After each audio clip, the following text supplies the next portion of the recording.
Miranda. Here. Maniscalco. Here. Hurtek. Here. Young. Here. Vieira. Carlson. Here. Clendenin. Here. We have a physical quorum. Thank you. Let's start with agenda review. Anybody have any changes to the agenda? Good evening, Chairman and Council. Leo Department Development Corporation. Item number 13, file number AB 22514 was a misnotice and needs to be removed from the agenda.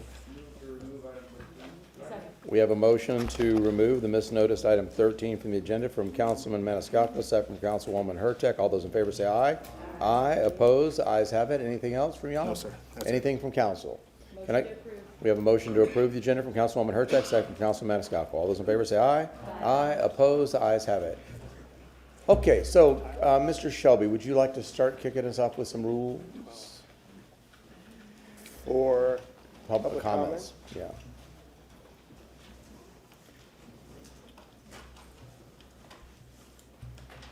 this does not apply to the public hearings, does it? Only to item number one? Well, just decorum and.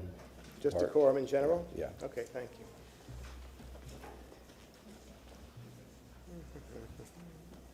Sorry, I don't have them handy. That's all right.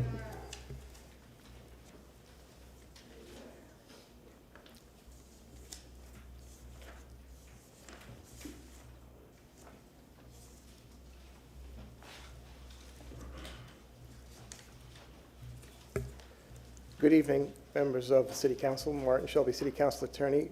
Good evening, members of the public. The rules of decorum briefly are that members shall refrain from disruptive behavior, including making vulgar or threatening remarks, and shall refrain from making personal attacks. And comments should be directed to the council as a body, not to individual council members. No one present during a council meeting shall engage in disruptive behavior, including intentionally making or causing to be made any disruptive noise or sound, or displaying signs or graphics in a manner disruptive to the proceedings this evening. The chair shall rule out of order any member of the public who shall speak without being recognized, or who shall not address council from the podium or the established speaker area. All persons shall at all times conduct themselves in accordance with council rules. Persons failing to do so shall be ruled out of order and may, at the discretion of the chair, be removed from the council chambers for the remainder of this evening's meetings.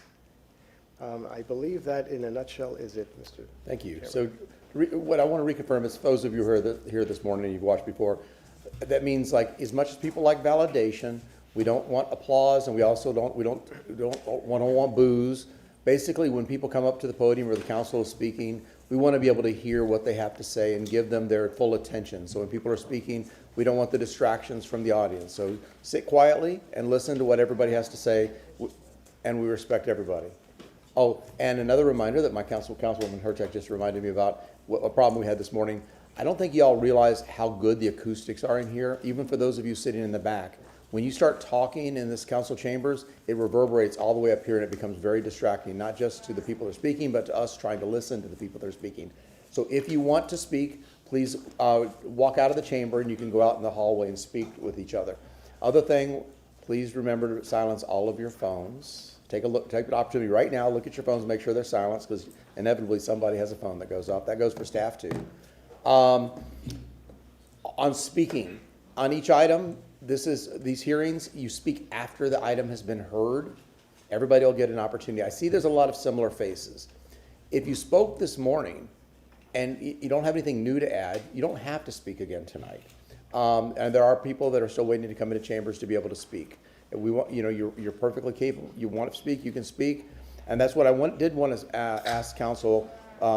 We spoke about it this morning. Anybody want to entertain a motion for a 2 minutes for, I see Councilman Miranda said yes. Yes. Is anybody else, is there a sentiment from council for 2 minutes? Good. No? Okay. I'm not feeling the love in the room for 2 minutes, so we're gonna go with 3 and prepare for a long evening. But again, if it's your opportunity to speak, you get 3 minutes. It doesn't mean you have to use the 3 minutes. If you've heard something said and you just want to say, I agree with someone, you're perfectly capable of doing that. You don't have to repeat the same thing again. It's the same 7 years. Councilman Veer is in the building right now. We're just waiting for him to, it would be the same 14 years that heard everything this morning. With that, I would like to kick off this meeting, and we're going to go to issue number 1. Staff, please. Yeah, he'll pop in. He's here.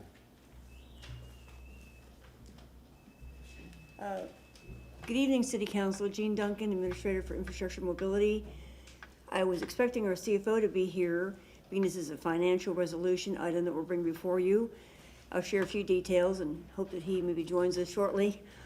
But the issue we have before you today is a financial resolution to move some stormwater monies that are left over from another bond issuance for another project that we performed. We want to move those monies into the South Howard flood project so we can start tallying those numbers and really get a good read on the funds we have in place.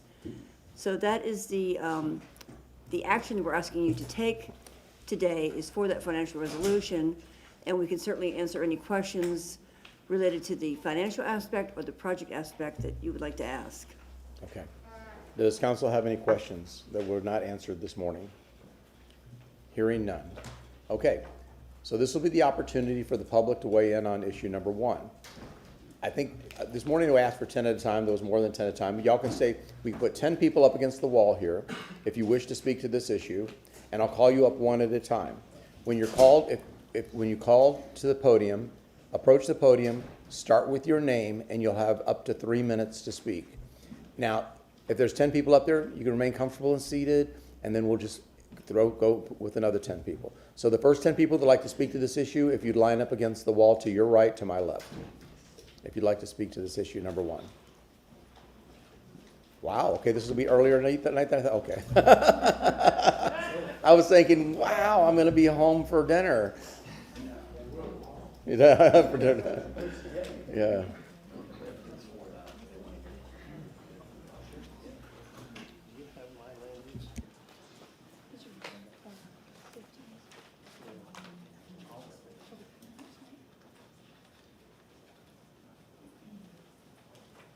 Okay, first speaker, please. I see a familiar face.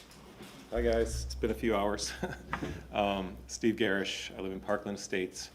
What can I say? That's been over a year of emails, meetings. I don't know what to say that hasn't already been said, except for I didn't think it would come to this, but tonight is basically our lives and our future that you hold in your hands. Because if this vote is a no, then the project gets stopped, and there is no project waiting in the wings, ready to go to help us. There's nothing. And we cannot physically, mentally, financially, emotionally withstand more flooding, and it will happen. And any new project that is proposed, all this money in grants and available cash is going to be gone, and we have to start from zero in the future if something comes up. And then there'll be more people, maybe from a different part of town, that come to meetings and say, we don't want this for this reason and that reason. And we'll have to go through all of this all over again. And the project will have to be designed. It'll take another 10 years. And I don't know what to say. This is our lives you hold in your hands. So, thank you. Thank you very much. Next speaker, please. Start with your name. Hi, my name is Mila Garish, and a year and 3 months ago, Hurricane Milton hit my house. At first, I thought I was going to be okay because our house is 20 feet above sea level, but I was wrong. Our house flooded, and that was the day my whole life changed. I was in 8th grade at the time, and my little sister was in 6th. As kids, we shouldn't be worrying about everything or about anything, but I was worried. I was worried for my parents, for my siblings, for me, and for everyone who lived on my street. I've never seen my parents as upset as I did that night. No kid should have their memories all washed away. And to think that we might not be able to save our house next time a hurricane hits scares me. Why should I be worried when you guys have the power to fix it? I just want to have a normal life and not be staring at the street every single time it rains. Thank you. Thank you very much. Next speaker, please. Can I use the projector? Yeah, you just drop it on there, our CCTV will turn it on. And we need to adjust it, there's a little wheel on the very top. Go in there. Very, very top. Very, very top. The wheel? Very top. Oh, that, okay, I see. Thank you. Hi, my name is Ben Burnaby. Hello, esteemed council members. I live in Palmacia Pines with my wife and our 5-year-old daughter. And like hundreds of families and dozens of businesses in our neighborhood in Parkland, our home was severely damaged by flooding during Hurricane Milton. All of us experienced significant losses, including irreplaceable personal items, many weeks to months of normal life. Families were displaced, children were uprooted, large portions of our neighborhood became uninhabitable. Homes that were not and are not in a designated flood zone, and we were not even in a mandatory evacuation zone as well. Fortunately, many of us did evacuate because we have small children and we do not take these storms lightly. That said, the flooding caused by the storm was not entirely unforeseen. Our streets have flooded significantly from rainstorms time and time again. As you can see in that picture, that was taken a month prior to Milton, when 3 inches of rain caused the entire streets to completely flood out, stalling cars, preventing emergency vehicles to and from our homes, to the HCA hospital that's right nearby. In 2015 and 2024, the flooding affected hundreds of homes, and there's no doubt we will see more rain events like these again. We are, as mentioned, and you've heard many times, over 20 feet above sea level, a mile inland from the bay, yet at its peak, we had stormwater reach our mailboxes and remain there for hours. And this was due to 100-year-old, severely undersized stormwater systems. This was all preventable and should not happen where we live. What brings me here today is simple. This flooding is not a mystery, the solution is not speculative, and delay is not neutral, it's expensive and dangerous. City engineers have already done the work. The South Howard Flood Relief Project has been studied for many years, evaluated by multiple firms, refined using updated data. It is designed to be built in manageable segments, keeping access open and disruption temporary. The opposition is asking you to stop the project, not because there's a better plan, but because the delay benefits a very narrow group. Let's be clear about the facts. This problem cannot be remedied with simple maintenance or additional pumps alone. There are no better alternatives or routes. This project does not drain the stormwater fund and still leaves plenty of funds for other projects to continue moving forward. It does help Palmacia Pines, though some state it will not. It is a critical project to update our failing infrastructure so that it can support the entire South Tampa basin downstream for generations to come. The real risk isn't spending money. The real risk is signaling that if heavily funded special interests complain loudly enough, special projects such as public safety projects can die, and even when engineering is sound and the need is proven. If this project's killed, it won't just flood our streets, homes, and businesses again. It will flood Thank you very future much. decision-making. Thank you. Thank you. Have a good night. Next speaker, please.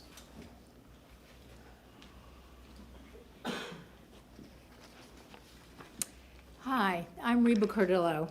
I'm the owner of the building that our business, Southern Pension Services, occupies on 2707 West Azale Street.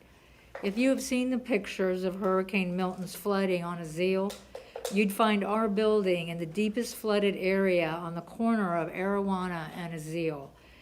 After any heavy rain, this corner is always underwater. The early morning after Hurricane Milton, my son and I drove our truck to check on the office. There were a few vehicles on the road because only trucks could make their way around the flooded areas. The flooding was so bad, we could only get within 3 blocks of our office. We spoke with a woman on foot who had just come from Azil and said, "Don't drive that way," as the floodwaters were up to her thigh. We returned later that afternoon as the waters subsided to find a flood line of 18 inches high in our building. Immediately, we pulled out push brooms to get the remaining inches of water out of our office, followed by demolition, cleanup, and reconstruction. The cost of repair of our building was $101,000, and 9 months of business disruption and employee anxiety working in adverse conditions. This is not our first flood. This is not our first rodeo. In 2018, 6 short years ago, we were also flooded due to nothing more than heavy rains. This flood cost us $50,000. We had 8 inches of floodwater in our building at that time. Every year, with heavy rains, we hold our breath as water rises to our doors, and we prepare again to get flooded. Meanwhile, working days are disrupted as employees can't drive to the office because of flooding around this area. This is super frustrating to us, and we thought the project was moving forward. And at every step, we continue to have to fight more for the project to go forward. What are we paying taxes for in this city if we can't resolve the flooding issues? This specific problem. Are we to give up and all go home and suffer our next flood? I've been dealing with this area flooding since 2002. That's 23 years of flooding anxiety. I implore you to please support this project and begin as soon as possible. Thank you. Thank you. Have a good evening. Next speaker, please.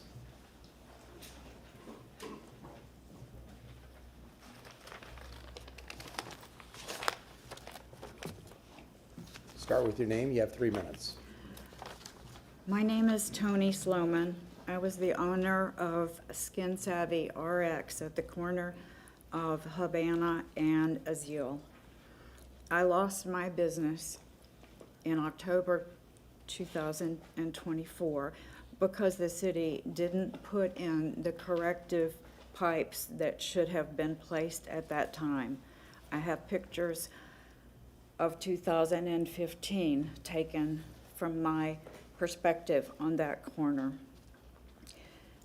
I bought and rezoned the property at 403 Havana in 2005 and owned the property for 20 years. I complied with all rezoning requirements, including the construction of a retention pond on the property to remediate the effects of pavers that were placed for parking. After 2 floods, or 3, and 2 significant water intrusions, I found that the small retention pond was collecting stormwater runoff from the condo to the west and other concreted areas that had long been in existence, and an inadequate stormwater drainage system which the city was aware of. My property was not designated as a flood zone of any type. The business was successful, and after a couple of years, I purchased the adjacent property to the north at 2802 Azil. I moved the practice next door, but retained the property at Havana. The retention pond was a constant source of attention and maintenance, and my family and others were constantly called upon to divert the overflow of water from just natural rainstorm events. It was a nightmare to keep up with the overflow. And I contacted the city for guidance. They were unable to offer anything. I then began the gathering of documents to prepare for my retirement and the sale of my practice and property. That's when COVID hit.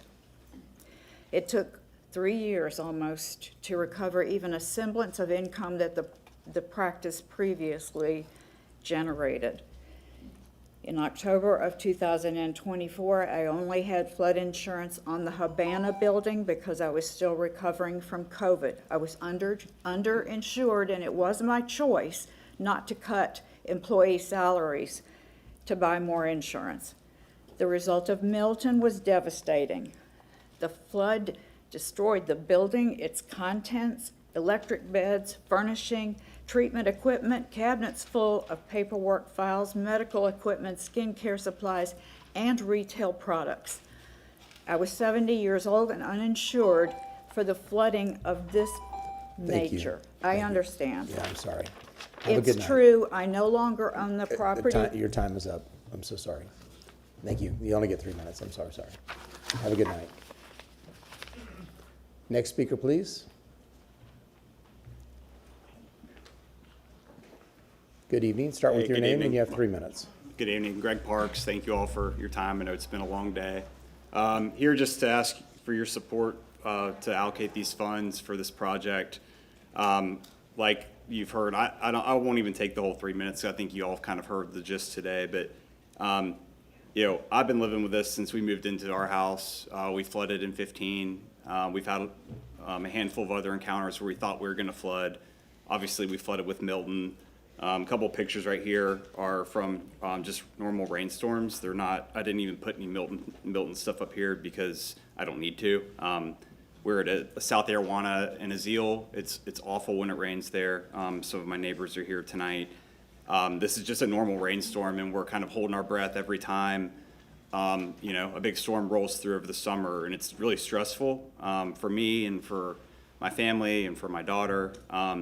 Flooding of a house is not only financial impact, it's a huge interruption to everybody's life who has to go through it. Just the whole process of fixing it all and living through that mess in the heat of the summer. Your house is 100 degrees because you have guys in and out all day, dust everywhere, your complete house is torn up.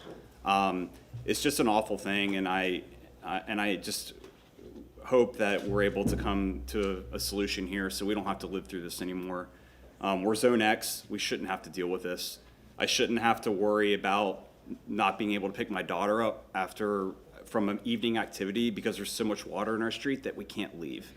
Also, I shouldn't have to wait wherever I am picking her up to be able to go home because I can't access our street. It's just stuff that we shouldn't have to deal with in such a nice, I love our neighborhood. I love the area. It's, in my opinion, one of the best pockets of Tampa 6 months out of the year. The other 6 is just, invokes a lot of anxiety, and it's just not something that I feel like we should be living with 10 years later after we've known there's been a problem. So I'm here to ask for your support for this transfer of money, and thank you for your time. Thank you very much. Have a good night. Next speaker, please. Hello, I'm Gwen Graham, and I am actually here to speak on behalf of the Arowana and Azeel area.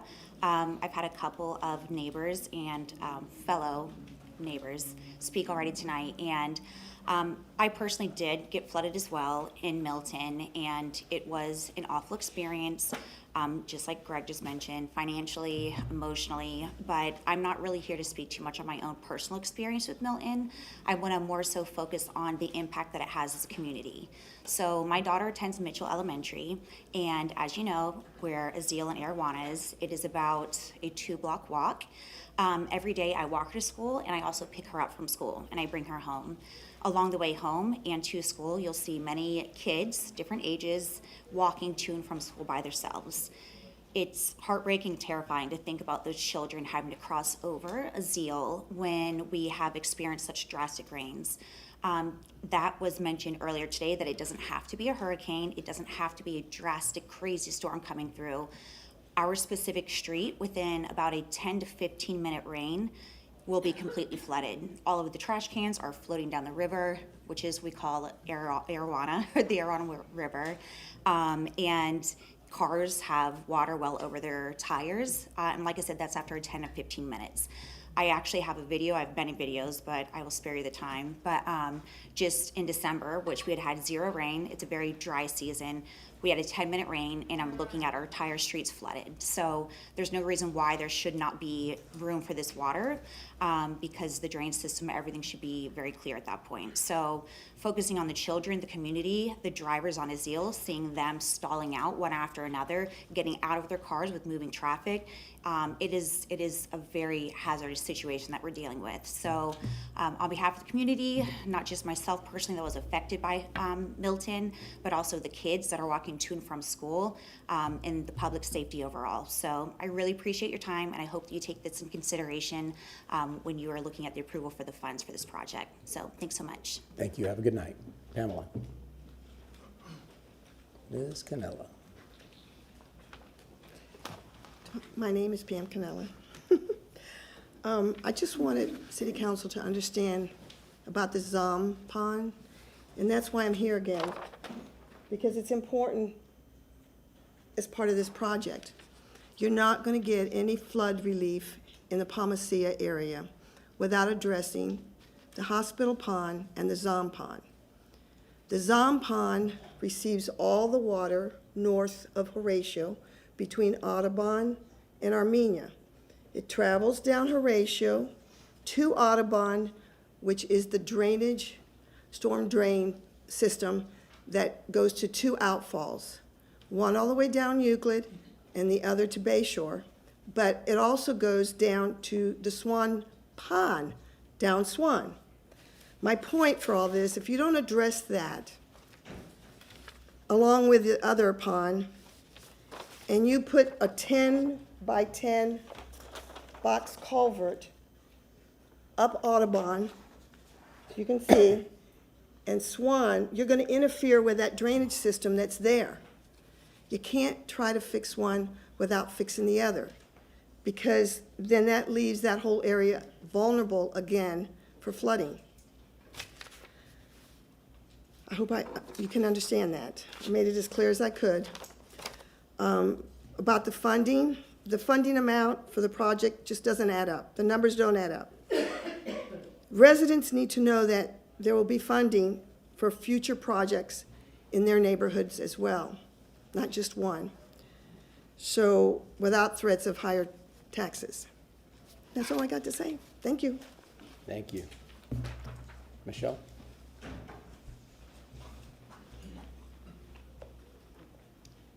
Good evening. My name is Michelle Master-Totaro.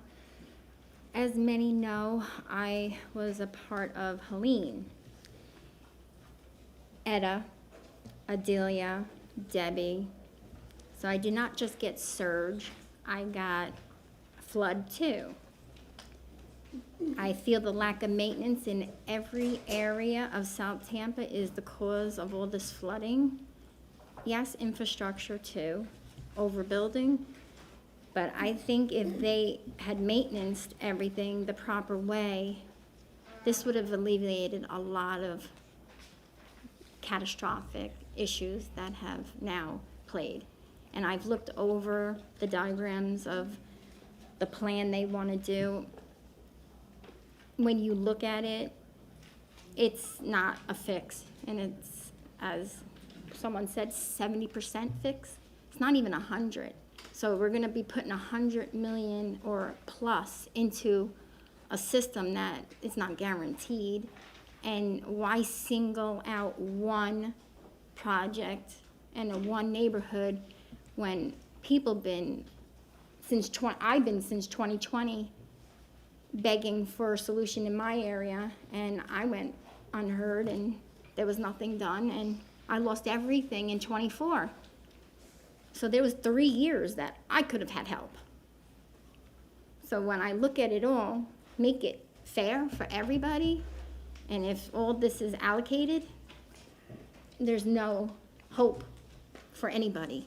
So I think they need to go back and figure out an easier way, a better solution, so businesses are not going to be affected. Homes, employees won't have loss of jobs. I mean, there has to be a better solution, and this is not, I feel, a solution for what the plans are for South Tampa. I thank you. Thank you. Stephen? Good evening, Council. Steve McElhaney. The issue isn't really whether or not they should provide the city with stormwater relief. The issue is, how do you provide it, and how do you provide it in the most economical and fair way? No one has gotten up here, certainly no one associated with the businesses, and said, kill the project. They've said, find a better way. Find one that is fair and that does not disrupt everybody up and down Howard Avenue, doesn't destroy the businesses, end up having to lay off thousands of employees, including all of the ones all the way from Swan down to the Bay Shore. 2 high-rise condominiums. There are no parallel streets, so you can't get access all the way from Mississippi all the way up to Morrison. No parallel streets. So what's going to happen? You're going to route all that traffic through the neighborhoods, if you can get it there anyway. You can't get fire protection, can't get ambulances, no solid waste, no provisions for customers to get there. What's sad is that you're taking the hopes and dreams of these people who believe that they're going to get a solution and they're not going to flood anymore. You've heard the city say you're still going to get flooded. You're still going to get flooded. It's a minimal project for $100 million, and it will not solve the problem. The economics don't add up. You don't have the money. They didn't get the $25 million grant. They put it on the budget. The $10 million that you talked about last week has a $54.9 million matching requirement. And that is a reimbursable grant. That's not cash given to the city. You got to spend the money first to get it back. I would urge you to look at the bond covenants, or have the staff look at the bond covenants, and assure you unequivocally that you can move money from one bond for one activity and move it to another. It seems like every time we come in here, and I'm sympathetic to the neighbors who want relief, but they have to have relief in an honest, fair, and very outright manner, not moving this and moving that, so you can't hardly keep up with what the latest plan is. And that's what happens. The financing is a shell game. It simply is, as I said earlier, voodoo economics and zombie planning. It simply doesn't work. Thank you. Thank you, Mr. McElhaney. Annalise? Good evening, Council. Annalise Meyer, Parkland Estates. I've got tons of notes here. I won't be able to talk about everything, but I am going to say this project has nothing to do with the flooding of the neighborhoods. It has everything to do with making South Howard a nice development area. Let's face it. The mayor already said it's not going to help anybody in a hurricane. You've heard that. She said it more than once. She said it on TV. We had a hurricane. But we can do something to help people in the north part of my neighborhood and Palmacia Pines with other flooding. The Audubon Pond was added back on 2 weeks ago. Doesn't matter. It's an obsolete pond. It is filthy. It has not been cleaned since 1992, over 30 years ago, when it was built.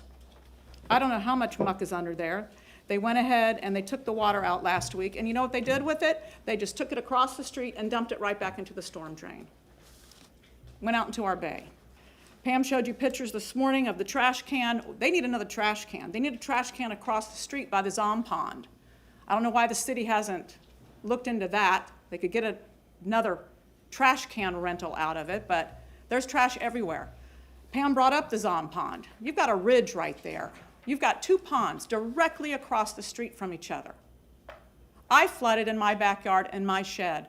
I don't live by Audubon. I live over to the east of Armenia. Armenia was a huge highway of water. All this water is coming from the north. Palmacia Pines, most of it is in something called the Cleveland Street Basin. That's not even being recognized here. Applied Sciences is currently doing a watershed project for you, and they put Resilient Soho on there. There is no watershed called Resilient Soho. They're not studying it again. It needs to be studied because most of these houses were built right after 2000, and a lot of these townhouses were built right after COVID. All of them flooded. Does the city engineering department not let people know they're in a low area? I know they do. I know a lot of these people were supposed to put in French drains, and a lot of them did, and it still failed. You look north, you go up to Azeel, and one of the neighbors who said I misquoted him, but I didn't quote him, but he did say the water is coming from Azeel. It's not even coming from Palmacia Pines. So they're dealing with flooding that's not their water. Parkland Estates is dealing with flooding that's not our water. The problem comes from Kennedy. It comes from that area.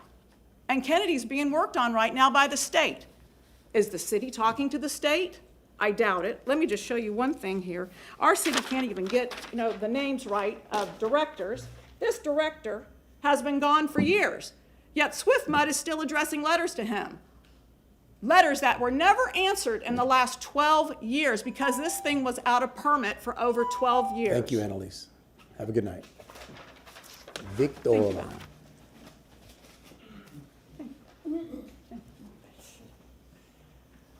Victor Mile, 1205 North Franklin Street. I just want to correct real quickly one thing that was said this morning by the Kimmons gentleman, because he, since I represent the Epicurean Hotel, as you know, the hotel directly behind the hotel is the Crosstown Expressway. There's no way of getting in and out. There's no way of bringing people in. The hotel will effectively have to shut down. But he did mention something which I found rather curious, and I asked the owner, he said that he was going to redirect traffic through the parking garage and around the back of the pool. And I looked at I asked him, is that true? He says, I know nothing about that. It's not happening. They're not going to redirect Howard Avenue traffic through the parking garage at the Epicurean and all around the pool. So I don't know where that came from. I just want to correct it. You might want to ask him how the heck that came into being. But, there's a lot of misinformation going around here. But the main thing we want to say, and I say it again, and I'll say it again, we do want to correct the flooding problem here that's going on in South Howard. And there was question by one of the council people today. I'd like to see an alternative to what this one project has come down to be. And all the restaurants and hotels up and down Howard are served by large trucks, not semi-trucks, but smaller trucks, not vans, not small trucks, but big trucks. And when you shut down Howard in either direction around each facility, they're not being able to get their food, their provisions, and from the Cisco and other places that they get service from. So that's why we're saying that the restaurants, even the gentleman at 717 has spent about a couple $1 million to fix this place up, is going to be shut down. And he spoke with you this morning. So I just want to be very cautious that there are thousands of employees that are going to be affected that are not going to have a job during that period. They're going to be laid off. And it could be, and if a contractor tells you it's going to be 2 months to do something, you can add another month or two on top of that. And the cost that you're facing right now is going to end up doubling because despite what you've heard, we do have the opportunity to file a claim, and we probably would exercise that as well. So thank you. Appreciate it. Thank you. Next speaker, please. Hello again. Good evening. Robert Kelly, 40-year resident of Parkland Estates. I was before you this morning. Heard a lot of comments this morning and this evening from opponents to the project. They're stoking a lot of fear. Franklin Roosevelt famously said, the only thing we have to fear is fear itself. I implore you, don't be fearful of the fear. You heard presentation this morning from staff that this project will increase the capacity that's sorely needed in this area to take care of stormwater that occurs virtually every time it rains in the summer and floods Swan, floods Fountain, floods all these other roadways. You were shown a funding plan by the CFO. Kimmons explained how the phased construction means that businesses will only be impacted from 4 to 6 weeks. There won't be thousands of people laid off in a given segment of this project, only the businesses that are directly affected, and we don't know what those businesses will be doing. The bottom line is this project has been needed for decades. You've got a project before you. You've got funding available. I implore you to pass a resolution tonight and transfer that $21 million into this project. Thank you very much. Thank you. Next speaker, please. Hello, my name is Susan Kolzicki, and I'm a resident of Palmacia Pines. I'm representing myself and my husband, who can't be here tonight. Our home flooded in Hurricane Milton, and I am begging you to support this project. There are many others who are not here. I was not here this morning, and I think you underestimate how many of us have been affected by the flooding, not just in the last year, year and a half, but many years, as you've heard. We're normal citizens, we pay taxes, we thought we bought a home in a smart area because it was flood zone X, only to come to find out that the city council, I don't know who, but has admired this problem of flooding in the general area for years and years. You've encouraged development, it's great, but that development has also contributed to making our communities a lake. And I think you have a moral responsibility to ensure that the infrastructure supports the development that supports this city. This is a basic responsibility, and I don't think there's been a better time to act. There's been lots of studies, you've been given additional money here, many other plans have been considered. I'm glad that the plan doesn't look exactly like it did the first time you saw it, because that means people are taking input, are looking at ways to make the project better, and I think that's a positive thing. And quite frankly, I hope it continues to evolve in order to help both the residents and the businesses in this area. Nobody wants businesses to go out of business, and nobody wants these houses to continue to flood. Surely there's a way to make all of these things work and not continue to study the project and start at step one again and do this for many more years. I don't think that this plan is a death knell for businesses. I think, though, that not acting literally drowns our neighborhoods. I'm asking you to listen to your own city engineers who are experts, and not instead to lawyers who are paid to provide you with an agenda. I could say more, but I know everything else has been said. So thank you very much for your time and your consideration. Thank you for brevity. Next speaker. Hello again. I'm here tonight to speak on behalf of neighbors who weren't able to speak earlier because they had to leave. The Kellys are a very nice family who owned Mott and Hester. And they had that restaurant through the construction on Dale Mabry. That was a flooding area. It was terrible. If you ever had to drive to Publix or in that area, it was really bad. They said, firsthand knowledge, they said it was amazing. They were given a timeline, and that timeline was strictly adhered to. They were guaranteed the construction in front of your access would be done by this point, and it was done. Mr. Kelly specifically referenced John Zemina and said how great he was to work with, because I know part of the project, I think, was FDOT, and part of it was Kimmons. Is that right? And anyway, I just wanted to add that. He said he wished he could speak to the businesses and tell them, don't be afraid. This can work. And if John Zemina is working on it, it'll probably be a great outcome for them as well as everybody. Thank you. Ms. Adams, can you state your name? We missed it. Oh, I'm sorry. Tina Adams. Thank you. Sorry. Appreciate it. Liz, start with your name. Elizabeth Dinwiddie, also known as Liz Arcado. I wasn't planning to speak, actually, but I just kind of feel the need to counter some things I've heard, so I sort of apologize for speaking again, taking your time, but I just want to acknowledge that, one of the things the paid lawyer said is not true. On behalf of the Kimmons design that is available online, you can see that I was a customer of Epicurean for many years. I love their beautiful spa. I love their beautiful restaurant. Their rooftop terrace is gorgeous. I miss going there. So I'm very familiar with their parking, and you can enter here and you can enter here. So it's just not true. I mean, this has 3 sections right here that are this is all Epicurean, and it's so carefully, it's like walking around a sleeping baby, this project. I mean, the care for these businesses is so detailed. I mean, you can see on here that, you know, this one little section right here, I mean, it's like this. You have the garage entry into Epicurean here. You're just not being given true information. These people are paid to come up here, okay? And it's infuriating for us to hear that they are threatening you lawsuits for damages that have not occurred. Guess what has occurred? Many, many millions of dollars in damages to businesses and residences in Palmacia Pines and Parkland Estates and HCA Hospital. We have so many millions of damages that have already occurred, and have you seen a lawsuit?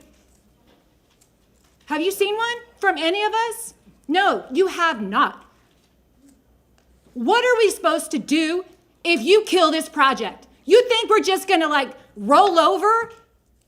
We're gonna be forced to sue. And that's exactly what the businesses on Howard want. Because then it'll just distract everybody from this project going in the ground. Put the pipes in the ground. We will go back to those businesses. I can't say me personally, but I know my friends and neighbors love those businesses. They love those businesses. They send me pictures all the time of them eating and drinking in there.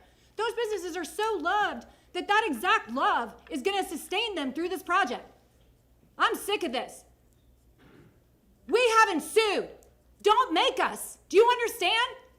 These are our homes, our investments. I'm done. I hope not to be back. Thank you. Thank you, Liz. Next speaker, please. Good evening. Hi, I'm Bill Kaliga. I'm from Palmacia Pines. I spoke this morning, but I wanted to make one final point before you voted. The Soho Business Alliance, which is a few popular restaurants and bars and businesses along Howard, are hiding behind a name because they know what they're doing hurts their reputation. They keep threatening lawsuits if you approve this project. But here's what nobody says. If you don't approve it and we flood again, insurers won't just pull out. They could sue the city after paying millions in claims to a documented, unfixed hazard. These businesses hired consultants who will collect their fees and disappear regardless of this outcome today. My family and hundreds of others live with the results of your decision every day. We don't have that luxury. I'm a working father who took a vacation day to be here. My neighbors are elderly or raising young children. They can't take time off to fight businesses with deep pockets and paid lobbyists. You have the power to end a century of neglect, or you can wait for the next storm and explain why you chose paid lobbyists over families. Use your power. Approve the project. Thank you. Thank you, sir. Appreciate it. Tara? Good evening. Start with your name. Good evening, Tara Bluma. Let's look at money mysteries of stormwater. Is that the right direction for you? Sorry, yeah, 180 degrees.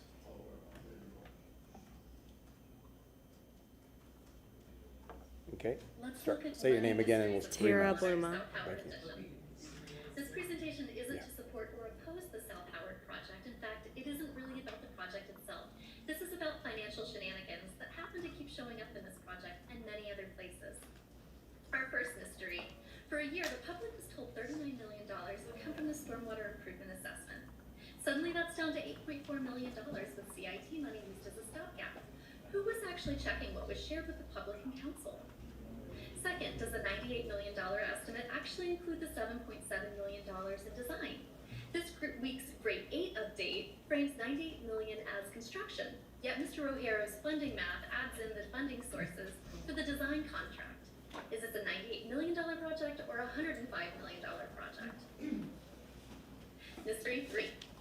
You're moving $20 million today. We're told it's from grants awarded after the work started, but the timeline doesn't fit.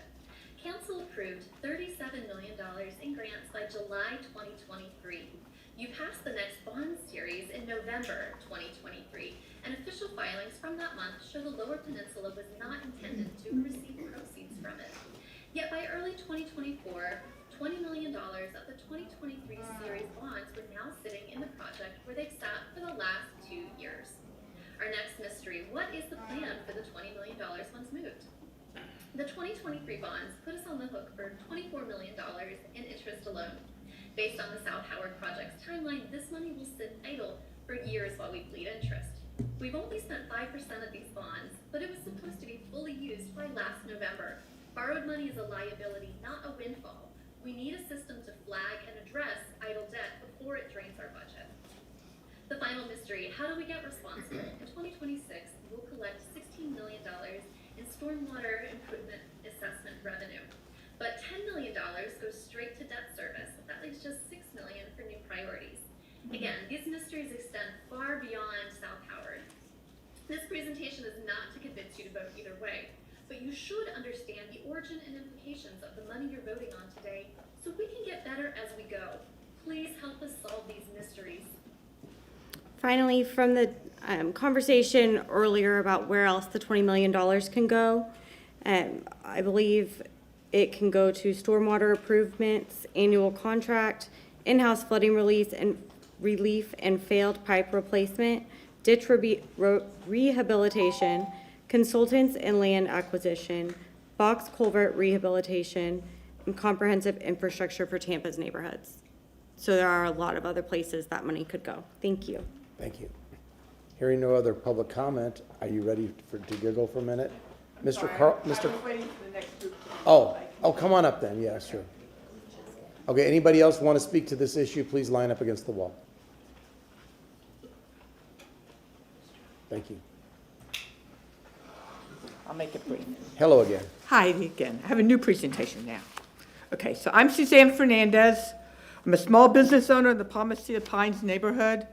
I have 53 rental units in South Tampa, 38 of which are in the South Howard neighborhood. 8 of these incurred significant damage during Hurricane Milton, displacing 8 of my tenants. So I wrote checks for over $250,000 and lost $52,000 worth of rental income during this. So I'm very vested in this problem. But I've also begun to notice that we have another problem. My property at 411 South Habana Avenue is right across from the AMI pond, which is under the parking deck for HSA Hospital. It was a soccer field when I bought the property in 1998. So this is a picture that was taken during Hurricane Milton at the emergency room entrance of the hospital.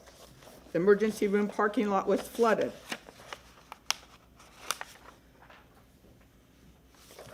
The water came inches from breaching the hospital's electrical transfer switch. That's the bottom of the door right there. The water's right at the bottom of the door.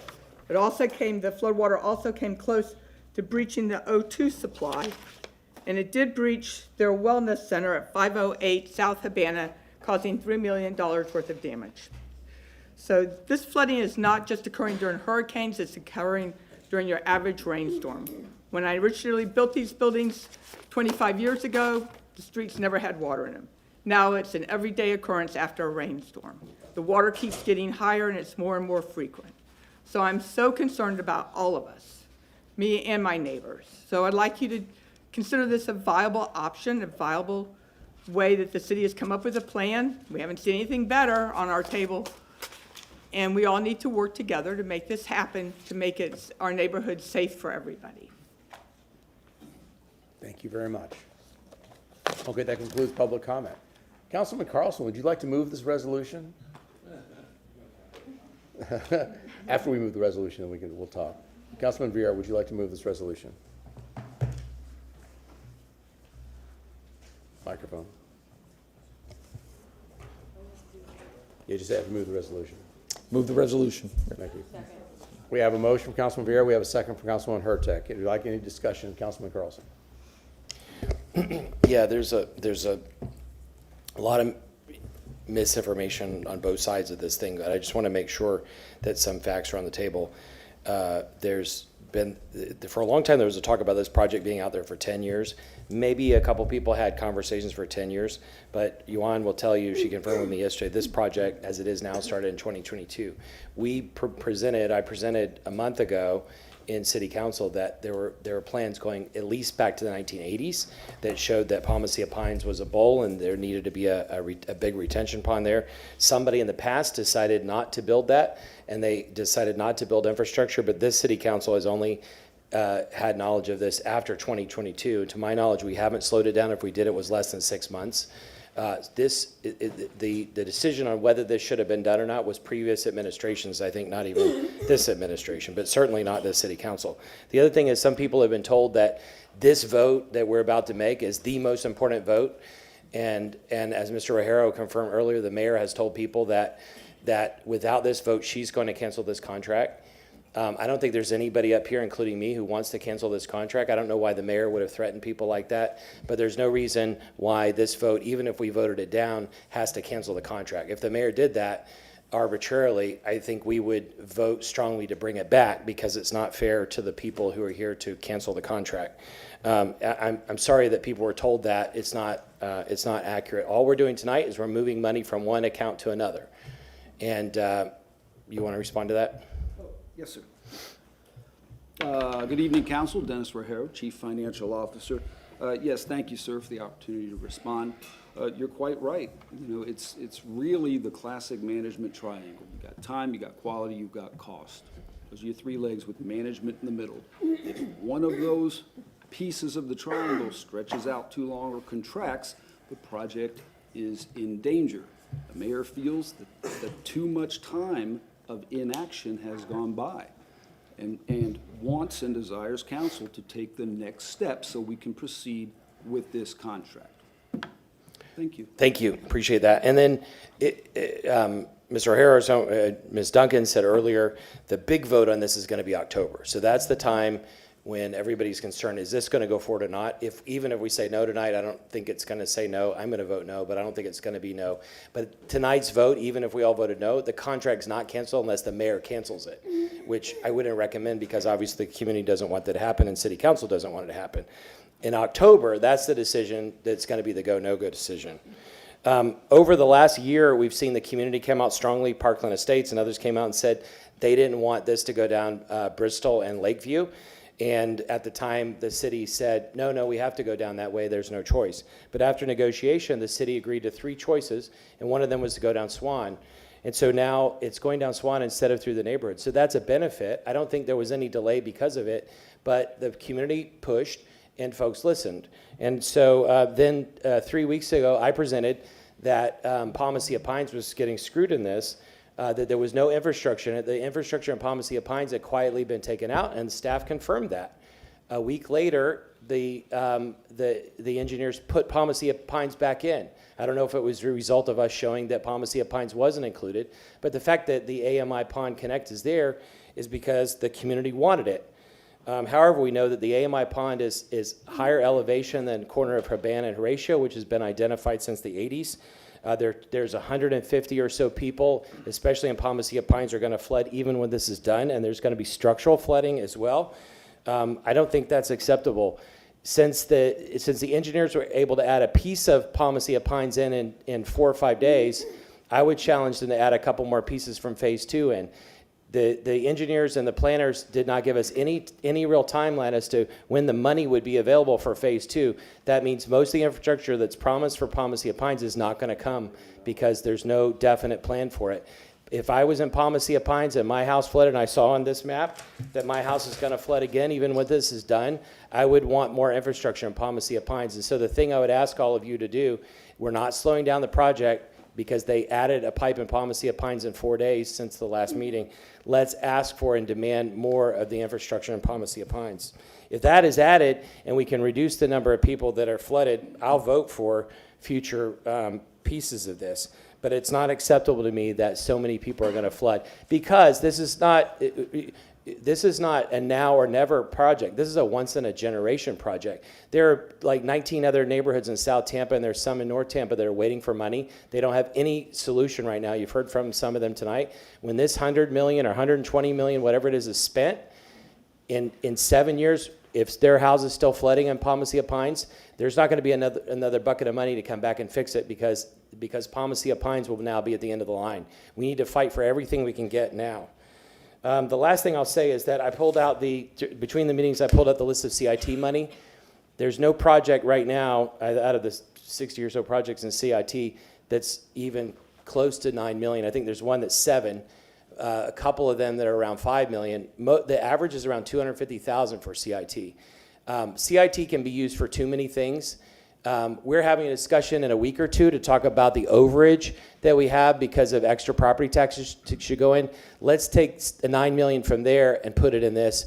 Let's not use CIT money. CIT money we need to use on fire stations and fire trucks. There are people at risk right now because there aren't enough fire trucks to come pick them up. Thank you. Councilwoman Hurtak, then Councilwoman Young. Thank you.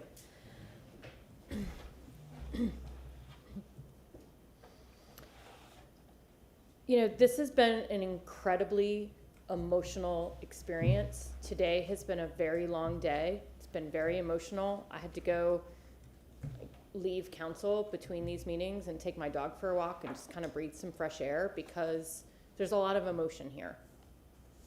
I think somebody mentioned it really well when they talked about fear and being afraid of the unknown. The problem here is that we have a large group of people who have faced the unknown or already faced the unknown. They had their houses and their businesses flood. It's not a new thing. It didn't just happen with a hurricane. It happens with rains. Our obligation as a council is to fix this. Like, our obligation is to fix it. We have to fix it. We differ on how to fix it. People in the community do, but we have to fix it. This is the vote because if we don't move this money, the mayor has basically said that why spend more money planning for this? So this is the vote. I do have a question for Mr. O'Hara super fast, and I don't even know, well, yeah, I mean, you could come up, but you might just be able to thumb up or down. Is grants, by and large, in my other job, before I joined council, grants were a thing that you got, but then you had to pay for something and get that grant money in refund. Are these grants just given to us to hold on to, or are these refunds? Reimbursement. Dennis Rajero, Chief Financial Officer. No, it's exactly as you described, specifically with this grant. We have to spend the money to get the money. Okay, so to me, that means we have to have the money in the account to spend it, then we ask for a refund or a reimbursement, and they give it to us. I have one more question for you, because we've talked a lot about money and overages. When it comes to us in September, October, they are going to give a guaranteed maximum price. Yes, ma'am. From my understanding, and correct me if I'm wrong, a guaranteed maximum price is it. So if they come and say it's going to be $85 million, that's it. They can't come back and ask us for more money. The contractor, Kimmons in this case, has to eat any overages themselves. That is my understanding also. I'll defer to legal for any particular loopholes that may exist in particular contracts. But yes, generally, that's as it's described, the guaranteed maximum price. Okay, thank you. Those are my Yes, questions ma'am. I had for that.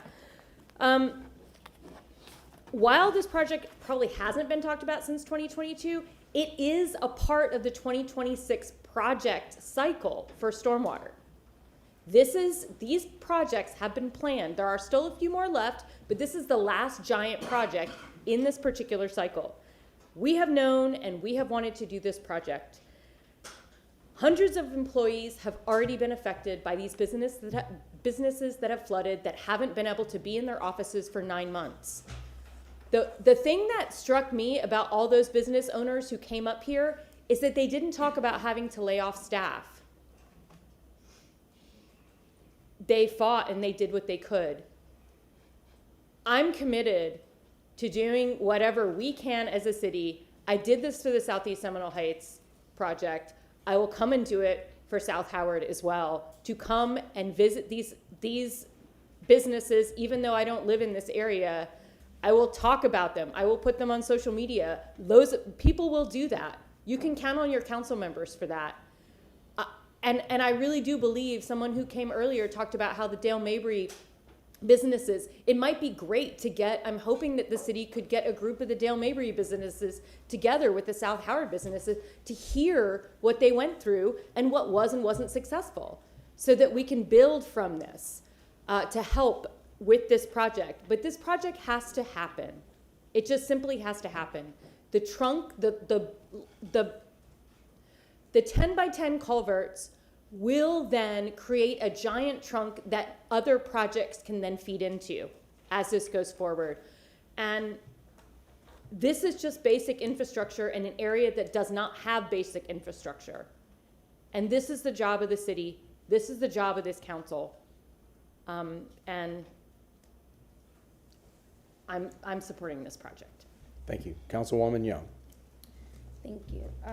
I have two questions, and you may have already asked this, but just for me so I can have a clear answer. So if the council decided to move forward with this project after receiving the GMP in the September, October time, could the money be reappropriated again to another stormwater project in the area like you stated earlier, because it can only be spent, I think you said south of Fowler?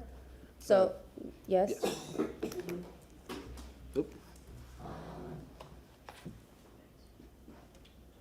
Good evening, McLean Evans, Assistant City Attorney. Correct. Generally, there's a few exceptions, areas like MacDill Air Force Base that are excluded, but generally from Fowler South is the central and lower capital improvement basin for the stormwater capital improvement assessment.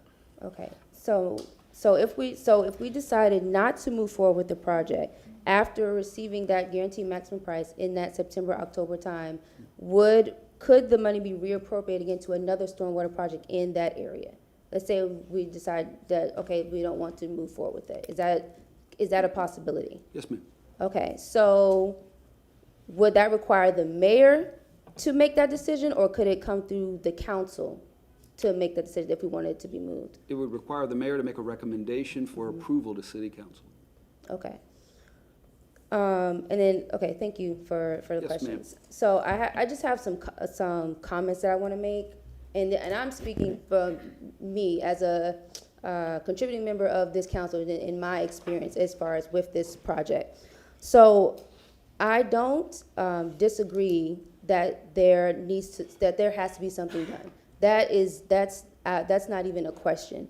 My issue with this project from the beginning, since I got on council, it's been the transparency and the lack of consistency in my answers when I'm asking questions. Everything down from cost to the to timeline to affected areas. First, I asked questions. Well, how much is it going to cost? I hear, right here in council, the answer was that's to be determined. Then, we have another briefing. Then we hear, there's grants. Then there were some grants, but those grants were denied, but no one can tell me what those grants were. I asked how much is phase 2 going to be? I hear in one briefing it could be 67 million plus. I hear today, we have no idea how much that's going to cost. I hear the cost could go down, and the price that we have today is, we're overestimating. It could go down, and I've heard in my briefings that actually it could be more, because you never know what's going to happen once you get underneath the ground. First, there was no conversation about Palmacia Pines being in the plan. Now it is in the plan. Is it on the maps? It says phase 2. It's phase 2, or it says future. Is it future or is it phase 2? Because language is important, words are important. So is it future, as in hopefully we have money, or is this part of phase 2 of the project? Yes, our job is to address stormwater and ensure safety, but I think we also have a responsibility to be fiscally responsible, but also to make sure that we're getting all the information so that we can make a sound decision. And actually, I'll take it back to so that I can make a sound decision. Again, as a contributing member of the council, again, I've asked earlier, all I keep hearing is that we have explored dozens of alternatives, but I've never even seen them. And yes, I can go online and look them up, but if I'm in a briefing or if we're talking about a project, show me everything. If you know that show me everything. If we've gone through all these alternatives, why not share that information? That's our jobs, is to give everybody the information so that we can make sound decisions. My frustration with this is I just want answers, and I don't want answers that just tell me what you think I want to hear. I just want the truth. Tell me everything that I need to know, and not just answers that seems as though, we are waiting or looking around to make sure that we get approval to say what it is that we need to say so that we're not getting in trouble for saying the wrong thing. Just give me the answers, good, bad, or indifferent, whatever it is. So I just, and I'm saying it because I just need to express my frustration. Transparency is extremely important. Good, bad, or indifferent, just say what it is and be consistent. From the time I was talking about this project up until every briefing and council meeting, I have received different answers. And so I'm just putting that out there so that you all understand where I'm coming from. And just, again, I want to reiterate, it is not about whether or not something needs to be done. That's not the question. Everybody knows, and I think we all as a council understand that something has to be done. But me as a contributing member of this council, I would appreciate having more transparency and consistency when it comes to this project. That's all I have. Thank you. Councilman Vieira. Thank you very much. I wanted to give my thoughts on this. Hearing a lot of things, I always say that in life there's things that are black and white, right and wrong, and then sometimes there's things that are gray in the middle where you have to choose the greater good.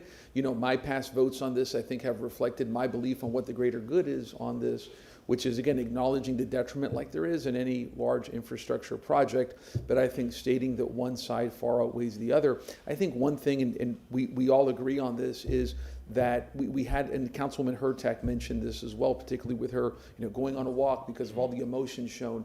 People are very, very emotional on this, especially those folks who were flooded, both in the affected areas that this project seeks to address as well as outside. I remember a few days after Milton, I think it was 3 days after Milton, I had a huge community meeting out in North Tampa. A lot of people came out. Many people were extremely angry, very angry, yelling.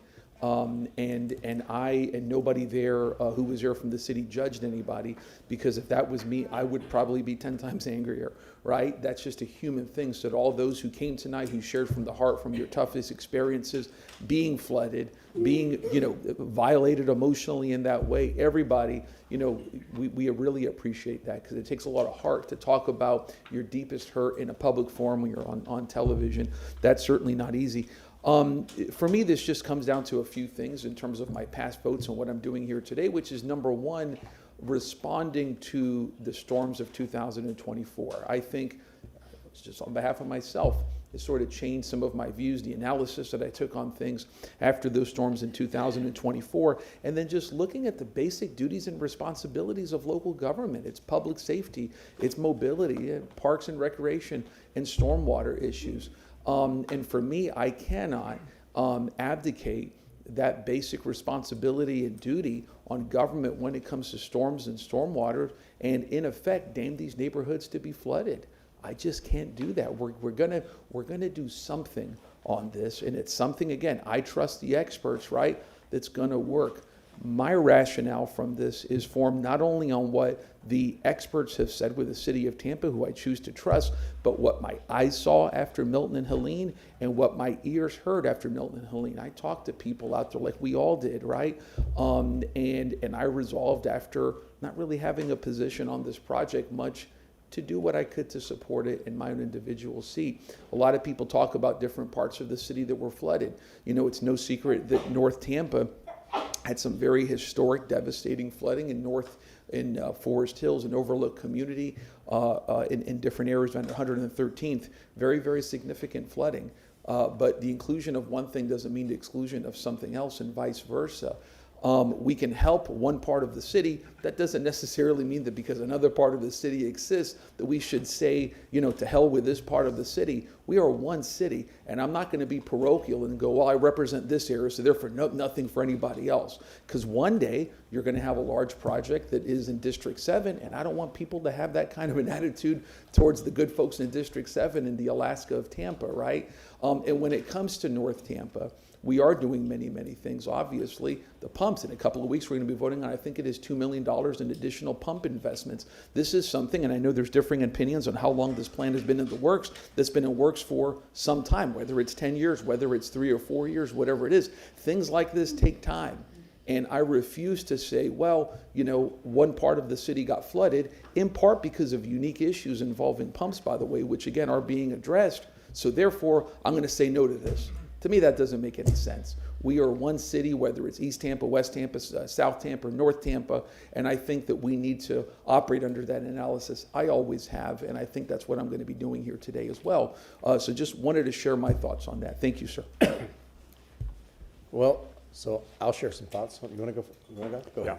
And following Mr. Rivera is very difficult because he's very astute on how he says things, but let me put it just at ground level zero. You see, everyone really has 4 council members.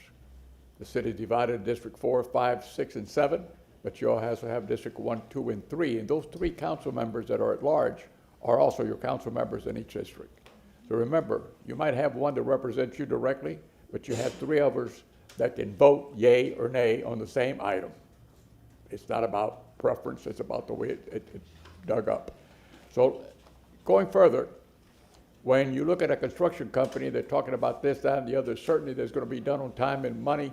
Let me ask the CNO and one of the attorneys upstairs in the 8th floor this question. Don't they have a bonding company that once these contractors sign that they have to do what they have to do, what they agree to do in the contract?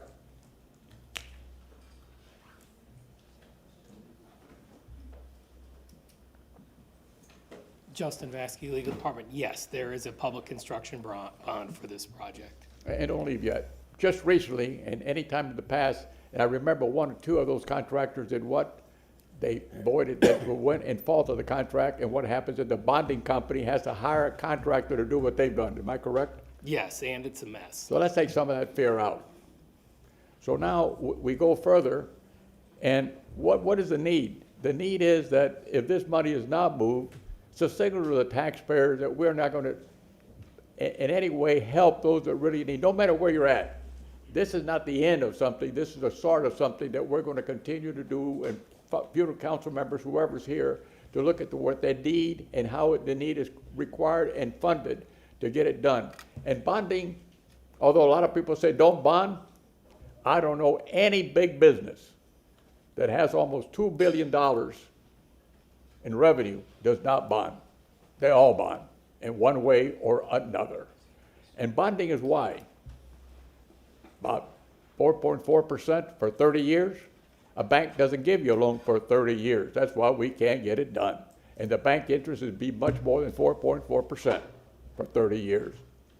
So it has an effect on the principle of cost, but at the long run, when you figure 30 years, interest keeps going rate, you're stable at that rate for 30 years. So these are the things that you have to look at. And I've heard council members say, I never want a bond. Never say never, because you're going to have to face that sooner or later. Thirdly, this area has got to be done. As I saw today, they're going to do not tear up the whole street from, let's say, Kennedy all the way down, just exaggerating a little bit, all the way down to Bayshore. They're going to do one section at a time or one box at a time. Am I correct? Anybody can, Ms. Duncan? And I have never talked to these council members prior to today's meeting about all this. Jean Duncan, Administrator for Infrastructure and Mobility. You're exactly correct, Councilman Miranda.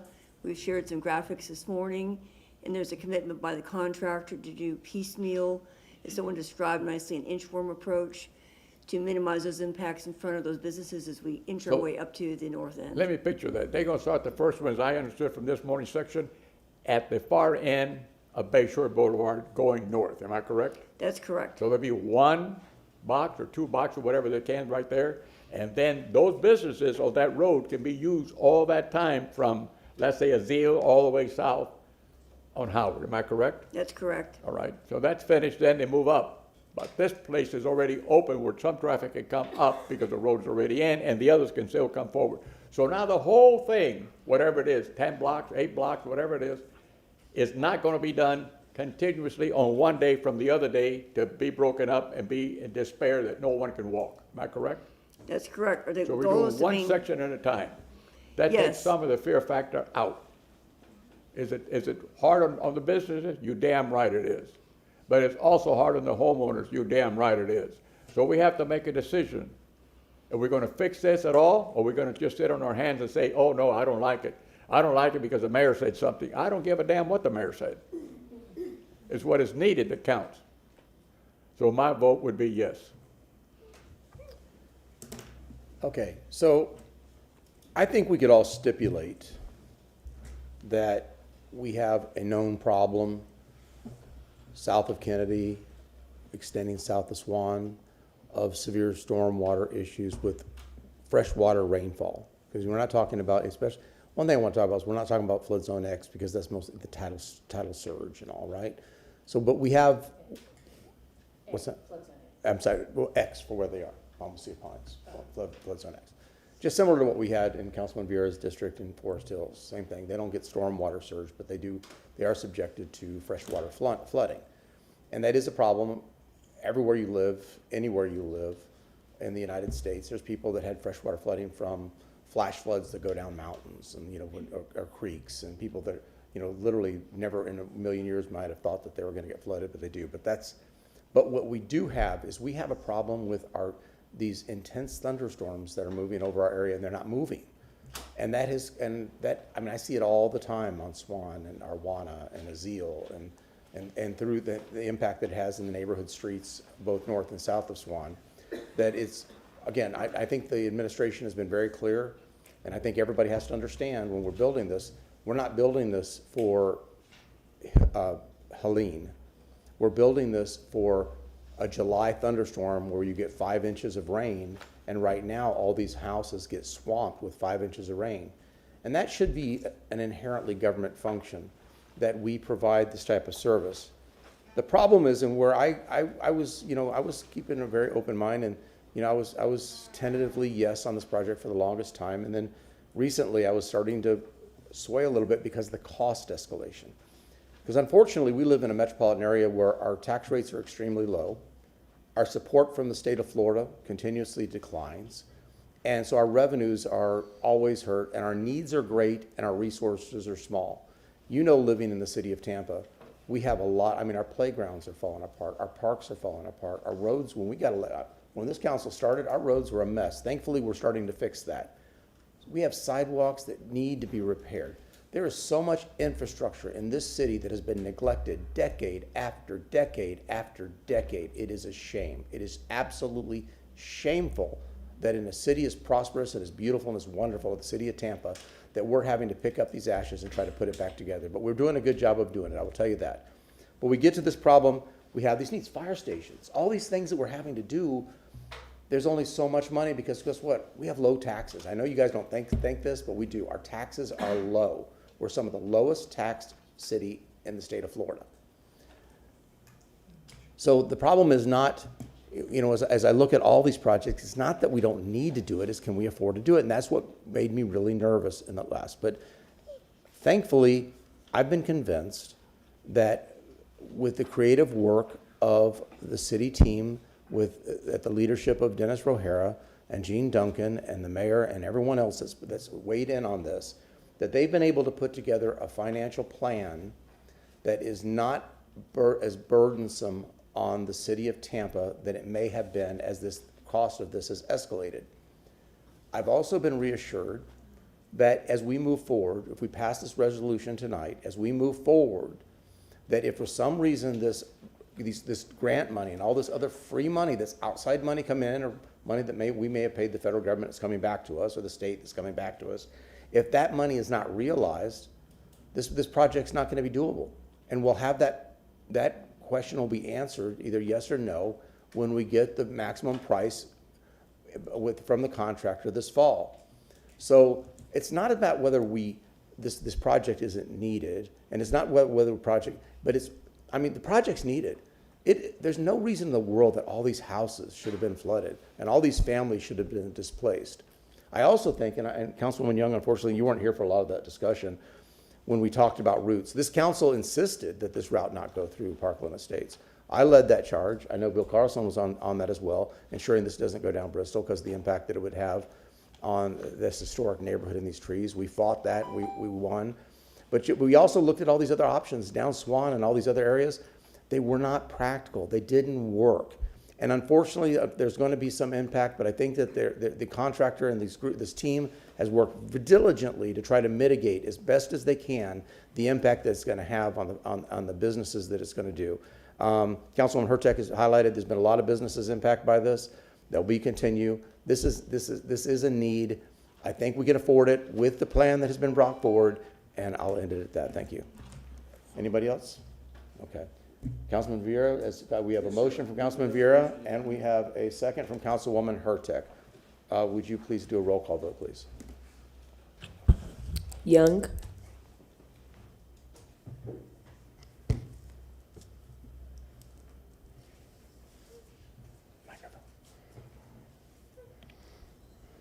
No. Vieira. Yes. Carlson. No. Miranda. Yes. Maniscalco. Hurtek. Yes. Clendenin. Yes. Motion carries with Young, Carlson, and Maniscalco voting no. Okay, so if you are here for one, we have people downstairs that are here for other items tonight. If you wouldn't mind, if you still want to watch City Council and see our smiling faces, if you go down to floor 2, you're welcome to do that. Otherwise, go home and have a cocktail for me. And a glass of water. And why don't we take a break? Let's take a 15-minute break. Okay.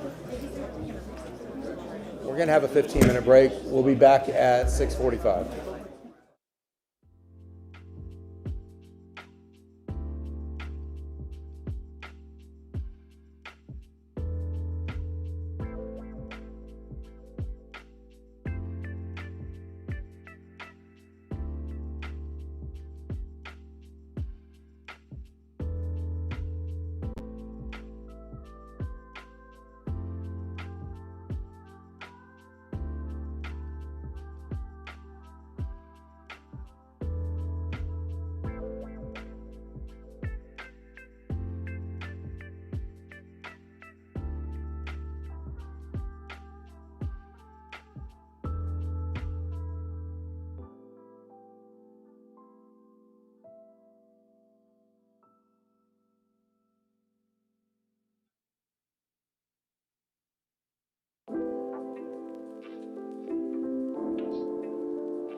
Miranda. Maniscalco. Hurtek. Young. Vieira. Carlson. Clendenin. Here. We have a physical quorum. Thank you. I would like to hear a motion to open the 501 public hearings. We have a motion from council, actually, why don't we have a motion to open all public hearings? Can we, is that right? Is that good? Yep. All public hearings? Yes, sir. Okay, a motion from Councilman Miranda, second from Councilman Maniscalco. All those in favor say aye. Aye. Opposed? Ayes have it. Thank you. Item number 2. Who is going to present? Katrina Corcoran, Planning Commission staff. CCTV should have my presentation, if you can bring that up. I see it. Can you put it on the public monitors as well, please? There we go. Good evening, Katrina Corcoran, Planning Commission staff. I'm here tonight to present on TA CPA 2506. This is a text amendment for several sections of the Tampa Comprehensive Plan. This text amendment includes the following sections: recreation and open space. Recreation and open space section ensures that Tampa's parks and open spaces remain accessible, well-maintained, and aligned with environmental and community needs. It also includes capital improvements, which outlines how the city prioritizes capital projects to support long-term fiscal health and resilience. Next up, we have solid waste, which provides a framework for managing waste sustainably and efficiently. We also have intergovernmental coordination, which focuses on how the city works with other agencies to address shared challenges such as transportation, environmental protection, and schools planning. Finally, we have the definitions section, which establishes clear shared language to guide implementation of the plan. This was transmitted to the state following the October 30th City Council hearing. There were no objections received from the state. And as a reminder, the Planning Commission found TA CPA 2506 consistent with the Tampa Comprehensive Plan. This concludes my presentation. I'm happy to answer any questions you may have. Thank you. Council have any questions? No, hearing none. Is there anybody in the public that wishes to speak to item number 2, file number TA CPA 2506? We have a motion to close from Councilman Vieira, second from Councilwoman Hurtek. All those in favor say aye. Aye. Aye. Opposed? Ayes have it. Councilman Carlson, would you like to read number 2? Move number 2, file number TACPA 25-06, ordinance being presented for first reading consideration, ordinance amending the Tampa Comprehensive Plan, updating the recreation, open space, capital improvements, solid waste, intergovernmental coordination, and definition sections, providing for appeal of all ordinances of conflict, providing for severability, providing effective date.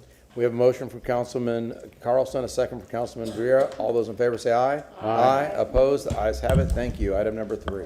Oh, I'm sorry. Go ahead. Okay. Second reading and adoption will be held on February 19th, 2026 at 10 a.m. at Old City Hall, located at 315 East Kennedy Boulevard, 3rd floor, Tampa, Florida, 33602. Can I ask a point of order? Councilman Carlson? Do you all smell burning wood up here? I've been smelling it ever since I walked in. Maybe it's just me. Okay. It's not toast, right? I don't think so. But if you guys smell it, let me know. I don't smell anything. Okay. That would be a point of information. Or personal privilege, right? Yeah, okay. Point of emergency. Point of, are we all going to be barbecued? Item number 3. Good evening, Quinn Steele, Planning Commission staff. CCTV should have a presentation for us. It is up. Can we show it on the public monitors, please? There we go. All right. Good evening, Quinn Steele, Planning Commission staff. Today I'll be presenting TACPA 2510, which is a map amendment for 2801 East 4th Avenue and associated parcels. The request before you is privately initiated in small scale, covering approximately 20.64 acres, and the request is to change the future land use designation from heavy industrial to urban mixed use 60. Here's a general location map. The subject site is located within the Central Tampa Planning District, the historic East Ybor and Gary neighborhood, the Port Activity Center, and the coastal high hazard area. Here is a map that shows 3 similar requests that were filed in the May 2025 cycle. 2509 on the north side is outlined in blue, which was approved for UMU 60 and CC 35 last October. 2510, which is outlined in yellow, which is in the center. That's the site we're looking at right now. And then 2510 in green to the south, which is the next item on the agenda. All 3 of these total just over 50 acres. For some surrounding context, these are numbers that I presented to you back when 2509 came around. Tampa has about 6,100 acres of industrial land remaining and only 330 acres available for future development. If all three were approved, this cycle alone would equal about half of all the industrial land the city has lost in the past decade. Here's an aerial photo of just this subject site, which is outlined in yellow. It's situated north of Adamo Drive, west of the Selman Connector, and south of the CSX rail line. The rail line runs along the northern and eastern boundaries of the site and serves as the main line connecting to the port. The red dashed line marks the boundary between the heavy industrial designation to the east, which is developed with uses such as warehousing, manufacturing, and a cremation center, and the Ybor City Urban Village, Local Historic District, and CRA to the west, which includes a mix of residential, light industrial, and commercial uses. And then just out of frame to the southwest is IKEA. Here's a photo looking east on East 2nd Avenue. The subject site is on the left, and on the right is the plan amendment site for TACPA 1709, which was approved for UMU 60 and remains vacant. This is looking north on East 4th Avenue towards the subject site. Looking north on East 4th Avenue towards the subject site again. Looking north at the intersection of East 5th Avenue and North 26th Street. This is just west of the subject site. And looking south on East 4th Avenue near the Selman Connector, this is the CSX rail line that runs along the eastern boundary of the site. The site is currently designated heavy industrial. Surrounding the site to the north, east, and south are heavy and light industrial designations. There are two pockets of UMU 60 to the south, which were plan amendments from 2017, including the Lecter 85 apartment complex, and the other one is still vacant. Additionally, there are some UMU 60 parcels to the north along East 7th Avenue, which were approved through TACPA 2509. That approval is not reflected on this adopted map, but we have a copy if needed. To the southwest, the IKEA store sits within the CMU 35 area. To the west are GMU 24 and CC 35 designations, and then further north is R20. The green line shows the boundary of the coastal high hazard area, which covers the entire site. This map shows the proposed future land use designation as UMU 60. This is one of the higher mixed use categories in the city. It allows development up to 60 dwelling units per acre or a 3.25 FAR. Under the current HI designation, residential development is prohibited, but the site may be considered for just over 1.3 million square feet of non-residential uses. With the proposed UMU 60 designation, the site could allow just over 1,200 dwelling units or just over 2.9 million square feet of residential or non-residential uses. If approved, this amendment could introduce residential uses and remove the potential for industrial across the site. It would also more than double the allowable density and intensity overall. Agency reviews for this amendment included an objection from the City of Tampa. Additionally, the EPC raised concerns about compatibility due to nearby commercial and industrial uses, including a crematory, and the school board noted that Blake High School is projected to exceed capacity. Planning Commission staff recommended the amendment be found inconsistent due to concerns with the loss of industrial lands within the Port Activity Center and the potential for increased density within the coastal high hazard area, but the Planning Commission board found it consistent with the policies supporting planned household and employment growth. With that, Planning Commission recommends that the proposed map amendment be found consistent with the goals, objectives, and policies of the Tampa Comprehensive Plan, and I am available for any questions. Does council have any questions? Hearing none. Applicant?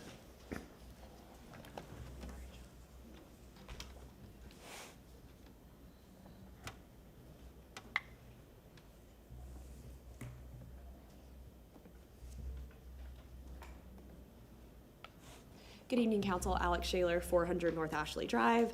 As Quinn mentioned, this is a bit of a continuation of a comp plan amendment that we brought before this council back in October of last year. At the time, we were referring to that as Place 1. Since then, those plans have been filed in an associated PDA, and I'll mention that in just a minute. So this is the area of the land subject to the comprehensive plan amendment that we are bringing before you this evening. As Daryl alluded to back in October, this is the planned site for the expansion of Tampa General Hospital. So this policy shown up on screen is from the comprehensive plan. This is the only reason that we are filing these amendments, all three of them. The one that was approved, this one that I'm presenting right now, and then the one that I'll present after this. The industrial land use categories have a blanket prohibition on residential uses. That is the only reason why these applications are filed, is because we want the ability to consider housing on this land, whether it be in the immediate future or down in the future, once TGH, et cetera, has been developed in this area. So we believe very strongly that this is in the path of growth for the city, and that's not just a belief, but that's been evidenced by the construction that we've seen in this area. Encore has brought hundreds and hundreds of residents to the Central Park CRA, the Gasworks development. The first multifamily building in what is a multi-phase development has 500 residents living there. We're really rejuvenating Ybor City, and with the latest PDA that I mentioned that we filed for what this council approved as Place 1, that will come before you in May of this year. That has a development footprint of up to 2.8 million square feet. That can include up to a little over 2,000 apartment units there. So this is going to be an area where we feel that is better suited for housing, in that these semi-remnant pieces of industrial designations are no longer compatible here.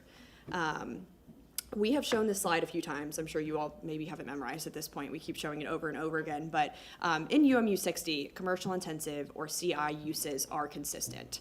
And this is really important because many of the uses that we refer to as industrial are still allowed here in the UMU 60 category. So the uses that would be lost under this amendment, you can see in red on the right side of the screen, are those traditionally heavy industrial uses. That's explosive storage, that's hazardous materials, junkyard, landfill, et cetera. This next slide is some of the same information just displayed in a different format. This is the permitted uses table from the Land Development Code. That column that's outlined in dashed red is the commercial intensive or the CI category. So this bulk of uses that you see on screen, you will be losing these uses with an amendment to UMU 60. But we strongly feel that the ability to consider residential uses, to consider housing on this land, provides a much greater public benefit here in this area than these uses that you see left here on screen that are, quote, heavy industrial uses. There were some inconsistencies raised in the staff report, so I wanted to take a couple minutes to explore just a few of those. We've talked a little bit about industrial preservation and how many of those uses will be preserved with an amendment to UMU 60, but we've noted this before too. I think there's somewhat of a false mirage that this industrial employs hundreds and hundreds of people, and that may have been the case at one time. I think it's an antiquated view because, industrial used to be viewed as these factories and there were hundreds and hundreds of employees. That's just no longer the case in modern society. With the technology we have now, they're just not employing the same amount of people that they used to. So I think that addressing that employment generating fact is important. That mixed use development does create jobs too. We are fortunate to represent some large industrial developers. They are all moving to the county. They're moving to the Eastern Hillsborough County. They're moving to Polk County, to Hernando. They need more land for their footprint, for their operations, and the land in Tampa is expensive. And so it makes sense that you see this trend that they are moving eastward. We've mentioned this before, that the Selman does serve as somewhat of a physical barrier, but Councilwoman Hurtak, you mentioned before, there are some residences on the east side of the Selman, and I did want to make that very clear. But you can see kind of those larger warehouse footprints, especially kind of as you move further east in that areal there. Also wanted to take some time to address coastal high hazard. We've had robust discussions about this as well. Two main important factors, or the critical factors in coastal high hazard area, are shelters and evacuation timings. So this site is very different than a site at the corner of Inner Bay and Manhattan. There's 3 shelters within less than 4 miles of the site here. There's very proximate access to some of the major thoroughfares in our city. The Selman, I-4, Adamo Drive, which carries you to Brandon, and then 275 up there in the corner. So this land has access to get out of Tampa in the sense of any kind of hurricane or storm. We've also mentioned this before too. When we talk about coastal high hazard, we always address resiliency. And as we all know, and unfortunately have seen firsthand in the past couple of years, it's the newer buildings that survive in these major storm events, and it's the older buildings are the ones that we have to be worried about. So newer buildings are required to be built to Florida Building Code, so they're already storm ready by design. As Quinn mentioned, we did go before the Planning Commission Board back in October of last year, and they did vote to recommend consistency and pass that on to this council. So with that, that ends my presentation, but I am going to bring up Daryl Shaw to share a few words about his vision for this portion of East Ybor. Good evening. Good evening, Council. Daryl Shaw with Casa Ybor. I thought I would take a few minutes to describe how this comp plan amendment fits into the vision for the revitalization of the Ybor City Historic District. The vision for the district is ultimately a residential district supported by retail along 7th Avenue, maybe some additional retail, neighborhood retail, and an employment base, a place for people to go to work, where they can walk to work, where they can bike to work, much like Ybor was in its previous years, where you had people working in the cigar factories. Those cigar factories were the employment centers for the people who live in the neighborhood. This comp plan amendment is being requested in support of Tampa General Hospital, a significant employer in Tampa that is out of capacity on Davis Island and is looking to establish a low acuity hospital in the urban core. And this hospital is a significant employer and will allow people to live in the neighborhood and live in the district, walk there, take the streetcar there, or bike there. In addition, it will provide access to health care for the East Tampa neighborhood and the Palmetto Beach neighborhood, both who can very easily access this site via 26th Street, which goes north underneath the I-4 and south into the Palmetto Beach neighborhood. So we appreciate your consideration this evening. Thank you. Thank you. Does that conclude your presentation? That concludes our presentation. I'm happy to answer any questions. Thank you. Councilman Miranda. I just want to say that many years ago, in 19-something, I remember Ybor City like it was. And exactly what Mr. Shaw said about employment where you live and work and play is exactly what was needed there then. It's what is needed there now. You had a box factory, you had cigar factories, but you also had Continental Can and American Can Company. There were huge employees in that area. So I want to thank you for all this. Councilman Maniscalco. Yes, sir. So looking at this map, and we're here in the Central Business District, but what I envision as, we see what's happening, Ybor Harbor, Gasworks, that it'll be a seamless transition from neighborhood to neighborhood, where you don't just get to the end of downtown or you get to the end of Water Street or the Channel District. It continues on, and you're just going from the dense commercial, which is here, if you want to call it dense, and then you continue on to what was mentioned, East Ybor would be a lot more residential. If there's a hospital, a real neighborhood, and you go from one to the next, but you don't have that barren landscape in between, because we've had that, because of so many factors over the last 50, 60, 70 years. So I'm glad to see this before us. Thank you. So maybe this is a question for, You can go let's first. go. Well, no, I'll go last, it's fine. Protocol, I don't, a question for you or Daryl. You talked about industrial land, and I have a concern about giving up industrial land also, because eventually where are people going to work? But I think if you look across from Gasworks all the way across to East Ybor, there's a large percentage of offices. So what's happening is that Daryl just mentioned that more and more people are moving in, but also creative industries are moving in, tech firms, defense contractors, and others. Could one of you give us an idea of what percentage of the space in those three districts is available for people to work in still? That's not, it might not be industrial, but what percentage of space can people have jobs inside, or companies be? Daryl Shaw with Casa Ybor. Councilman Carlson, could you clarify what percentage in which geography? I know there are a lot of office spaces left. In Ybor City? Yeah, and across all the properties that you all control. Could you just give us an idea of if we're getting rid of some industrial space, but you also have office space left, and there are defense contractors and tech firms and others going in there. So I think there's a It's a- trade-off because you're kind of moving up the economic food chain of jobs in Ybor, correct? It's a really good question, and I don't know the exact percentage. What we are seeing is a significant interest in officing in Ybor.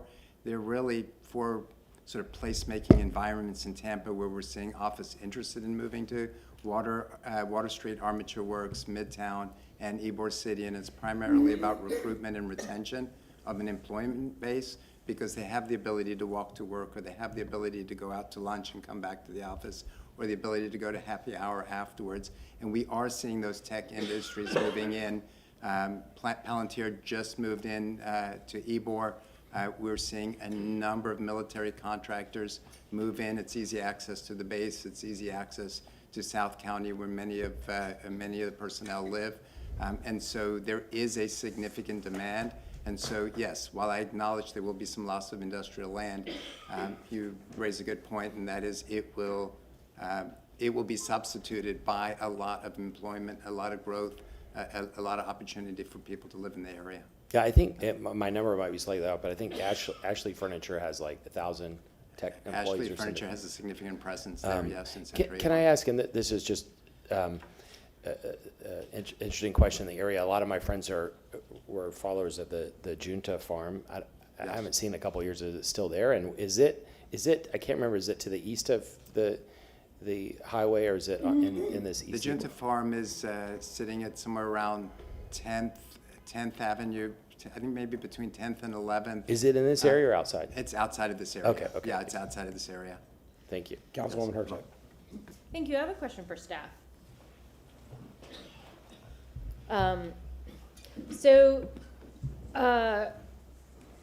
The petitioner put a list of uses that would no longer be allowed. Was that a complete list?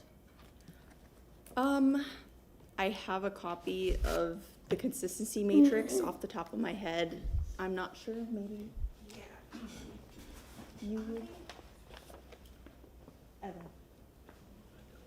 This is better answered for city staff because that's from their land development code. Great. So I don't want to state something, but we do have a copy of it here that we can put on the Elmo. And I hate if to say it, it's needed. just your name for the record. Oh, sorry, Jennifer Malone, Planning Commission staff. Restate your question.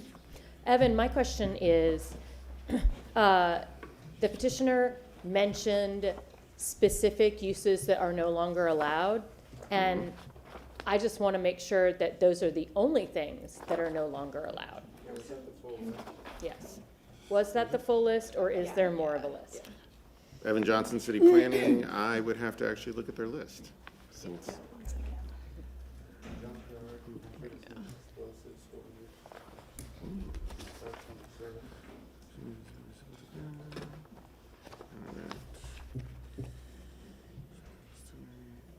Looks like Netflix Studio is gonna have to move out. this may take me a couple of minutes. I can look into it and Okay, just that's to fine. double check it. Why don't you look into it and we'll move on and then you come back to it when That you're ready. sounds good. I can do that. Yeah, I appreciate that. That's, Any other questions? nope, that's my big one. This one's for Mr. Shaw. Mr. Shaw.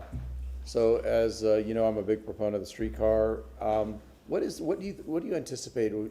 How finalized are you with negotiations with Tampa General for? Yeah, it is, because it's hospital use. It's hospital use. How far along are you? Are you close to? Is that almost a done deal? We have a firm contract with Tampa General Hospital Okay. to acquire the land. Nice. Okay, good. Because I've just for full disclosure, I've talked with city staff about expanding the contract or expanding the scope of the work for the streetcar extension to include further eastward in Ybor City based on this potential construction. Okay, thank you. Appreciate it. Da, da, da, da, da, da, da. Well, I don't necessarily know if public comment, I don't know if that'd be proper because we'd have more information.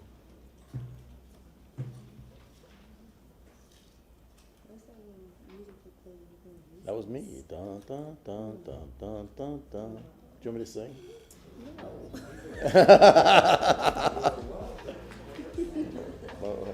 What can I say besides you're welcome? No, the problem with, I move on to public comment, something that he would say you would want to be able, because it's evidence that you'd want to be able to address and talk about. So as far as procedures, would you like to waive your right to speak to Evan's comments? Okay, I will recognize you for public comment. State your name. Good evening, Stephanie Pointer. I just want to say, I don't have a problem with this project. What I have a problem with is that in our land development code and in our comp plan, we don't have spaces to deal with things like this. So although I totally believe that Mr. Shaw is going to do something besides 60 units to an acre of residential, we don't have any way to define what happens. And we did this last week or the week before with the Marisol. There was not enough definition in the future land use to address this. And I don't have a problem, like I said, I don't have a problem with this project, but I do have a problem with, we are giving up our industrial land, which we've lost hundreds and hundreds of acres in the last 10 years. And, you know, I remember when this came, is this second reading? But it came before at some point, or some part of it did. And Councilwoman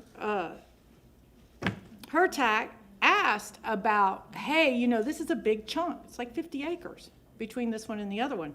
So I don't have a problem with the project. What I have a problem with is we need to step back and look at the future land use so that we have future land use that will actually meet the needs of the development community and assure the neighborhoods that they're getting what they're buying into. Just like the coffee shop, we accepted CMU 35, and then we still, 3-4 years later, we don't have a coffee shop. And somebody could come build apartments there tomorrow. So that's what I have, you know, it's not really about this project at all. It's about the fact that we don't have the appropriate future land use to make everybody feel comfortable with good choices. Thank you. Anybody else in the public wish to speak to this item that does not want to talk to the issue that Mr. Ross over there tabulating quickly? Okay.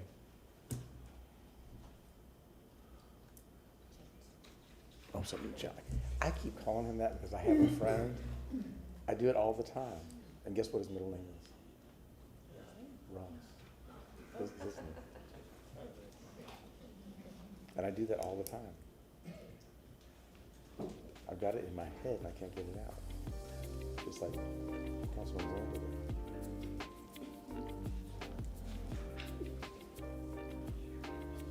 No pressure, Mr. Johnson. Oh. Let's see. All right, Evan Johnson, City Planning. Let's see, we've got petroleum, we've got recycling goods,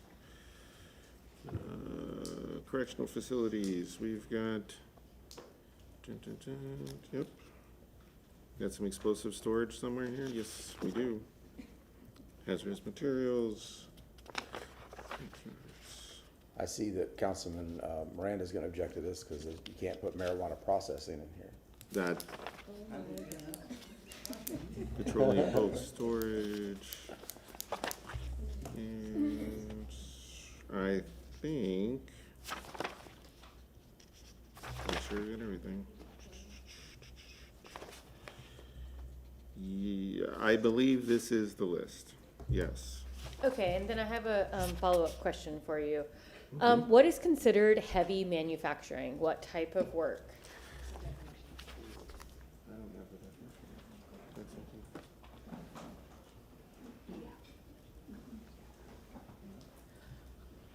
Jennifer Malone, Planning Commission staff. You're just going to have to give us a minute because that's a definition in the Land Development Code. Oh, okay. So we're going to look it up right now. Okay. I appreciate it.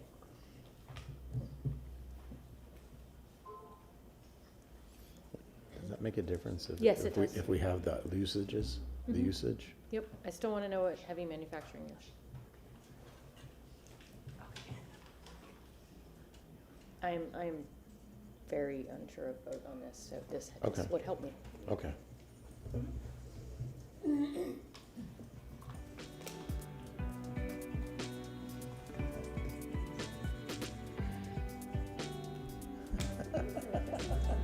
Ask me, you shall receive.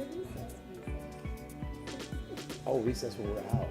I was thinking playground recess.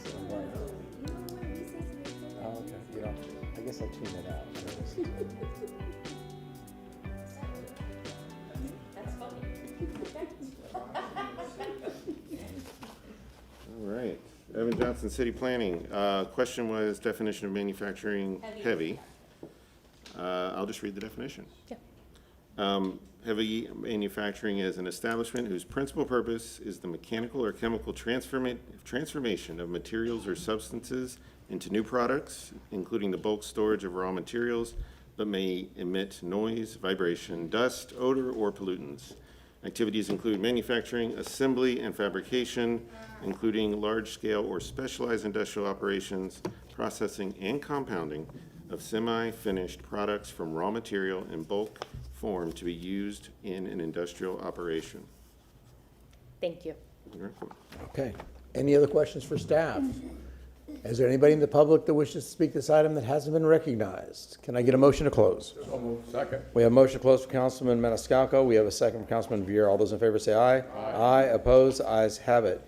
Councilman Vieira, would you like to move Yes, sir. item number 3? I move an ordinance being presented for first reading consideration, ordinance amending Tampa Comprehensive Plan, future land use element, future land use map, for the property located at 2602, 2625, 2801 East 4th Avenue, 2701 and 2710 East 5th Avenue, 2702 East 2nd Avenue, and folio numbers 1894883-0005, 189-516-0010, and 189-508-0100 from heavy industrial to urban mixed use, providing for repeal of all ordinances in conflict, providing for severability, providing an effective date.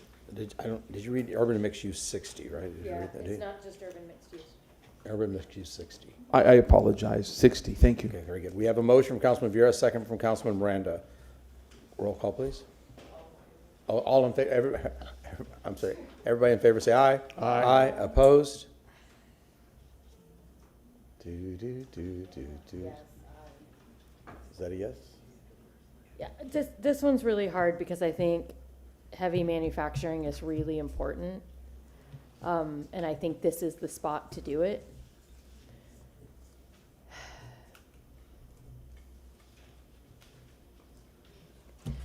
No. Okay. Clerk? And I think we got a sense of that. You want to call it? Call the vote? Roll call. Okay, motion carried with Kurtek voting no. Okay. And second reading and adoption will be held on February 19th, 2026 at 10 a.m. at Old City Hall, located at 315 East Kennedy Boulevard, 3rd floor, Tampa, Florida, 33602. Thank you. Item number 4. Quincy Planning Commission staff, and we should have another presentation for CCTV. Okay, CTTV presentation on the public monitors. There we go. All right. Quinn Steele, Planning Commission staff. This item is TACPA 2511, which is a map amendment for multiple folios at the southeast corner of North 26th Street and East Adamo Drive. The request before you is privately initiated and small scale, covering approximately 22.29 acres, and the request is to change the future land use designation from heavy industrial to urban mixed use 60. Here's a general location map. The subject site is located within the Central Tampa Planning District, the Palmetto Beach neighborhood, the Port Activity Center, and the coastal high hazard area. Here is an aerial photo of the subject site, which is outlined in yellow. It's located on the southeast corner of Adamo Drive and North 26th Street. The site is west of the Selma Connector and the CSX rail line, which serves as the main line connecting to the port. We have IKEA to the west. To the north is the plan amendment site that we previously saw for 2510, which is currently developed with industrial uses. And to the northwest, the red dashed line marks the boundary for the Ybor City Urban Village, which contains a mix of residential, commercial, and light industrial uses. And lastly, to the south of the Selman Expressway is residential. Here's a photo looking northeast at the subject site from North 26th Street. Looking north along North 26th Street, the subject site is on the right. Looking southeast at the subject site from North 26th Street. Looking northwest from the intersection of East Adamo Drive and North 26th Street. And looking at IKEA, located directly west of the subject site. This site is currently designated heavy industrial, which is shown in dark gray. There's a clear line between the industrial designation on the east side of North 26th Street and the mixed-use designations to the west. To the west, the IKEA store sits within CMU 35. To the north of Adamo Drive is the site of 2510 and 2509, which were previously heard. And then there are a few pockets of UMU 60, which were plan amendments from 2017 and 2025. And then to the south of the Selman Expressway is R10 and R20. The green line shows the boundary for the coastal high hazard area, which covers the entire site. This map shows the proposed future land use designation is UMU 60, which would allow up to 60 dwelling units an acre or 3.25 FAR. Under the current heavy industrial designation, residential development is prohibited, but the site may be considered for just over 456,000 square feet of non-residential uses. Under the proposed UMU 60 designation, the site can allow just over 1,300 dwelling units or just over 3.1 million square feet of residential or non-residential uses. If approved, this amendment could introduce residential uses and remove the potential for industrial across the site. We sent this out for our partners for agency review and received an objection from the city of Tampa, and the school board noted that Blake High School is expected to exceed capacity.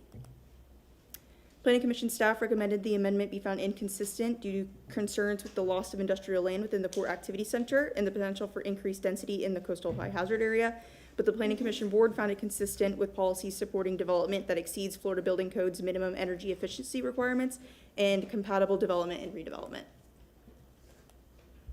With that, Planning Commission recommends that the proposed map amendment be found consistent with the goals, objectives, and policies of the Tampa Comprehensive Plan, and I am available for any questions. Does council have any questions? Hearing none. I'm kind of expecting this just to be a ditto, right?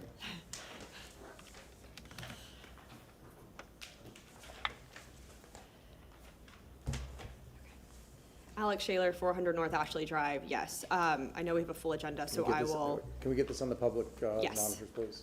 Just give them a minute. I don't know.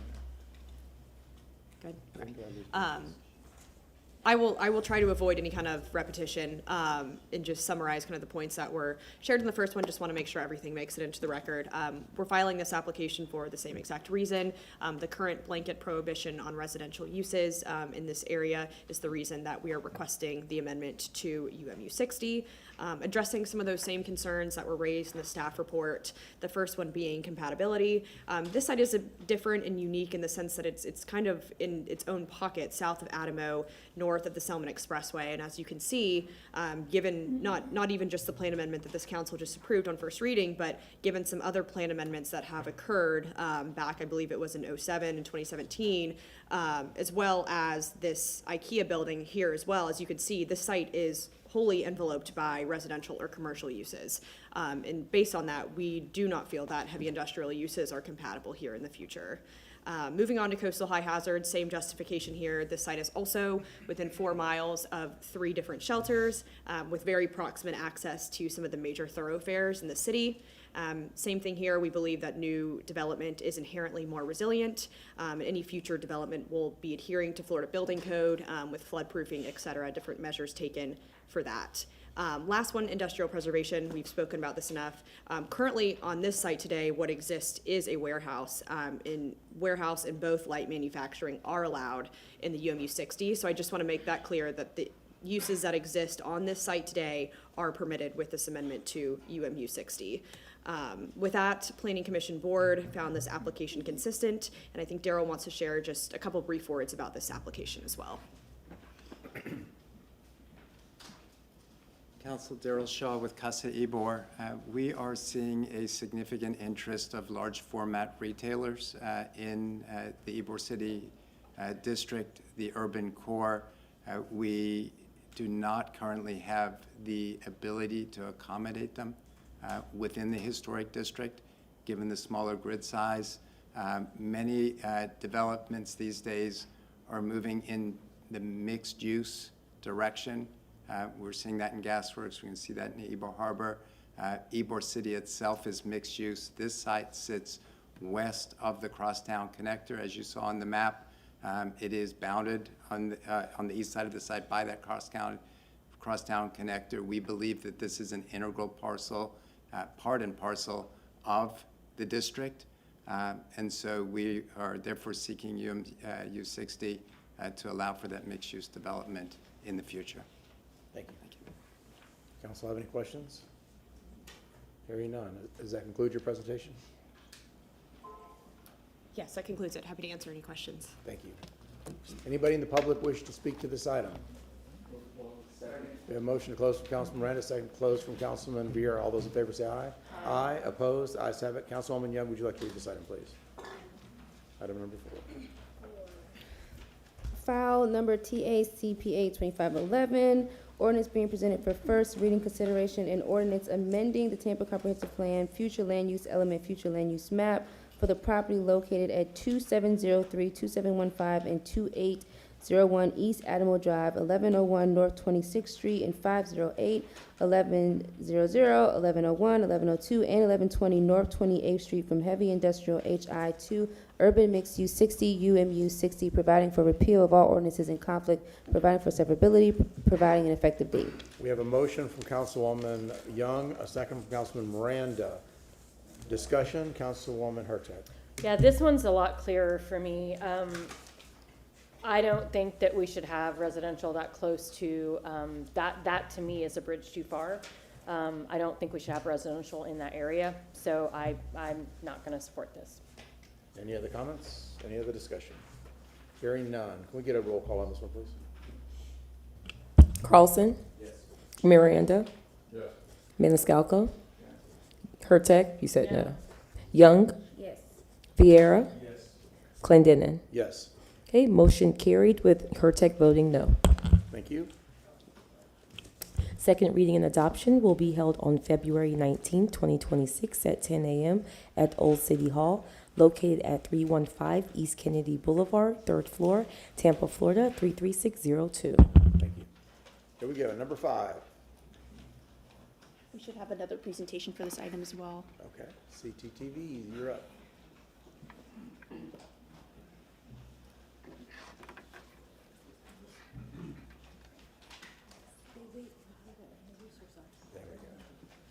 Quinn Steele, Planning Commission staff. This item is TACPA 2514, which is a map amendment for 7409 South Manhattan Avenue and 4436 West Richardson Avenue. The request before you is privately initiated and small scale, covering approximately 3.23 acres, and the request is to go from residential 10 to residential 20 future land use designation. Here's a general location map. The subject site is located within the South Tampa Planning District, the Port Tampa City neighborhood, and the coastal high hazard area. Here's an aerial photo of the subject site, which is outlined in yellow. The subject site and all the vacant land to the north are a part of a historic landfill site, and then to the east is MacDill Air Force Base. The site wraps around existing single-family detached homes along West Richardson Avenue. Immediately south and west are vacant as well. Further northwest and southwest are primarily single-family detached with limited single-family attached uses. This is a photo looking north on West Richardson Avenue towards the subject site. Looking east on West Richardson Avenue, the subject site is on the left. These are the existing single-family detached homes along West Richardson Avenue. The city-owned parcels to the north being used for dumpster storage. And then looking east on South Manhattan Avenue towards MacDill. The adopted future land use map designates the site as residential 10, which is also to the south and the west. To the north, east, and south are public, semi-public lands. Further south is light industrial, and further north, approaching Interbay Boulevard, is residential 20. The 4 CMU 35 parcels to the south are city-owned and were amended through a 1998 plan amendment, which was intended to allow the development of a golf course, which never happened. Lastly, portions of the site are within the coastal high hazard area, which is shown by that green line. This map shows the proposed future land use of residential 20. Under the current R10 designation, the site can be considered for 32 dwelling units or just over 49,000 square feet of non-residential uses subject to locational criteria. Under the proposed R20 designation, the site may be considered for 64 dwelling units or just over 70,000 square feet of non-residential uses, which are also subject to locational criteria. The proposed R20 designation could result in the increase of density and intensity and would allow for multifamily uses. Any non-residential uses would be subject to locational criteria, which is expanded under the R20 designation. During agency review, both the City Planning Department and Land Development Coordination objected to or found the request inconsistent, noting concerns with increasing residential density within the coastal high hazard area. Planning Commission staff recommended the amendment be found inconsistent due to concerns with compatibility and increased density in the coastal high hazard area, but the Planning Commission board found it consistent with policies ensuring an adequate supply of housing. With that, Planning Commission recommends that the proposed map amendment be found consistent with the goals, objectives, and policies of the Tampa Comprehensive Plan, and I am available for any questions. Does council have any questions? Hearing none. Applicant?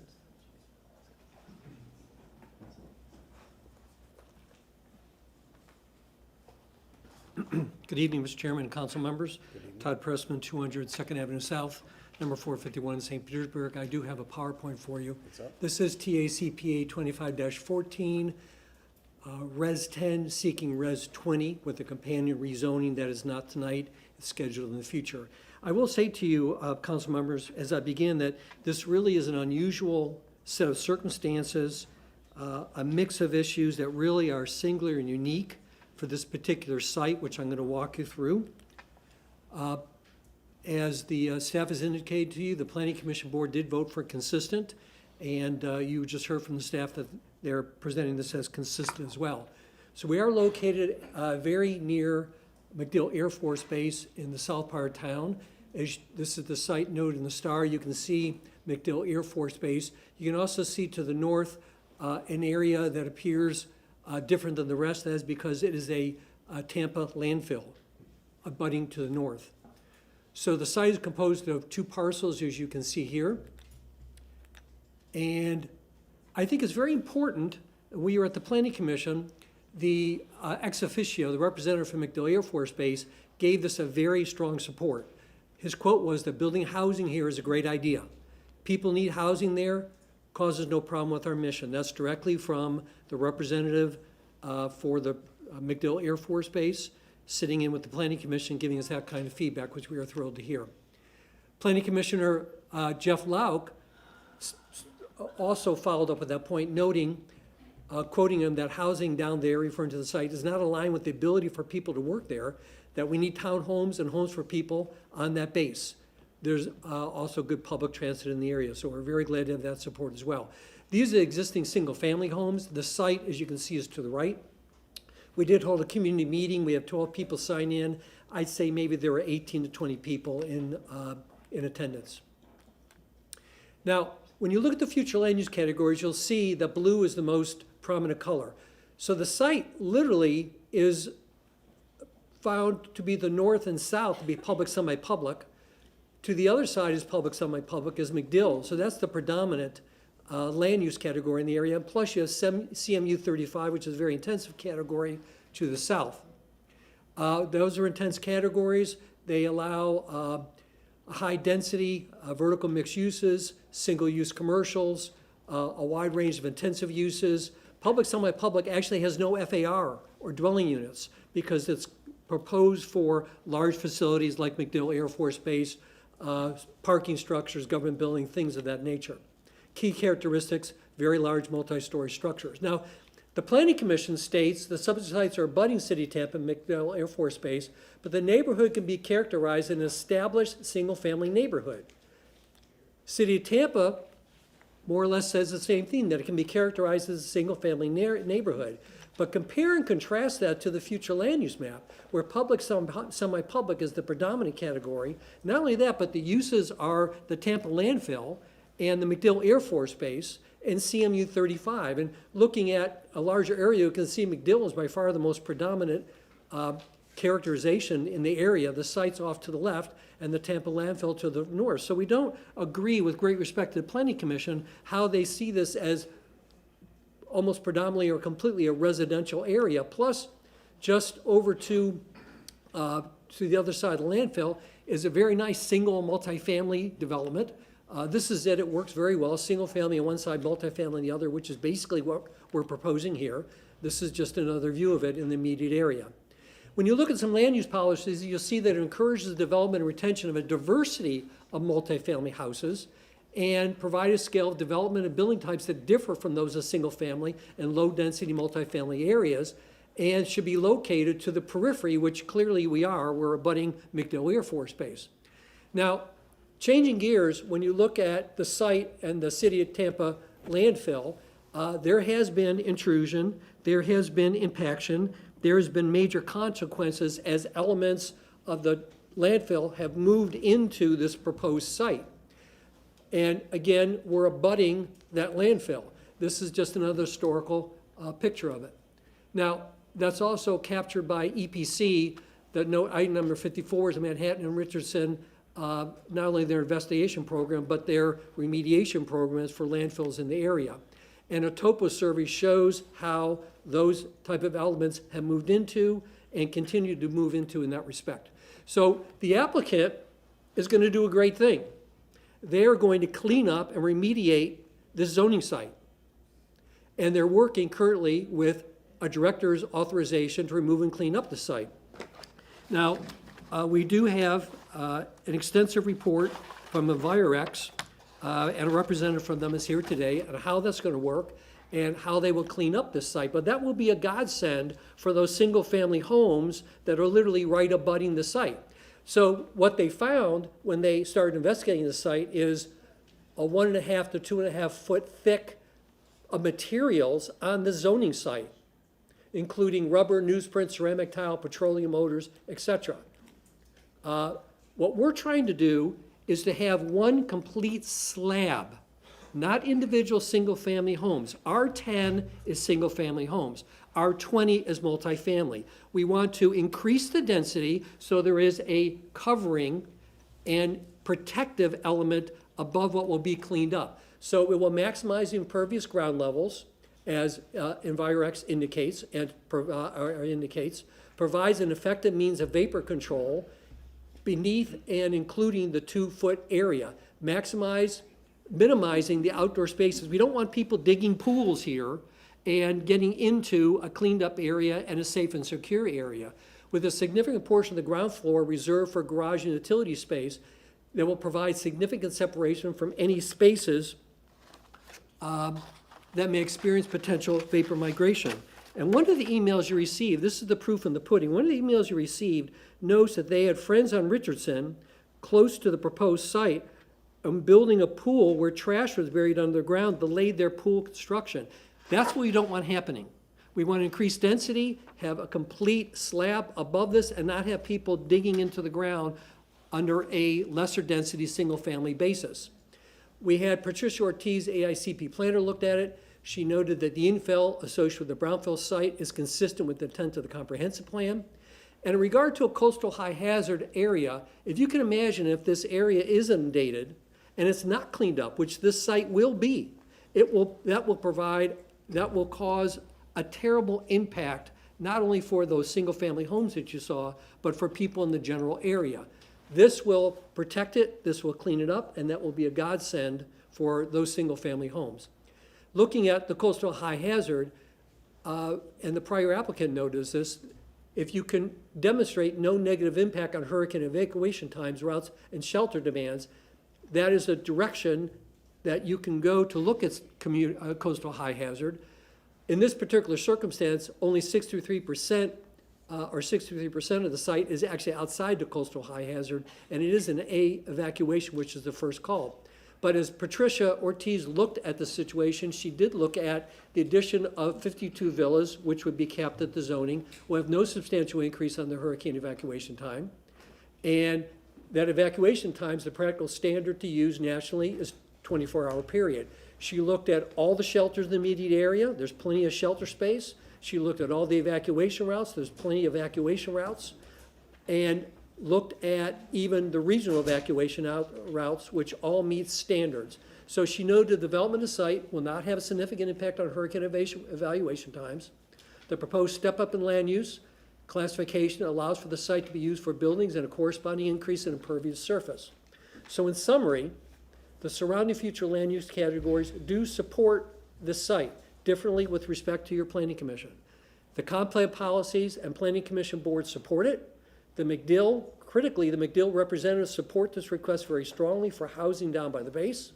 The impact and cleanup of the site of the city land use is a critical component to clean the site, make it good for residential, for the new residents and for the future residents, And the CHHA is well addressed by minimal density increase, remediation of the city landfill intrusion, and the parcel CHHA. So I do want to put this into the record.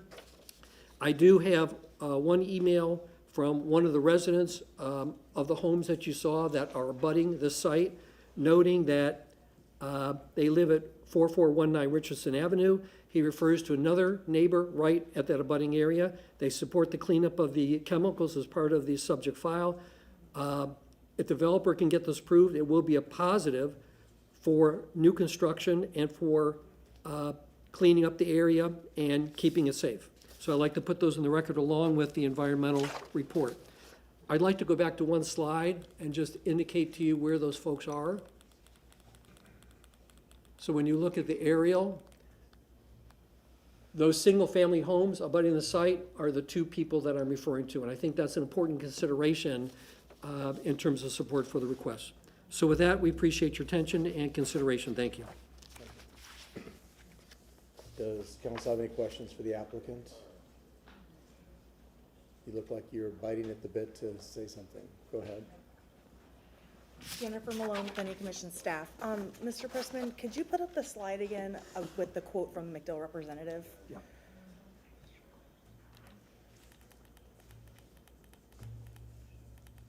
Thank you for recognizing me, Chairman. There was a different one. You had another one referencing. Oh, Jeff Lowe? Fernandez. Yes. Okay, so this quote, now I have not, yeah. Fernandez is on the board at this time. For MacDill? No, it was not Fernandez. It was Jess with Mr. Lowe. Right, but not Planning Commissioner Fernandez. Okay. MacDill Air Force Base Board member. Okay, yeah, the quote you just see is from Mr. Lowe. Okay, so just to clear the record, Jennifer Malone, Planning Commission staff, the resolution is in your packet. Fernandez was not on this application. It's Commissioner Jess Lauk and the MacDill Air Force Base representative who sits on the Planning Commission does not vote, they're ex officio. Correct.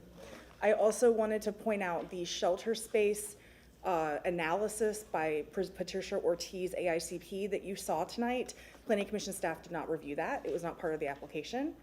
And then there was another one about the CHHA percentage. Yeah.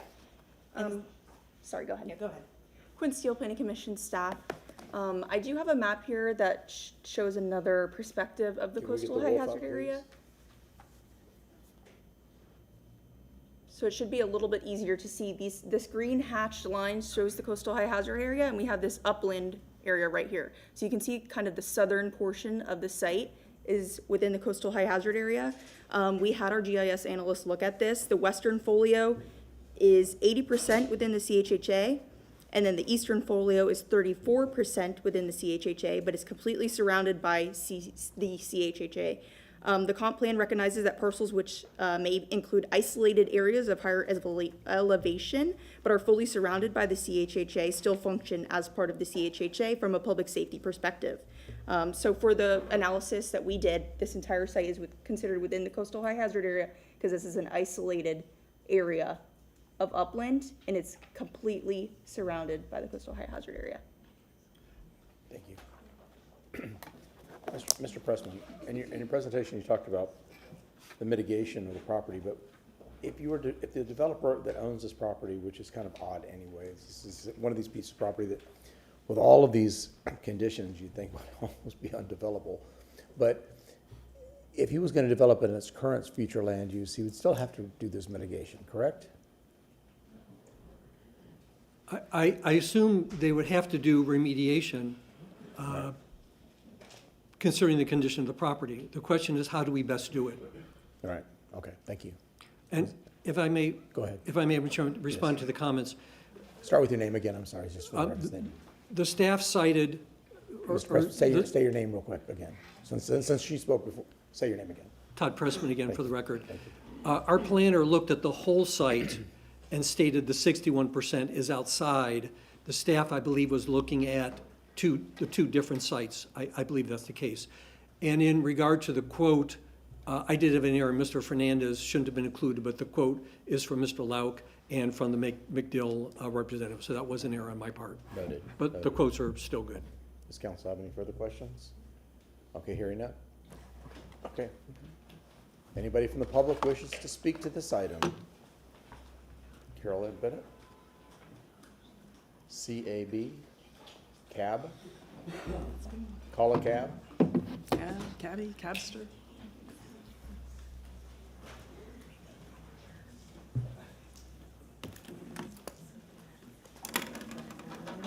What do we got here? I don't know. I think they're about Igor. I'm pretty sure that looks like it. Okay. All right, let me start.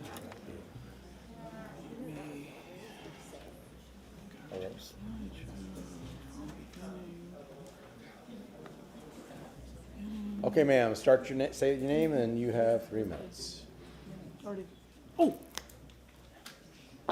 My speaker waiver. She forgot her waiver form. You're killing me. No, that's my mouth. You're killing me.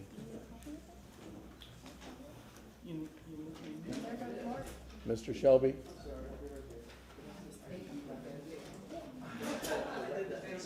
Yes, pass it down. Back to your cage. No, it's just one copy. One copy, that's not good. Yeah. Yeah, they do that sometimes. Yeah. Okay, Mr. Shelby.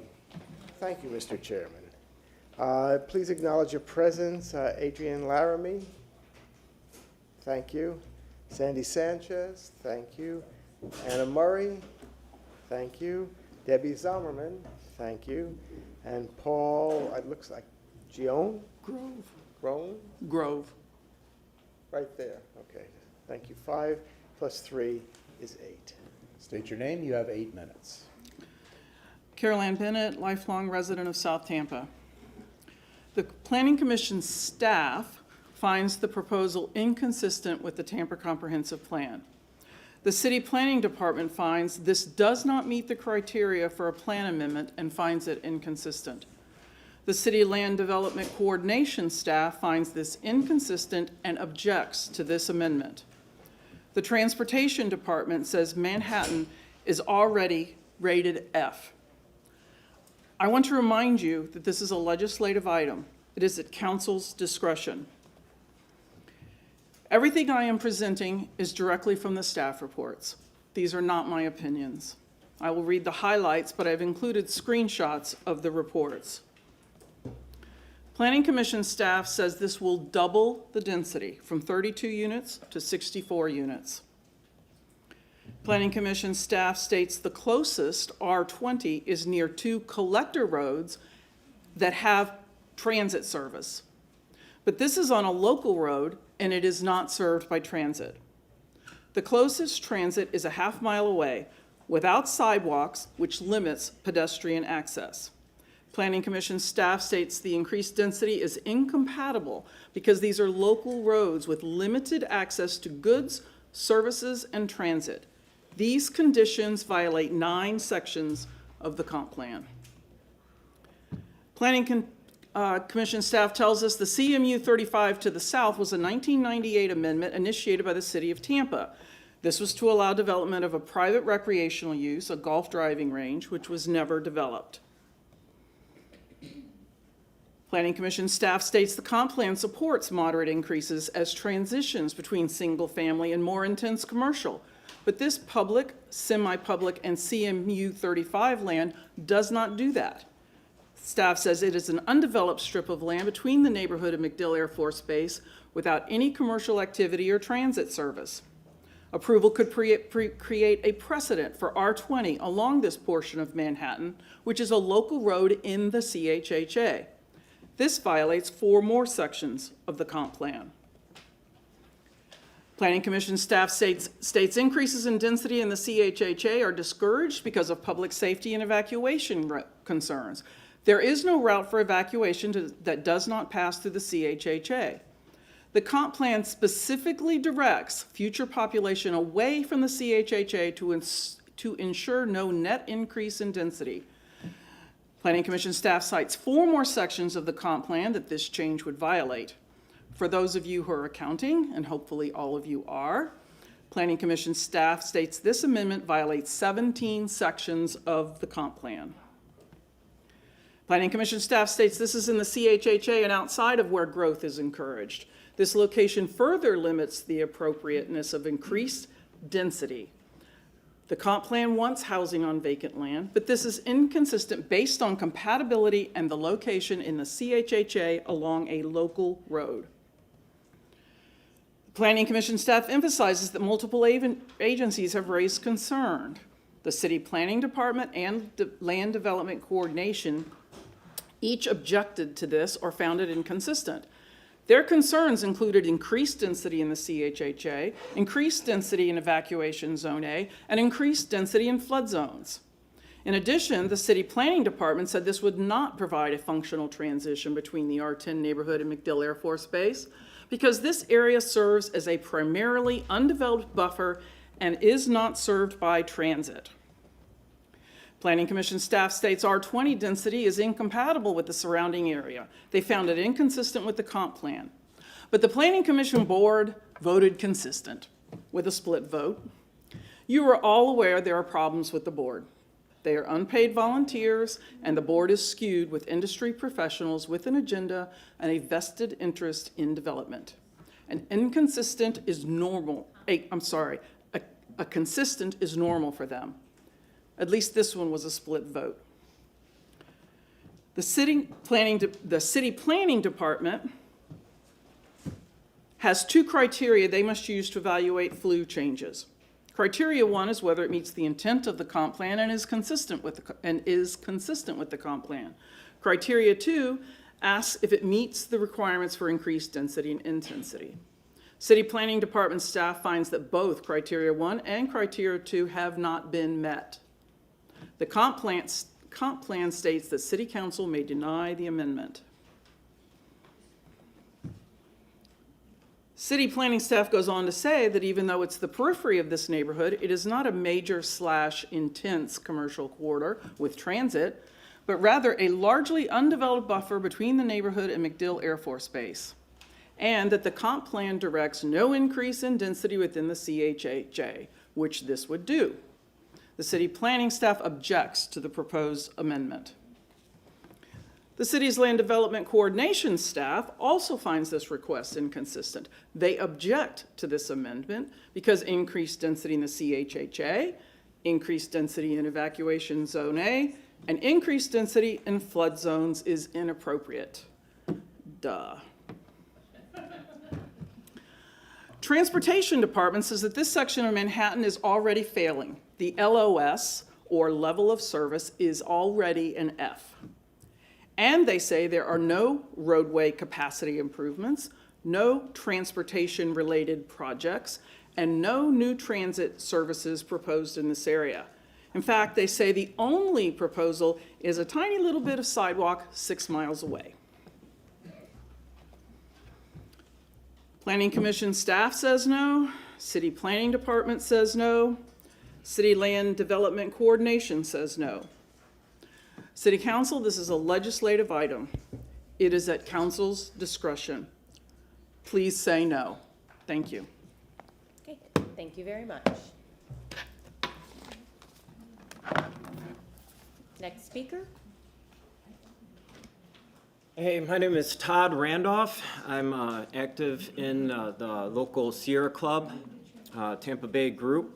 I've taken on a board position within that group, and this was brought to our board and Sierra Club. Many of us have put in our own personal emails on this, and it was formally voted on by the group. We are all in agreement that we would wish you to please vote no on this item, CPA 2514.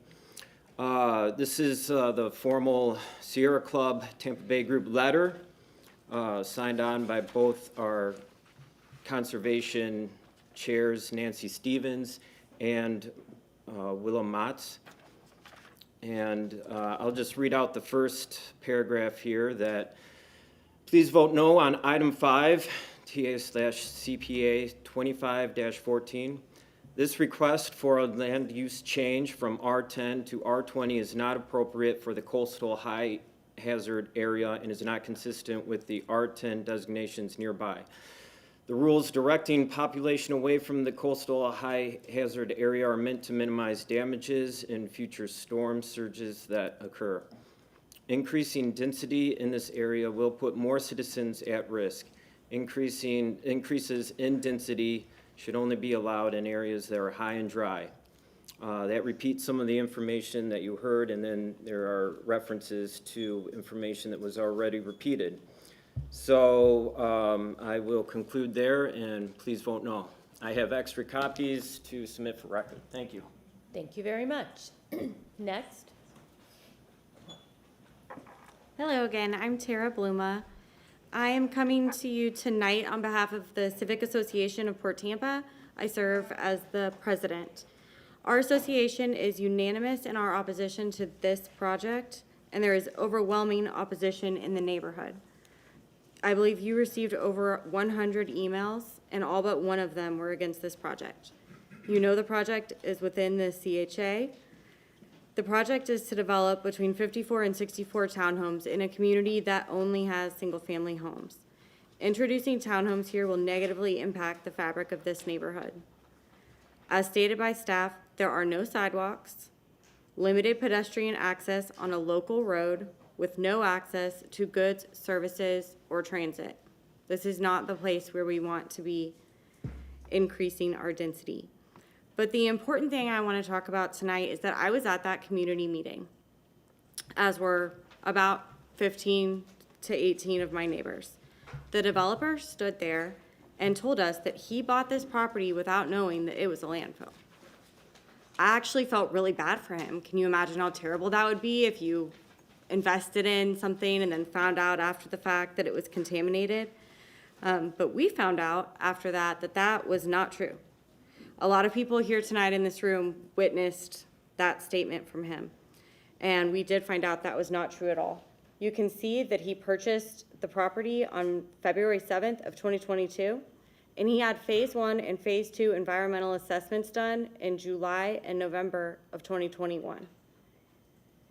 Here is the deed showing February 2022, environmental phase 1, July of 2021, and environmental phase 2, November of 2021.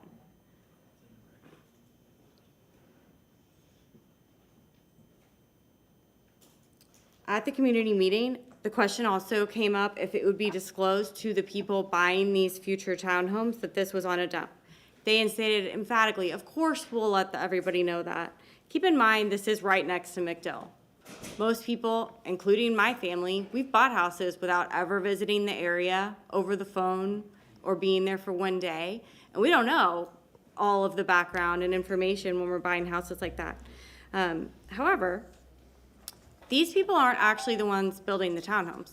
They're getting the land cleaned up, they're getting it rezoned, and then they're selling it to somebody else. So we have no idea what the developer is planning on disclosing or if they will be upfront about that information.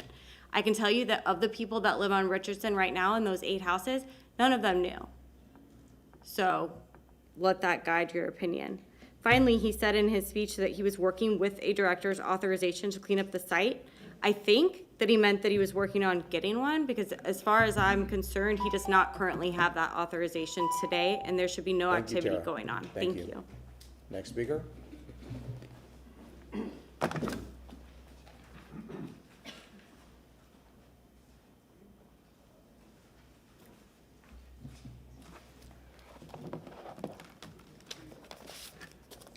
Please acknowledge your presence. If you can, say here, please. Heather Jordan. Here. Thank you. Michelle Mastro-Totaro. Thank you. Jamie DeFreitas. Here. Scott DeFreitas. Here. Annalise Meyer. Here. Victor DeMaio. Here. 1, 2, 3, 4, 5, 6 names plus 3 is 9. Good evening, Stephanie Pointer. Of all the projects I've ever seen, I've seen a lot, more than some of you. Anyway, coming from this council, this is the most deplorable in my opinion. The development of the site to the south of the city dump, which used to be the dump, the applicant knew that it was contaminated. They did stand up in the neighborhood meeting and tell us, oh, we didn't know that it was contaminated when we purchased it. Now, first of all, here's the dump lot. Here is the subject property, and of course, this is where the houses on Richardson are, where people testified in the meeting that they were sick from living there. This is MacDill Air Force Base. People come from all over the world to live here. They buy houses sight unseen.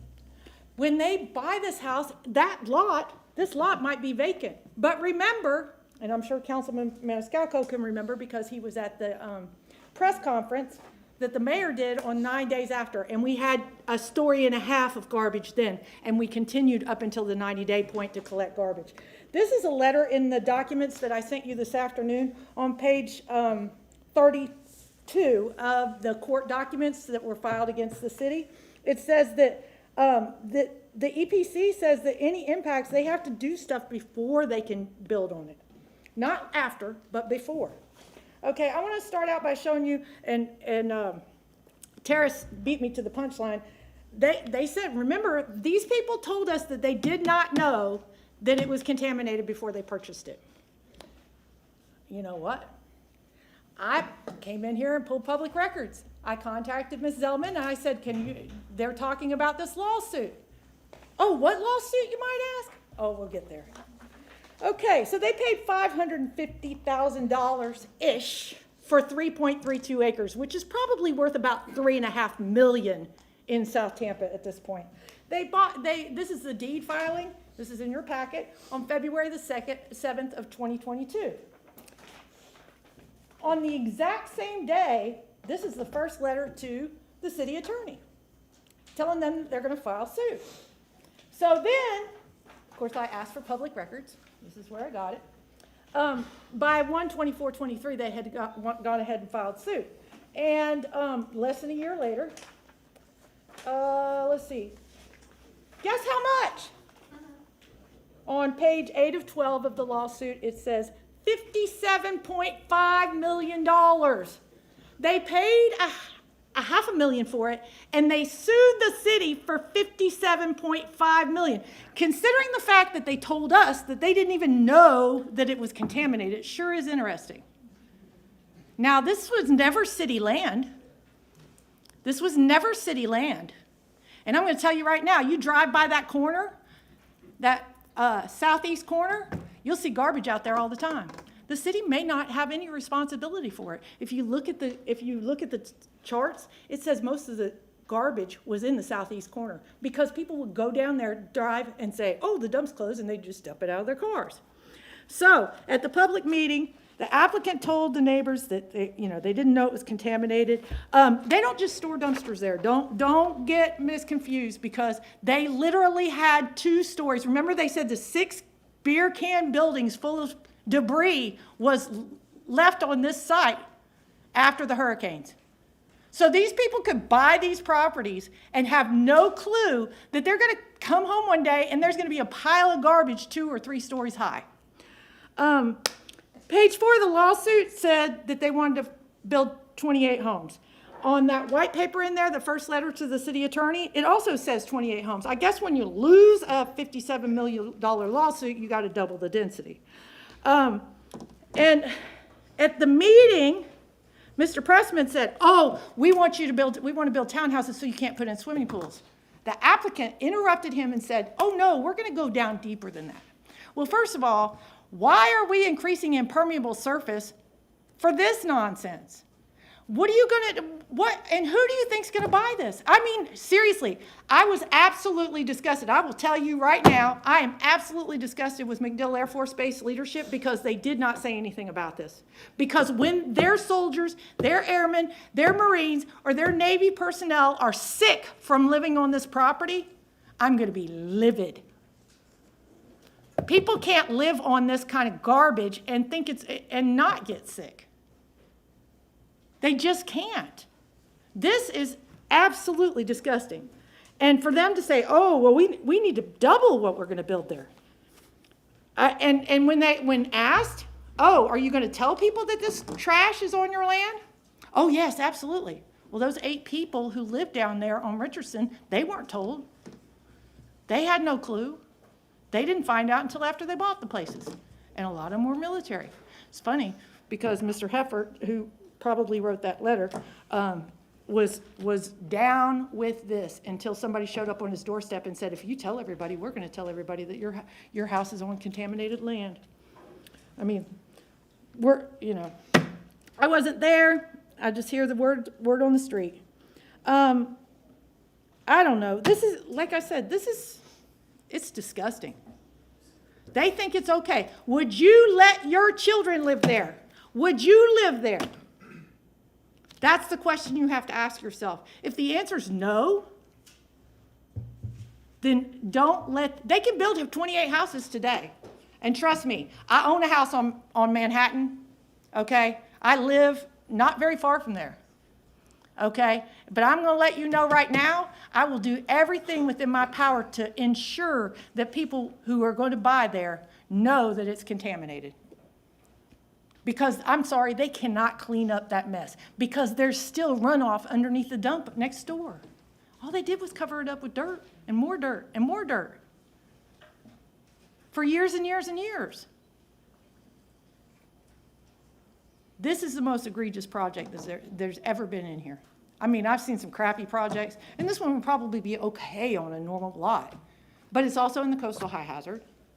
And the townhouses that they said, they're at the corner of Inner Bay and Manhattan, which were built in 2004, well before we had a problem with density in South Tampa. So I could talk about this for days, but I'm tired. And I love y'all very much, but I'm really, really tired and want to go home. And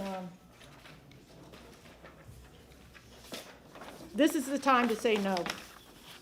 You can't say no during a rezoning, because if you do, they can sue you. But you can say no now. I almost forgot my last piece of paper. This is my favorite. When Mr. Pressman sent me the letter in the mail, it says on here, affordable housing, HSG Objective 1.1, provide additional housing units to serve moderate income, low income, and very low income households by 2040.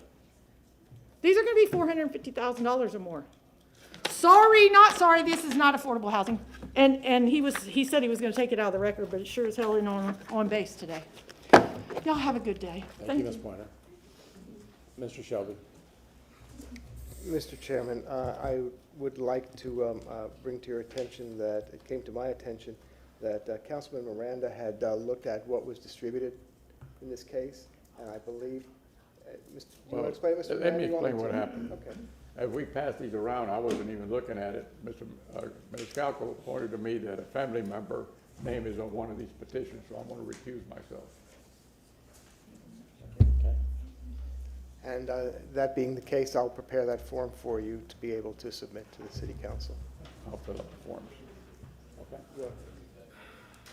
Very good. Is there anybody else in the public that wishes to speak to this item? Hearing none, can I get a motion to close? A motion to close, Councilman Maniscalco, a second from. No, he has to. Oh, you rebuttal, I'm sorry. You're right, sorry. Disregard all the above. If we could go back to the PowerPoint again, please. Mr. Chairman, before we begin, the clerk has asked me to find out, Mr. Pressman, did you submit this Ortiz Planning Solution document into the record? I did, yes. You did, okay. Motion to receive and file. Thank you. Motion to receive and file for Councilman Bureau, second for Councilman Maniscalco. All those in favor say aye. Aye. Opposed? Ayes have it. If we go back to the PowerPoint for a moment, I checked something and it goes along with what I'd like to speak to you about.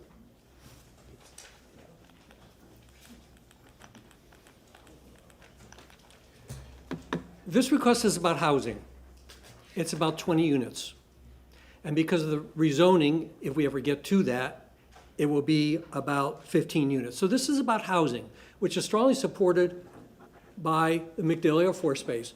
What this is telling you is not only one, but 2 members made comment at one time or another. Mr. Berry was at the hearing and stated, building housing there's a great idea. But Jeff Lauk which appeared to be a confusion. He was citing that the other MacDill officer, who was not at the hearing, has said many times that housing down there is not aligned. The point is that there's strong support from MacDill, the U.S. Air Force Base, that they desperately need housing. That's what this request is about, housing.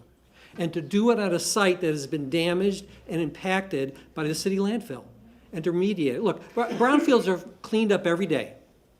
They have a tremendous environmental firm that is working, other than what Steffi indicated, or I'm sorry, the one before her. They are working with the director, and that gentleman can speak to it if you'd like to hear about it. And we'll clean this up. That makes this a viable site. But we have to do it correctly. We have to do it in the best way possible, and that is to do it as locking down that material. That then protects and is a godsend for those single-family homes. Now, you heard from them. I have that in the record. Those single-family homes are thrilled that they will have a secure area behind them, so they're not further impacted by the landfill. So that's what I meant, that there's a lot of significant different types of issues swirling around here that we need to take into account that are outside the norm. Coastal high hazard, I've showed you our planner has looked at that closely, meets the standards of the city. I've also showed you that the character of the area is not residential. The character of the area is MacDill Air Force Base and the landfill. It's not residential, as your staffs have presented and with respect to them. So in regard to who does support this, which you've seen from the residents, which you've seen from the Planning Commission Board, who did vote in favor, and in regard to the report from our planner, we believe and strongly want to move forward to make this a remediated site that will be safe. In regard to a couple comments from Stephanie, I did check with our environmental expert. There will be public notice requirement for anyone who will be living on the site.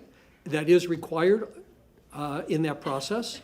And also, I was disappointed by one point, because Stephanie did at the end bring up a comment that I had at the original record, which I communicated to her was incorrect. It was corrected, and it's unfortunate that she chose to present that again tonight. I'm disappointed by that, but that has been presented. I wanted to correct the record. So with that, we appreciate your attention and consideration.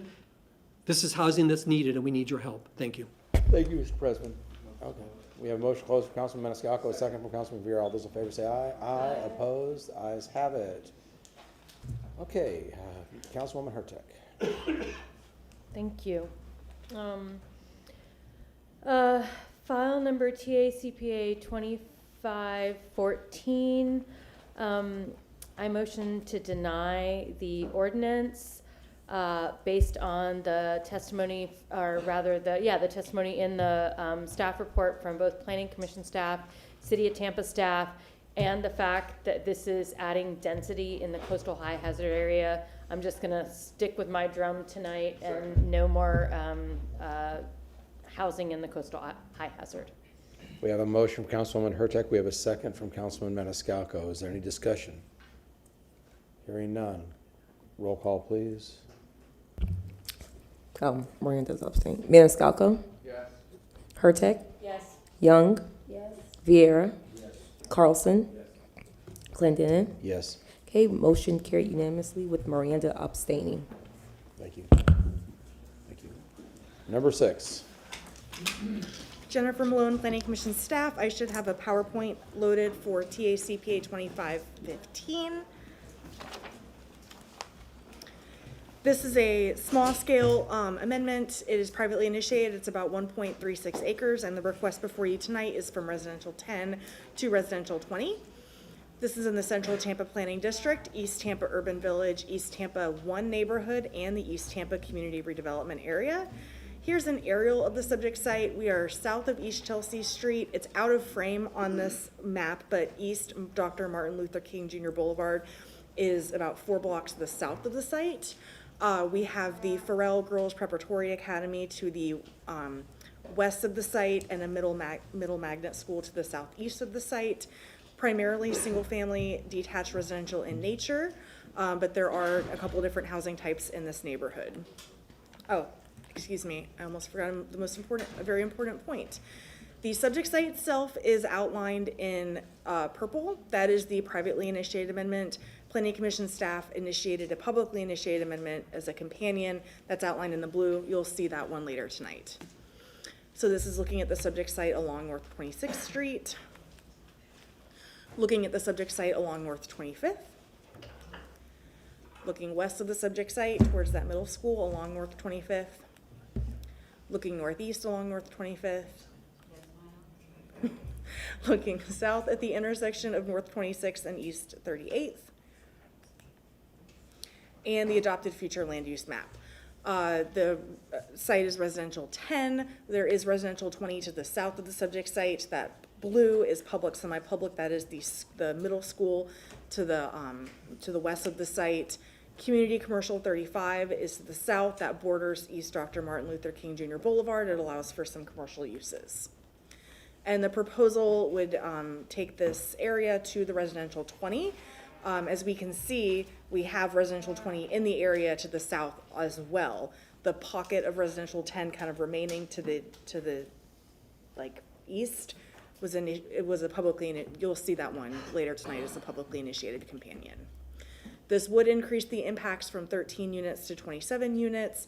As the maximum, it would increase the amount of non-residential that could be considered under the site from about 20,000 to 29,000. I do just want to point out that any non-residential would still have to meet locational criteria. It would be very limited in nature. That would still apply under both land use categories, although it is a little bit broadened under the proposed residential 20 category. Planning Commission found this consistent with the comprehensive plan. The Planning Commission voted that this was compatible with the surrounding area. This will provide a nice transition in density, also ensure an adequate supply of housing in the neighborhood as well. And with that, the Planning Commission recommends consistency. I'm available for any questions, and we do have an applicant. Oh, and no objections from any reviewing staff, although I know city staff is here if you have any questions. Okay, Thank you. does council have any questions? Hearing none, applicant, and I understand the owner is online as well. Is that true? Okay. You ready? You're up. Good evening, Council. Steve Michelini, representing the petitioner. We worked very closely with the Planning Commission staff, and they apparently thought it was such a good idea, they included another lot and parcel adjacent to the request.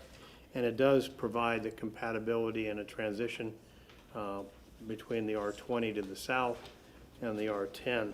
There's also a roadway that is kind of in question, and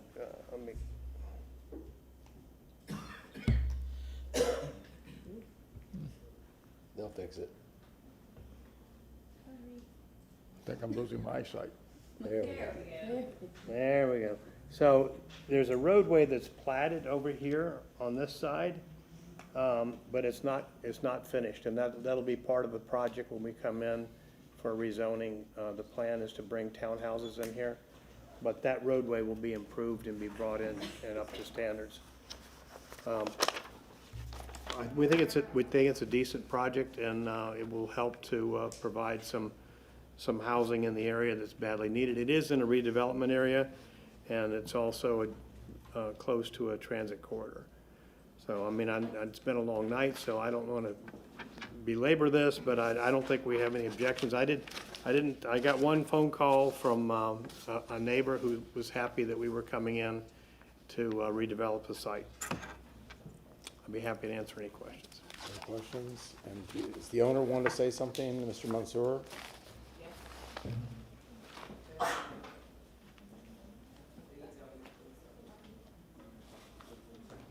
Is he on? Unmute yourself, please, Mr. Ali. Are you part of the applicant? No, I'm not. But I am an owner. The house shown there. And Okay, hold on. You'll have your moment in a moment. I will have a moment. Okay. Stand by. I apologize. Ali, are you on? If you please unmute yourself.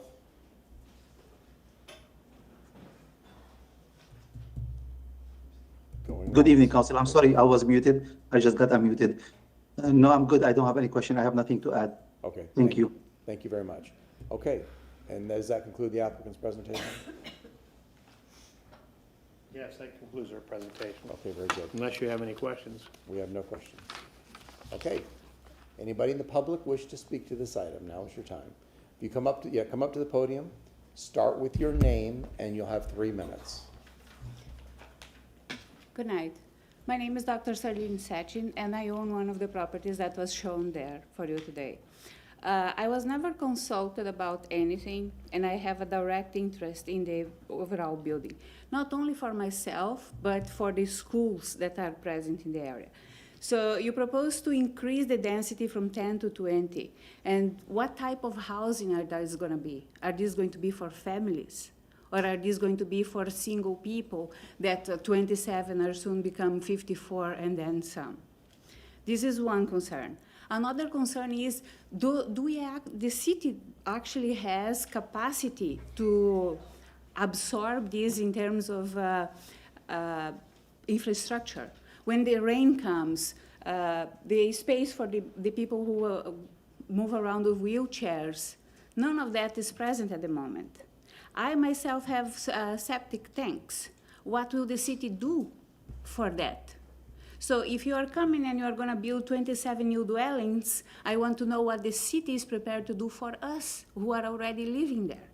And for the schools, if you are going to have potential 54 singletons in there, you have an elite school for girls in front, then you have a primary school for kids in there.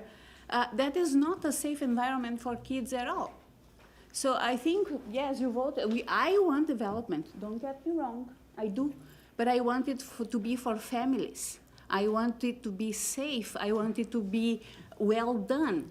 I have seen a draft that I borrowed around. No draft ever arrived to me for me to have an opinion on it. But it was like small apartments where singletons would live, and then basically traffic would become a possible nightmare for everything. It already is at sometimes. So yes, I want housing there, I want developing there, I want everything there, but I want it done right. I would like for you guys, you are the politicians, you've been doing this a long time. So why multiply this to 27? That soon enough is going to be 54 people, and then you're going to have 54 cars living there, and then we have all these girls and all these other kids that are there. And we have the infrastructure for this. Sewage, tanks, water. The road is a mess. If you pass through there, I received a ticket on behalf of them. And I have a garden in my house. So please consider this. Thank you. Thank you very much. Next speaker. Start with your name, please. Good evening, City Council. My name is Devin Izette. I live immediately adjacent to the property being considered for rezoning. I want to be clear that I am not opposed to growth or development. My concern is that this is not compatible with this spot. The first issue I have with it is flooding. If any of you have ever been on 26th Street there, you'll know during a normal rain, the street floods up to a foot. I have a very low home, as well as some of my neighbors, and putting an apartment complex on this property will flood my home, and I'm very concerned about it. Second is for traffic. Just coming in today, you can throw a rock at Lomax Elementary School, you could throw a rock at Farrell Girls School, and pickup and drop-offs is crazy. There's buses, there's kids walking everywhere. Middleton High School's right there too. So there is hundreds of people walking at those peak hours, and adding density into this area is gonna cause accidents, and it's gonna be dangerous for pedestrians, it's gonna be dangerous for children and their parents. Third, I want to talk about Quercus virginiana. There is beautiful, magnificent, century-old live oaks, which are protected here in Hillsborough. They're protected by the city of Tampa and their policy. And cutting these trees down is it's terrible. You can't replace them. It'll negatively impact the environment and the neighborhood. And then finally is the type of housing matters here. We're rezoning it to where there's a potential to put 27 units on this small spot. If you look at a satellite image, you'll see that this is all single-family homes in this area. There is no apartments in this entire area.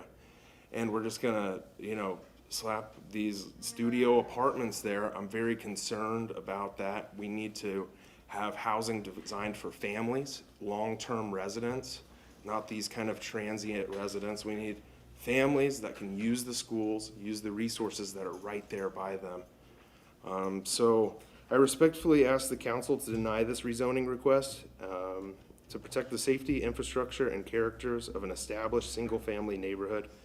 Thank you for your time. Thank you. Next speaker, please. Start with your name, and then you have 3 minutes. Sure. My name is April Carlton, and I live, the property that we're speaking about is just behind me. We have one house behind me, but it's the lot exactly behind that one. As the gentleman spoke about, flooding is definitely an issue. When it does rain right in front of that lot, it's going to flood. Also, what I have noticed, and we've all noticed in Tampa, is they take one lot and they expand it, and what happens is they take away the soil and the trees, and there's no way for that water just kind of runs off. Also, the newer housing is built up higher, so the house that's there will absolutely flood. Not only will his house flood, but the house right next door is going to flood. Also, the map showed it is a single-family home area. There aren't any apartments, so I'm really concerned about 27 units being in my backyard. It's a pretty established neighborhood. As a matter of fact, my mom, we moved there about 20 years ago, maybe 25 years ago, and we are a newcomer.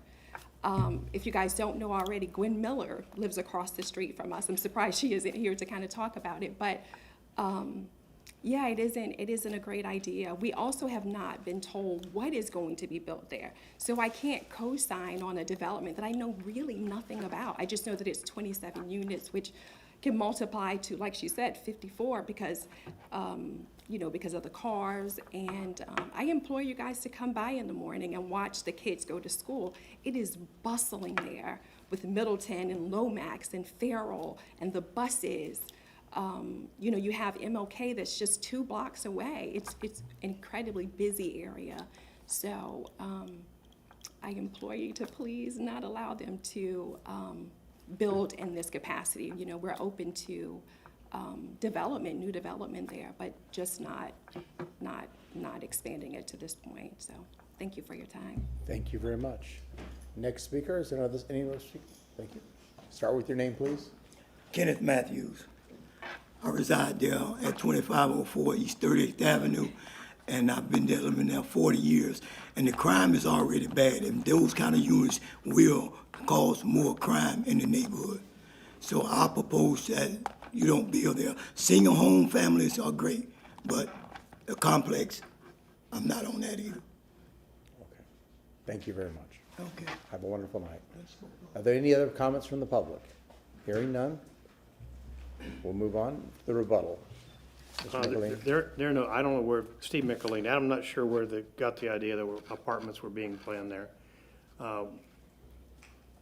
The plan is for townhouses, which will be site plan controlled. We do plan, and we had a general plan to deal with the drainage for the whole area. And I think, I don't know who I talked to, one of these gentlemen, about it would solve the drainage problem in the area, but that's not what's before you.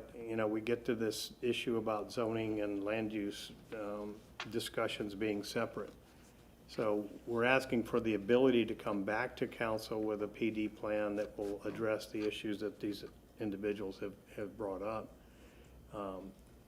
We will make significant improvements, including bringing in the utilities that have to be brought in for the uses, and the woman mentioned a septic tank. But we do have to, septic tanks would never be approved for a new development. So we have to bring in the sanitary sewer lines, the water lines, and account for all of the drainage. Each of those parcels will be single-family townhouse owner occupied. These are not rentals. And anyway, I'm trying to kind of cross the line a little bit on talking about zoning versus land use. Yeah. But We got a unanimous recommendation of approval from the Planning Commission staff, from the city staff, and from the planning commissioners themselves. So we're asking for the ability to bring in a plan that you all can look at and so we can demonstrate the compatibility. I'd respectfully request your approval. I mean, I think, you know, we did spend a lot of time reaching out, and I didn't hear from any of these people. The notices were sent regarding this proposal, and we certainly will be happy to meet with them in the event that the city council approves a land use change going forward. But we separated the zoning from the land uses. The council has been adamant, or fairly significantly stated, that they wanted those separated so you could consider them independently. But we will address all of the site issues coming forward.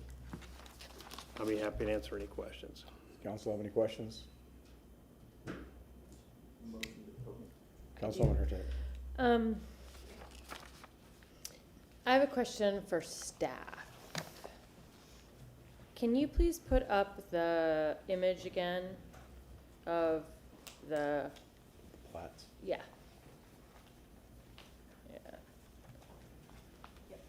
I have a paper copy too, if that's easier. That's fine. Yeah, paper copy works. Which image? Jennifer Malone, Throw it Planning on the Commission wolf so staff. everybody can see. Yeah, you can just put it on the wolf. Okay. Just one of the future land use maps. Sure.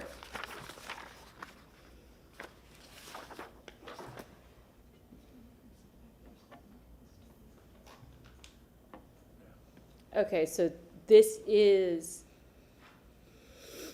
attached to residential 20 Yes, ma'am. already. Correct. Okay. It's adjacent. Okay, so I'm going to ask one of the members of the public who came up to speak. I'm curious where they live. If you could just point on the map, all you have to do is first just state your name for the record. Kenneth Matthews. And then could you point to where you live on the map? No, you have to do it on the. This machine over here. Yeah, do it on the Is this an screen. accurate representation of where you live right there? I live right in the second lot, lot 12. The second lot ends. Lot Okay. 12, So in the brown, okay. right in my back door. Okay, thank you. And sir, just state your name for the record, and then if you could point to where you live. Devin Izette. I live right here. Okay, the orange, okay. Loves the most. Got it, thank you. Yep. If anybody else wants to point it out, come on up. There's 4 of you. I just want to kind of understand where you are. Just say your name again for the record. My name is Dr. Serlene Sechin, and I live right here. This Okay, lot is thank you. entirely mine. Okay. I think that I am Your name again for the April record? Carlton. Thank you. I think I'm here. The orange one? Not orange, but, The brown, okay. The brown. Got it, Yes. thank you. Okay, so I want to say that for people who live on the brown places, basically what we're asking is to turn where the orange is to the brown. Correct. So you already have the residential 20 future land use. And you are still single family. So I wanted to make sure that you all understood that. But I wanted to make sure, because I knew there was a change in a space, and I just didn't know where. We did Oh, no, I'm sorry, you can't, you have to come up. So I just wanted to clarify for my own and y'all's. Okay, thank you, that was my question. Any other questions? Does that conclude? Are you done with your rebuttal? We have a motion to close from council. Do you have any addition? We'll work with them, you know, in the event that the city council votes for the land use change. But the real controlling factors here will be coming forward, and we'll be working with the staff as well. So all those protective measures that they're looking for will be incorporated. We have a motion to close from Councilman Maniscalco. Is there a second? We have a second from Councilman Miranda. All those in favor say aye. Aye. Opposed? The ayes have it. Councilwoman Hurtak, you want to say something? Yeah, this is one of those where I don't know if you all will agree with me. I feel like because Lewis has left somehow, like I'm channeling Lewis. I'm sorry, I'm channeling Councilman Vieira.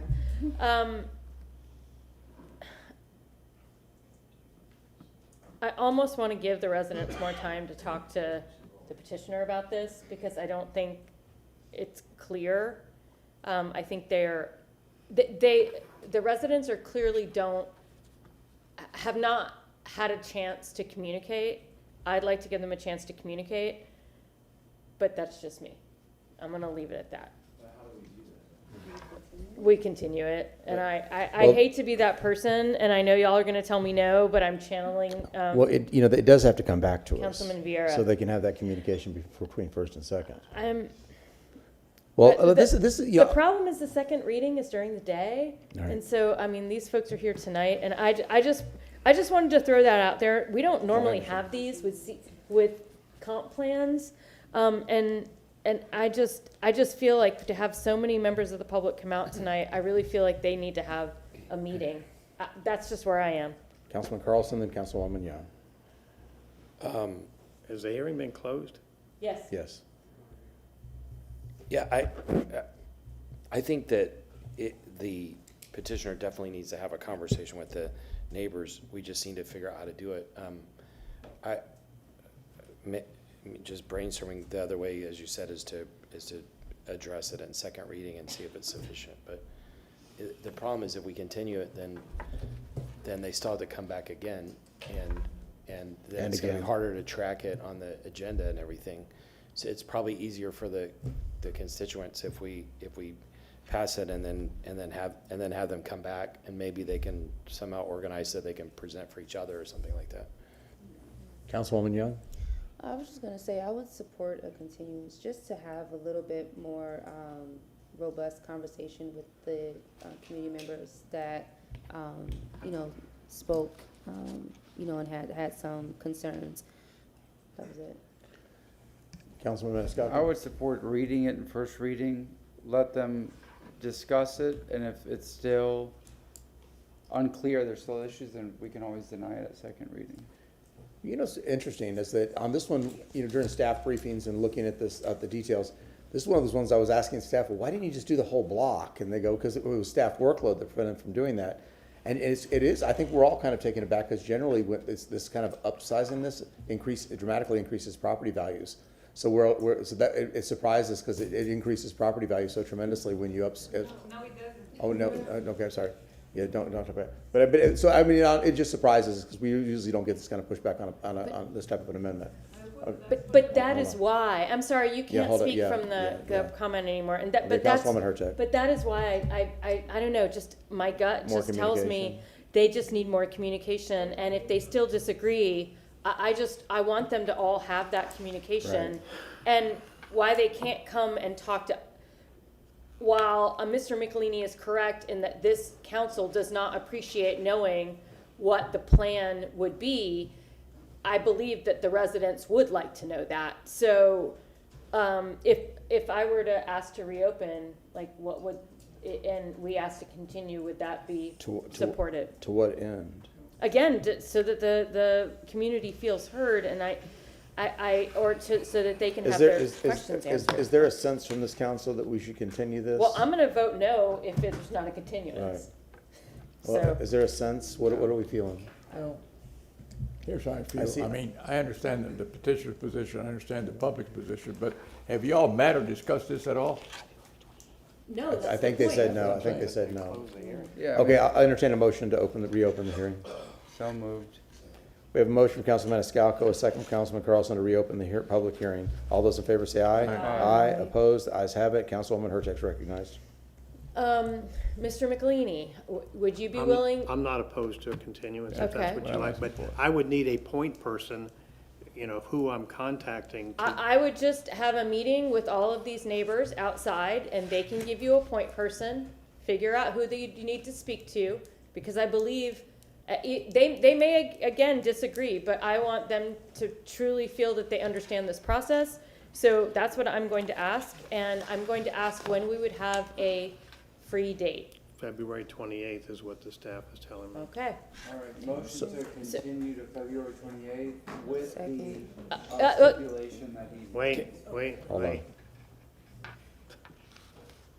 We're still looking. Can somebody Hold on, explain to hold the on. public what a? Yeah, Yeah, I hold, will, I let's will, get this I will. done first. February 6. February 26th. Okay, so I'll motion to continue this item to February 26th with the Second. stipulation that the petitioner meet with the residents that are here. If you want to do that outside, so you have some way to coordinate, and then we can take it from there. We have a, At we have, 5:01 we have a PM. motion I have from a council, second. we have a motion from Councilman Maniscalco to continue this hearing till February 26, 2026. Is that a 5:01 PM? yes, A 5:01 PM? 315 East Kennedy At Boulevard. 315 East Kennedy Boulevard, Tampa, Florida, 33602. We have a second from Councilwoman Hurtak. Councilwoman Hurtak, you wanted to say something?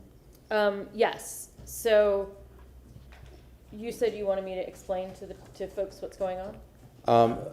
I think it's. Anybody that Yeah. who wants, So, well, I think maybe staff should explain this, yeah. okay, so, yeah, if staff could explain what the next steps are. Jennifer Malone, Planning Commission staff. This item has been continued to February 26th at 5:01 PM. Within that time frame, the applicant is going to meet with the neighborhood, We'll meet with the individuals here. meet with the individuals here and have a conversation. City Council will revisit this item and take into account all of the evidence again on February 26th. Not that I want to burden the planning commission staff, but it might be useful for somebody from staff. I was actually just going to say, because this will also necessitate the continuance of number 8. Right. Which goes along with this. Yeah. So Yeah. because of that, either city staff or planning commission staff should join, because it is the city's Yes. goal to, so someone from staff needs to join. Jennifer I'll make that Malone. motion separately, because I don't want to confuse anything.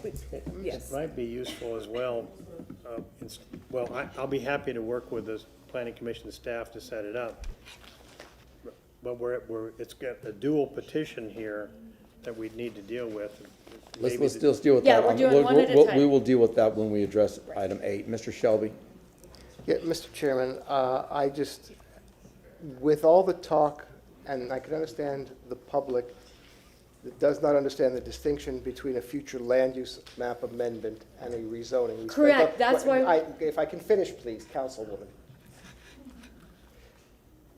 In this case, what you have to do is, for the purposes of this record, and to not taint the process, especially for future items, is focus on the difference between R10 and R20, what, as Ms. Johnson always tells you, the development rights that attach to it, and then look at the appropriateness based on what is presently existing and what you want the future of that neighborhood to be. That is normally your criteria, but I think to focus solely on what they intend to build takes away the purpose of what this particular, it's to his advantage if it's going to come back as a rezoning to talk about it. Certainly, he has that right. Mr. Shelby, your point is well taken, and I think that is the discussion that should happen at the next hearing. That this has been continued, council needs to keep that in mind, and the applicant needs to keep that in mind as we present the case. And when you all, between staff and the applicant, when you're briefing the neighbors, if you could do that same level of education to ensure that they understand future land use versus zoning, to differentiate the two so that when they come back, they understand what they're speaking to. Okay? Very good. Would you prefer that I try to set that up or the staff? I'm going to leave the burden on you to work with staff to set that up. Well, the only reason I'm asking is because the next one is a. Well, and then that'll be their burden. Well, I know, but we don't need to And have. then you guys can figure it out. I'll leave it up to you guys to figure it out. I think you guys know how to get in touch with each other. So you guys figure it out. I'm not gonna figure it out from the dais tonight. Y'all just gonna figure it out later. Mr. Shelby? But just for the purposes of this case, it is related to number 8, and it's your intention then to continue that one as we move forward? Yeah, Thank you. we're gonna deal with these separately. Since but one's private, one's public, so we're gonna deal with them separately. Okay, but Okay. for purposes of coordination, they will both be coming back on the same day? Yes. Thank you. That is the assumption, anyway. Okay. Good Lord, did we take a vote on this? No. Close the hearing. We have a motion and a second to continue the item to February 26, 2026. Boy, that's a tongue twister. All those in favor say aye. Aye. Opposed? The ayes have it. Okay, Okay. I would like to have council's indulgence to waive the rules to take up item 8. Yes, I just, can I continue? Yeah. Okay? Very good. By unanimous consent, yes. Okay, I motion to continue file number TACPA 25-17 to February 26th meeting, and to direct whichever, rather either planning commission or city staff to meet with the residents tonight, and I will instruct the residents tonight who are here to encourage their neighbors to come with the meeting wherever you have it. So that we can really talk about this. This is rezone, the idea of a comp plan change and rezoning is new in this area, so I just thought it would be best to give you all a chance to learn more about the process. I think that's just simply more important than either a yes or no vote tonight. So that's my motion. Okay. Oh, so- I'm sorry, to 5:01 PM, There you 315 East Kennedy Boulevard, Tampa, Florida, 33602. Can we say immediately following the other item? Yes. Yes. Let's do that. Immediately following TACPA 25-15. Okay, so we have a motion from Councilwoman Hurtak, a second from Councilwoman Young to continue this item to February 26, 2026, 5:01 PM, immediately following item numbers, our TACPA 25-15. All those in favor say aye. Aye. Opposed? The ayes have it. Thank you. Clerk, would you like to read that for us, just for we have one on the record? I know it was already read, but you want to read the results and where it's going to be continued, so we have it on the record.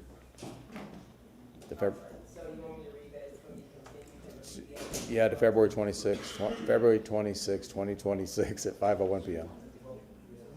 Unanimous. Yeah. Correct. Yeah. Okay, so motion carried unanimously for item number 8 with Vieira absent at vote to continue item number 8. I'm sorry? I don't know what that was. The address would be the address would be 315 East Kennedy Boulevard, 3rd floor, Tampa, Florida, 33602. Thank you very much for indulging me on that. Okay, we're going to move on to item number 7. And if you guys want to talk, could you guys please take it out to the hall? Ms. Sanchez or whoever's out there talking. Is that you talking? No? Say, did I want to talk again? No, that's the gentleman that was representing the applicant in the suit that's standing there with the gray hair. I think he's going to try to talk to you guys, so if you want to hang out and follow his direction. Okay, so we're up to that point. We are moving on to number 7. Jennifer Malone, Planning Commission staff, TACPA 2516. This is a map amendment. It is privately initiated, small scale, approximately 0.24 acres. The request before you tonight is residential 20 to residential 35. This is within the Central Tampa Planning District, the East Tampa Urban Village, the Ybor neighborhood, Can you pause and the one Ybor second? City. Mr. Michelini, would you do me a favor and ask them all to go out to the hall for us so that you guys can do it outside? Anybody that wants to register with Steve to sign up for that meeting for the last cases, if you could just do it out in the hall so we don't get disturbed from this, I appreciate it. Thank you. Thank you. Is this case yours? You're not involved with this one, right? You're good? Okay, go ahead. Okay, Jennifer Malone, Planning Commission staff. I'm just giving an overview of where this case is. Ybor City Local Historic District. This is along East Columbus Drive. We see the subject site here outlined in yellow. It is at the corner of East Columbus Drive and East 13th Avenue. We have the Academy Prep to the east of the subject site and north of República de Cuba to the east of the subject site as well. This is looking right at the subject site. Looking east along East Columbus Drive, the subject site is to the right of the frame.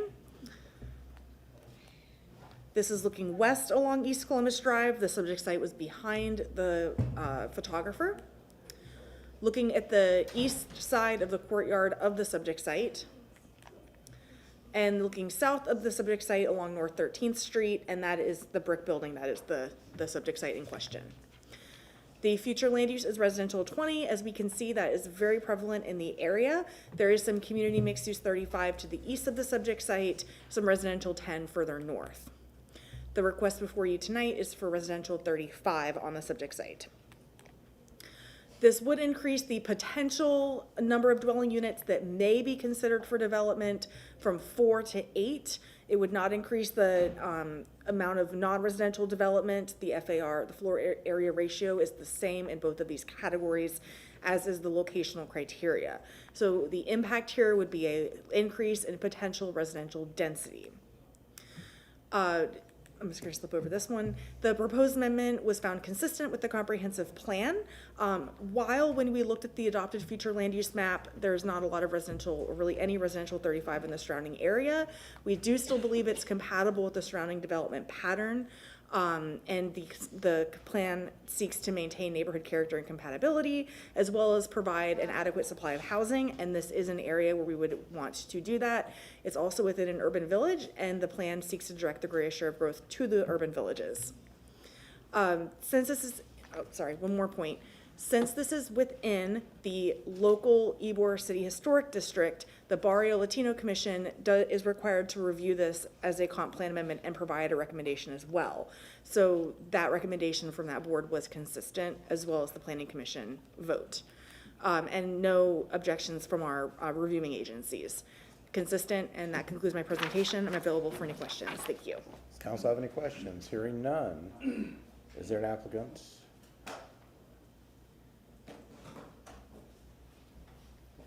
Jennifer Malone, Planning Commission staff. There is a private applicant for this, but they do not appear to be present in the room tonight. Okay. Hearing no applicant, is there anybody in the public who wishes to speak to this item? Hearing none. Councilman Maniscalco. No, real quick. So this is the two-story brick building. Is it that site? And this wouldn't open the door to any demolition or anything like that, would this? Because I see it's a big parcel with empty property next door. I can defer to Evan Johnson, Jennifer Malone, Planning Commission staff. Evan Johnson can probably answer that better than I could. My understanding is that it would still need a certificate of appropriateness since it is designated. Also known as Evan Ross. Only by my closest friends. Evan Johnson, City Planning. Yes, what Jennifer said was correct. It would have to go back through the BLC if there was to be any major alteration or demolition for a certificate of appropriateness. So. Okay, just making sure. I noticed it's across the street from the Charlie Wall House. Mm-hmm. Yep. Very historical, local businessman. Anyways, motion to close. We have motion to close. Councilman Maniscalco, second from Councilman Carlson. All those in favor say aye. Aye. Opposed? The ayes have it. I think we left off Mr. Shelby. I'll read. Council, I don't recall a privately initiated amendment with an applicant not being present. Is there a legal And frankly, requirement? the burden is on the applicant. You know, this question has been asked before and was answered in a way that would it appear as though that it wasn't, but I will defer to the great legal minds. Well, I guess my question is there anybody from staff have a contact with that applicant at this point? Well, if council, for the purposes of the record, if you want to move this to second reading and then at second reading. Yes, ma'am. Jennifer Malone, Planning Commission staff. I was just going to put on the record, the applicant noticed for this, and so they were aware of the hearing tonight. I mean, it is, I can attempt to call, but it is probably late. Is there a legal requirement for the applicant to be here? Susan Johnson where are my attorneys in the house? Susan Johnson Velez stepped out. I know there certainly is in the city code for rezonings. That much I can state with certainty. The Planning Commission policy, procedures manual for the city of Tampa does not address this.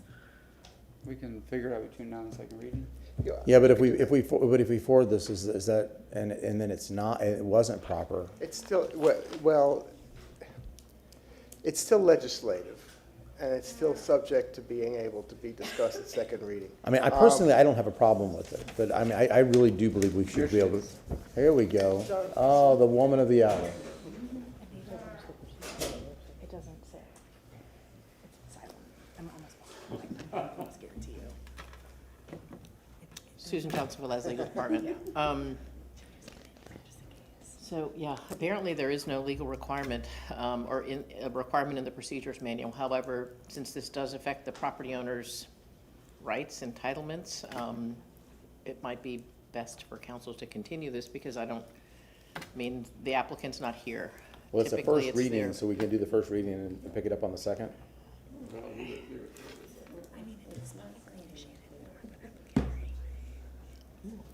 What we don't know is what the applicant would say if the applicant were Correct, here. correct, yeah. I'm leaving it up to legal, as I don't know. If there's no In an abundance requirement- of caution, I would recommend that you continue it until the applicant can be present. All right, Noted. then I'll make a motion to continue item number 7. We can do it to February 26th with the others? Is there room? Is it fine? Okay. So I'd like to make a motion to continue file number TACPA 25-16 to February 26th, 5:01 PM, 315 East Kennedy Boulevard, 3rd floor, Tampa, Florida 33602. We have a motion from Councilman Maniscalco, a second from Councilman Miranda. All those in favor say aye. Aye. Opposed? The ayes have it. Thank you, council. Yeah, actually, we're going to break. So before we get to the next hearings, council needs a break. It is 8:58, so we're going to come back. Let's make it quick, 9:15, so we can try to get out here as early as we can tonight. Well, let's do 9:15. Well, okay, how about 9:10, but which is really 9:15 council time. We are in recess for 15 minutes.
like to call this meeting of Tampa City Council to order. Can you call the roll, please? Miranda. Maniscalco. Hurtek. Here. Young. Vieira. Carlson. Clendenin. Here. We have a physical quorum. Thank you so much. Can I get a motion to open the quasi judicial public hearings? Oh, we actually opened them already. We did a motion to open them all. Never mind. We're going to have to swear everybody in. Okay, everybody, if you are here tonight to speak to any of the remaining agenda items, stand, raise your right hand, and be sworn in by our clerk. Even if you don't think you're gonna. Yeah, so we don't have to do this again. Yes. Thank you so much, and let the record show that Councilwoman Young and Councilman Carlson are in attendance. Number 9. Good evening, Council and Chairman. Leo DeBartolome, Development Coordination. Agenda item number 9 is AB 22516. This is a special use 2 request for the property located at 1726 West Cypress Street and 901 North Fremont Avenue. The request is for alcoholic beverage sales with a small venue classification for beer and wine consumption on premises only. On the screen, you can see the aerial map. The site is outlined in red. This is at the southeast corner of West Cypress Street and North Fremont Avenue. This is a mixed-use corridor, and there is a mixture of commercial and industrial uses surrounded by some residential development. This is the site plan that was submitted by the applicant. Let me zoom out a little bit. The request is a proposal for an adaptive reuse of an existing industrial warehouse site to establish a bar, beer garden, dog park recreation area, and an enclosed pickleball court. This will be a fenced alcohol beverage sales area. You see it on the site plan outlined in red. There is controlled access by entry kiosk here, and access to the site is from the south of the site off of West State Street. There's a total alcoholic beverage sales area of 23,373 square feet, comprised of 6,052 square feet of indoor area and 17,321 square feet of outdoor area. Some photos of the site. This is across from West Cypress Street. The site is, this is the southeast corner of that West Cypress Street and North Fremont Avenue. This is facing south on the corner of North Fremont and West Cypress Street. The site is here to the left. This is facing west. The site is going to be behind us on our left. This is facing north, so the site is directly to the behind of us, to the rear. This is facing east on West Cypress Street. The site is on our right. This is the east elevation of the site. This is the proposed indoor area. This is facing south on North Fremont. The site is on our left. This is at the corner of West 8th Street and North Fremont Avenue. This is the site here. This is the south elevation. This is where that controlled access is, where I showed you on the site plan. It's facing east on West 8th Street. This is the site here. You can see where the proposed pickleball court is going to be.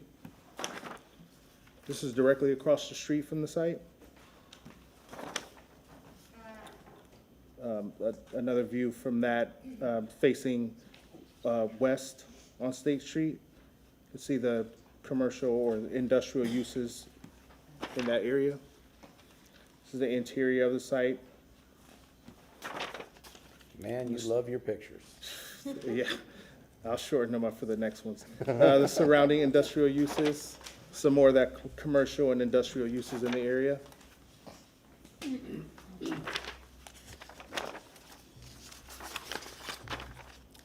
There is a waiver, there are 3 waivers that were proposed by the applicant.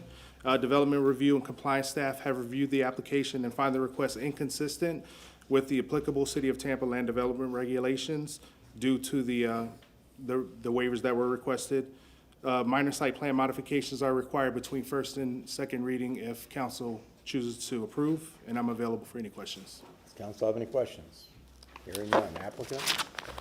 Oh, I'm sorry, one more thing, council. There is an additional revision sheet that the applicant came up with working with the neighborhood, and I'll hand that to Mr. Shelby. Do we have a copy of that? Thank you.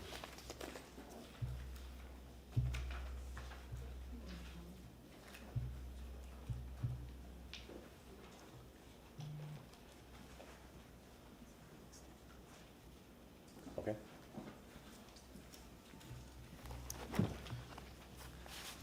Start with your name. Good evening, council. My name is Colin Rice with the law firm of Older Lundy here on behalf of the applicant, and I have been sworn. I have some visuals for you.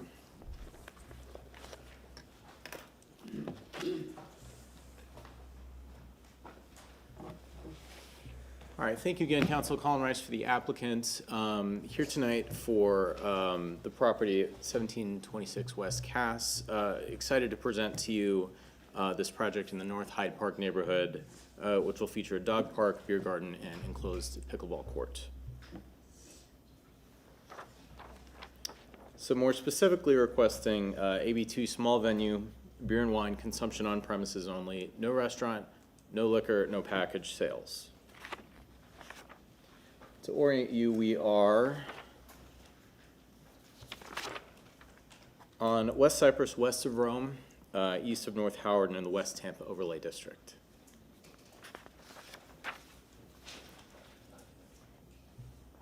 Zooming in, the site has been operating as industrial for years and years. The buildings on site, again, are proposed to remain. It's an adaptive reuse, built between 1950 and 1973. You can see here, this is not part of the wet zoning, but because it shares a zoning parcel, it's included in the plan. It's a dog fostering business. We're not touching that. So we're zoned industrial general. There's IG to the north, south, and to the east, single-family homes to the west in the RS50 district. We're in a place called Dobbyville, specifically called out in the comp plan within the general mixed-use 24 future land use designation. GMU 24 calls for general intensive commercial uses, compatible quasi-public uses, a mixture of residential, commercial, and light industrial uses, and it acknowledges no clear identifiable development trend, but encourages a transition to compatible development.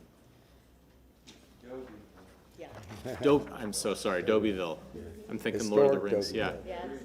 Okay, where's that? Yeah. So I'm ashamed that I don't have as many pictures as Leo, but this is the site. We appreciate you not having as many pictures. This is it.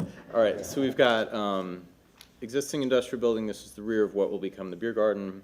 From the south looking north, the proposed pickleball facility in the existing structure.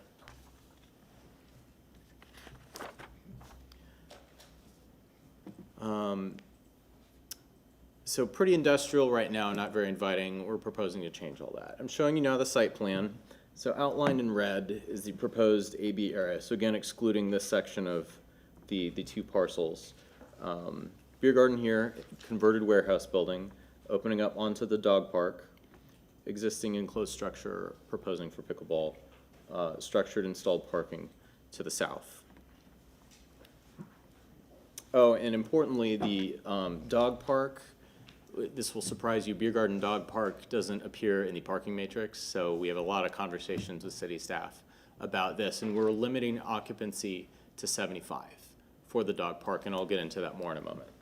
75 dogs? Dogs or people, yes. Good question.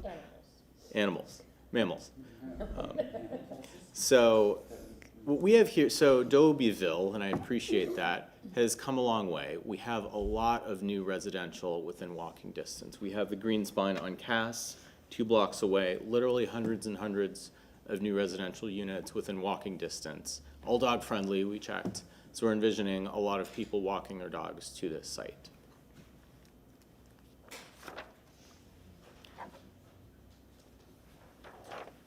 And then the site naturally features some elements that are beneficial to both safeguard the dogs and the people within the site and the neighborhoods. So we've got existing buffering with the existing proposed beer garden and structure here.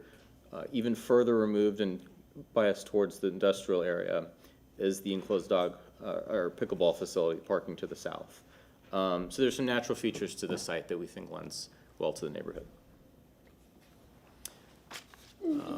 And the applicant's trying to build a sense of community here and a gathering place for neighbors, for dog lovers, something that isn't really present with the existing contractor industrial site.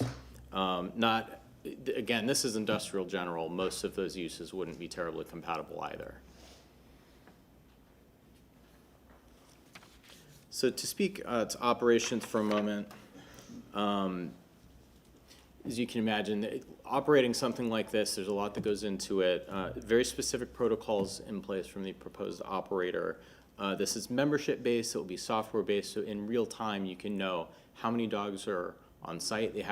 Part of the membership purpose is they have to be screened for vaccinations, for temperament, for spay-neuter, so it's not just any dog out here. For a lot of reasons, we want a lot of space for the dogs. They need adequate flight time and amount of square footage per dog, and we're exceeding industry standards to make sure that it's a safe operation.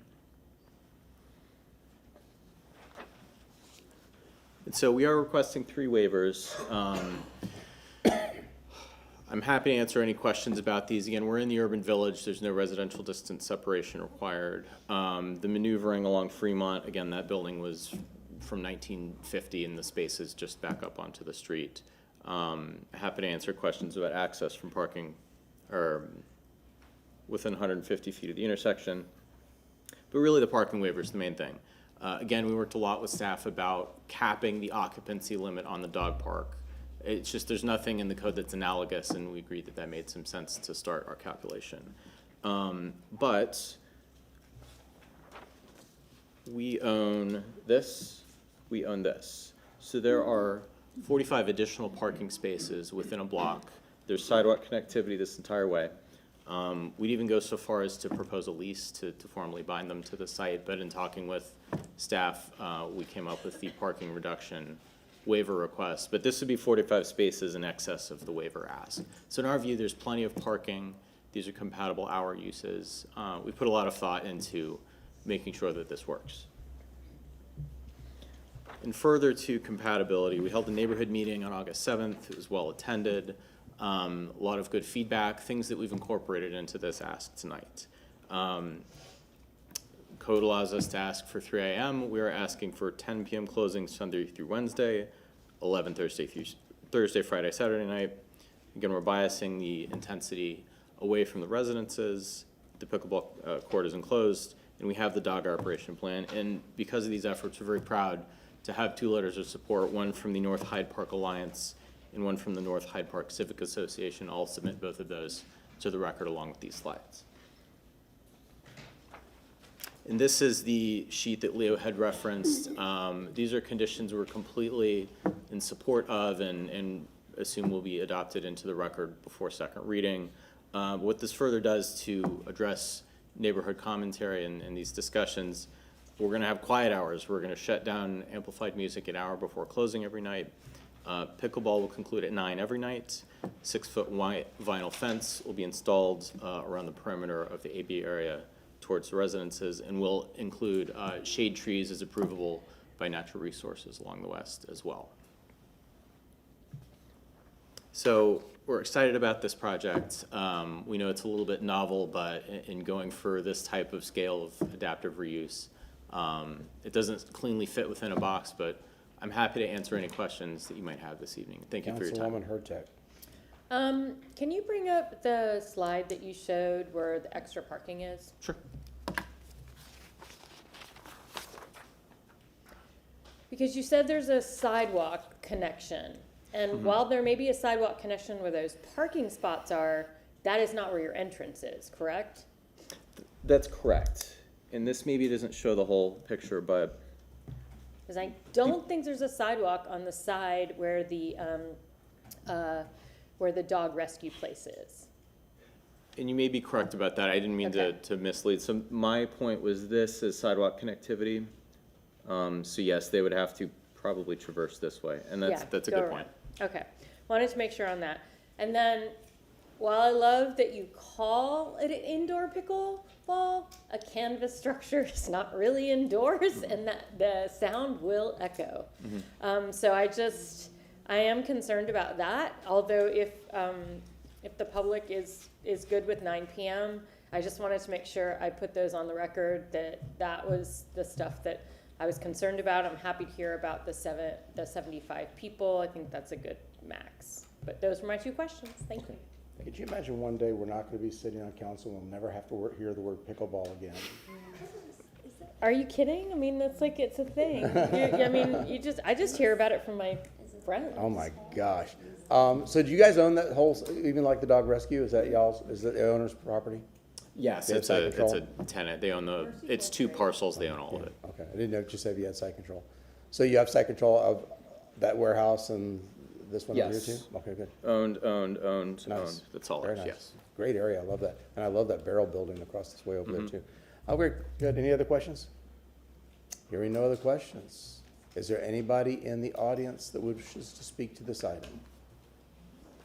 Ms. Sanchez? It's 9:30 at night. I have not been sworn in. You have not? No. Raise your right I hadn't hand. planned to talk tonight.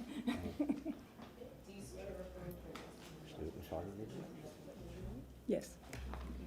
You weren't following Ms. Hertek's direction. My name is Sandra De Diego Sanchez,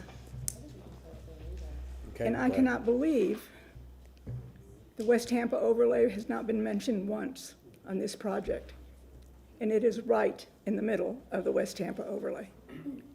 I don't think it can move forward until that has been addressed. And that's basically all I wanted to say. There's supposed to be some changes between first and second reading. We don't know what those are. Is it something simple? Is it construction? But mainly, like I said, why has not city staff mentioned the West Tampa overlay in their report or in the applicant's report? Thank you. So question for city staff. This is adaptive reuse.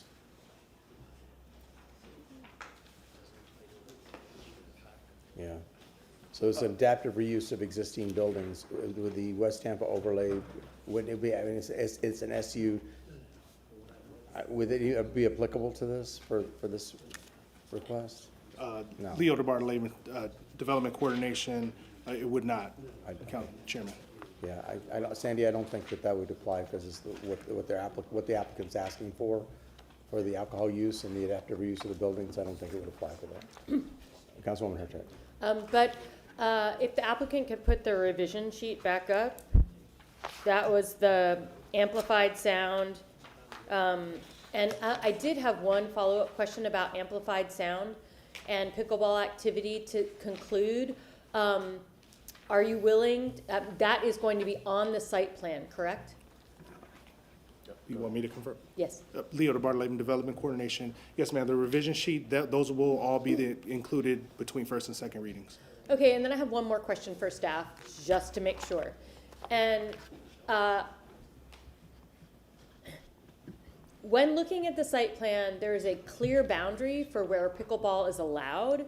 Would they be allowed to come in and add more pickleball courts without coming to council? That would be considered a change of use, right? Didn't we have this issue where they're sort of like That's tennis why I'm asking. courts That's and why I'm everything? asking. Yeah, okay. That's why I'm asking. Yes, LaShawn Dock, Development Coordination. So if it is council's desire to have it limited to a certain area, that would be added to the site plan. Okay. And it could be added between first and second reading. Yeah, and They I can just wanted to identify ask only if that. the applicants would be Oh, if okay they're okay. with us absolutely outlining with clarity that there's one pickleball court. Sold, yes. Okay, so I'm gonna add that to the revision sheet, to clearly delineate the pickleball area. Yes, there's only one court, so if it's put in that area, there's nothing else they can do, so. So the area that's outlined as pickleball already will be site restrained, and that will be all that is available for pickleball. Colin Rice, for the record, yes, we agree. Thank you. I figured, we just wanted to really make sure that, tighten that, thank you. You kind of got disjointed there. I saw you stood up. Did you want to speak to this issue? Go ahead. And then after, is there anybody else that wants to speak to this issue? After this, we're going to close public comment. Go ahead. Hi, I'm Dr. Zaida Darley. I live 200 feet away from this community or this establishment that they're proposing. I was hoping that my neighbors that are right across the street from it were able to come, but due to illness, they weren't able to attend. We are constantly complaining to parking enforcement about the parking situation as it is now. So we would love to be able to support this establishment, but I have a lot of concerns because we've had to deal with so many issues with parking, and it's just getting increasingly worse. This project is asking for a 56% reduction. They're saying that they're gonna have off-street parking or parking on the Cypress side of it.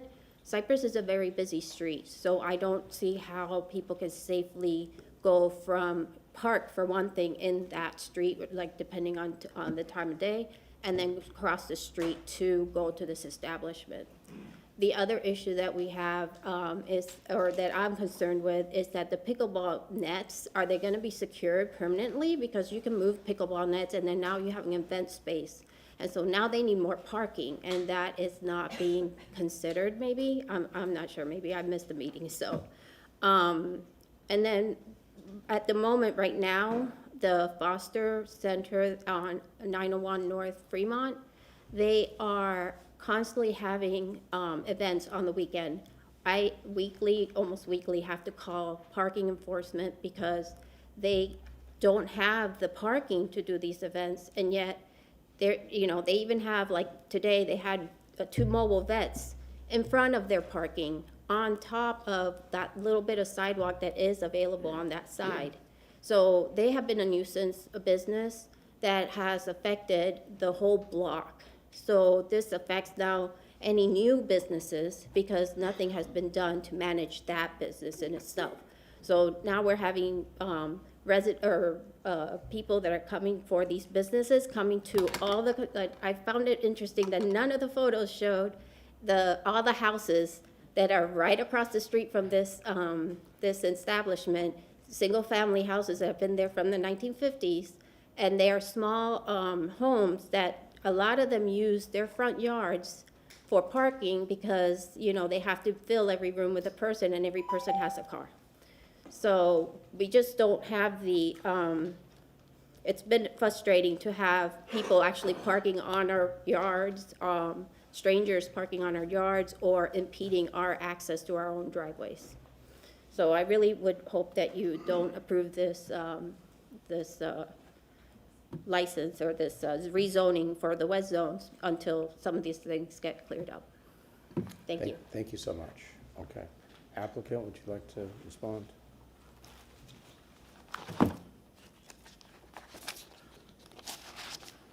Sure. Colin Rice, again, for the record. Appreciate this neighbor coming out and voicing concerns. This is unfortunately the first. I have not spoken with her. We would have loved the chance to have spoken about this and been able to perhaps address some of these things. Again, the existing tenant does share a zoning parcel. That's not part of our request tonight. For what it's worth, in speaking with staff, the square footages of those buildings were calculated as part of the overall 2 zoning parcels. So those parking needs are accounted for in the waiver that we have requested. I could certainly speak to the owner. I don't know any details about these perceived impacts. But I'd like to remain focused on this ask as well, what we're bringing to the neighborhood, and again, the support that we do have from the 2 neighborhood associations. But I'm happy to answer any questions that you might have about this. Thank you very much. Okay. Hearing nothing else, do we have a motion to close? Oh, and I'll submit these for the record. Thank you.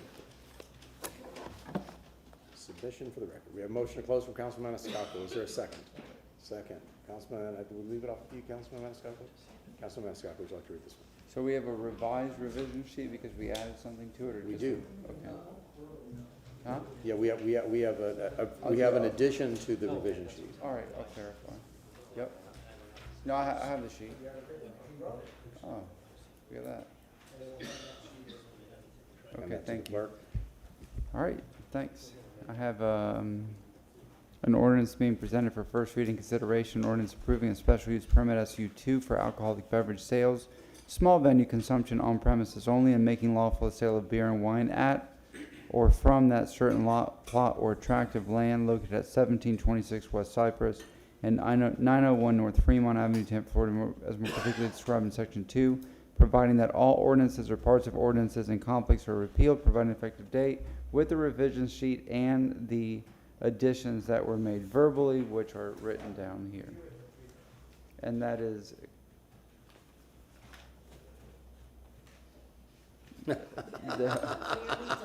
clearly delineate the pickleball court area on the site plan, add a note to the area as identified on the site plan. Okay, very good. So we have a motion from Councilman Maniscalco, a second from? Second from Councilman Miranda. Councilwoman Hurtado. I do have to say that area, the parking is really, really bad. Who am I talking to? I know. Who am I talking to? This is an urban area. I know, but they don't have adequate parking. It's an urban area next to the green spine, and lots of transportation options and potential future transportation options. Any other comments? Councilwoman Young. Can you make, huh? What happened? No, you're up. Can you please just make an effort to speak with the neighbors, please, and try and figure out how we just to be good neighbors and good, with each other, please? Absolutely. Thank you. Okay, I'll speak. I think that, this is not far from where I live, but an area that I'm in frequently. It's a very eclectic neighborhood with a lot of mixed use. You start on to the east side with Julian B. Lane and then transition into a lot of more different densities and I think that this is an area that is moving one direction, and that is, this is the type of amenity that I think these neighbors will enjoy. The people that are moving into these neighborhoods, especially the demographics of the people that are moving in the neighborhoods. Councilwoman Hurtado, go ahead. I don't disagree. I think what is needed that is not part of this conversation, but is part of the larger conversation of this area, is they have a lot of stormwater that are just the culverts and they're deep. Mm-hmm. It's dangerous to park along that area. It's also Guess who needs to fix that? we do. Yeah, But that's what I'm exactly. saying. Like, I really think this is an area that we have to really revisit if this is gonna become, as it's becoming more urban, we have the leftover infrastructure from when it was industrial. And I agree. I mean, for better or for worse, yes, people will walk, but people from other neighborhoods will want to come too. And we need some sort of centralized parking in the area. I hate to say that. Oh my gosh, Council Lynn Miranda. Yeah, no. See, I mean, I can ride my bike, and I think a lot of people can, but just, it is Yeah. kind of tight there, I will say. Yeah, no, I enjoy the urbanism. I think this is a great neighborhood. I think it's a great neighborhood asset, and I'm going to fully support it. Okay, Councilman Miranda. This is catty corner to Schiller's, isn't it? Yep, The exactly. Big Used to be. aluminum Yep. buildings on the Yep. other side, yeah. Yep. Schiller's is next to Hannah now. Is it? Oh, interesting. I did not know that. Yeah, Schiller's moved just on the other side of the Now railroad now tracks y'all by are Hannah. y'all are taking me right off the track. You're like right down a rabbit hole. Look at that. I've lost control of this meeting. Okay, so we have a motion and we have a second. Roll call vote, please. Oh, we've just everybody in favor say aye. Aye. Opposed? Okay, here we go. Second reading and adoption will be held on February 19th, 2026 at 10 a.m. at Old City Hall, located at 315 East Kennedy Boulevard, 3rd floor, Tampa, Florida, 33602. And for the record, that was a unanimous vote with Councilman Vieira being absent. That's good. Okay, we're moving on to number 10. How many pictures yet? I tried to get rid of some, but there's a few more than you might like. Good evening, Councilman Chairman, Leo DeBar, Laban Development Coordination. Agenda item number 10 is for AB 22602. This request is for the property located at 4205 and 4230 South MacDill Avenue. The request is for a special use 2 permit to allow for alcoholic beverage sales under a small venue classification for beer and wine with consumption on premises and package sales for off-premises consumption. The aerial map is on your screen. The site location is outlined in red. This consists of 2 parcels along the South MacDill Avenue here. It's a mixed zoning of, a mixture of PD zoning with commercial general as well as commercial neighborhood. This exists currently as a neighborhood strip center. There's some surrounding commercial uses as well as residential development. This is in the South Tampa Planning District. This is the site plan that was submitted by the applicant. The request applies to a commercial unit, a 1-story retail suite within the western portion of the site. This is the St. Croix Plaza. It does not propose any new construction. The proposed use is a restaurant/cafe operating with approximately 50 seats, consistent with the small venue designation.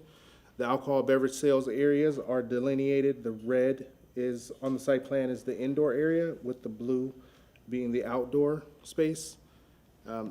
The current or the hours proposed for alcohol beverage sales is Sunday through Wednesday until 11 p.m. and Thursday through Saturday until 1 a.m.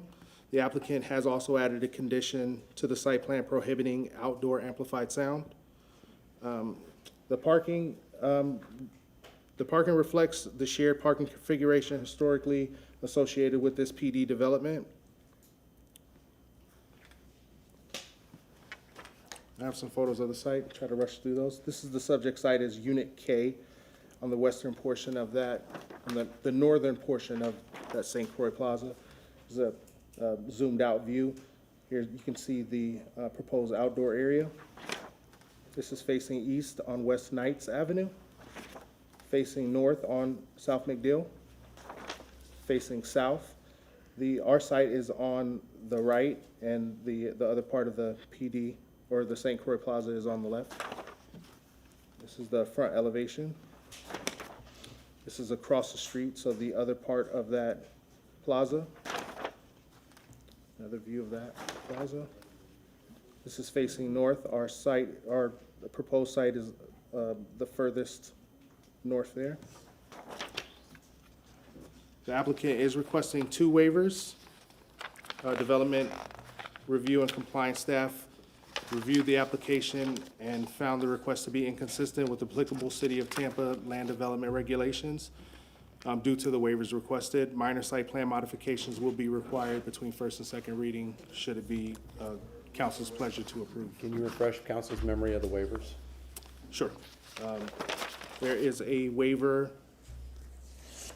to reduce the required distance separation from other alcoholic beverage sales establishments from 250 feet to 45 feet. There's another restaurant in that plaza.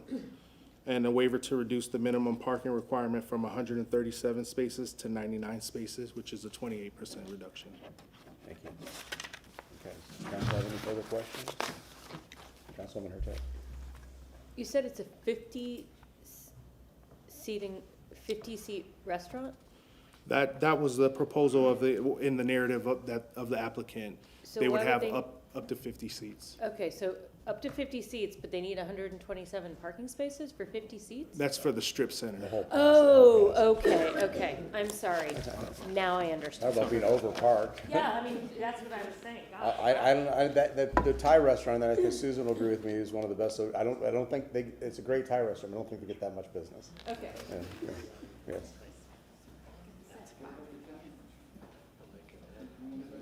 Yeah, that's right, there is. I've eaten there, but it's been a long time. And the China Walk, I deliver from that like twice a week across the street. They feed me, they keep me fat.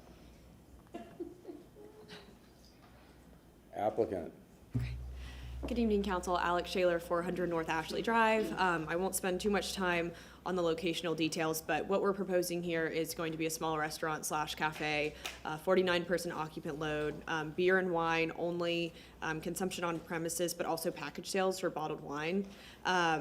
Essentially, we're proposing a concept that you all would be familiar with. It's a coffee bar during the day and potentially a little wine area at night. Just under 2,000, or just a little over 2,000 square feet, the indoor area there, as well as those blue areas. The blue to the east is the sidewalk. We want to put some tables and chairs out there, and then we're going to put a little patio on the side as well.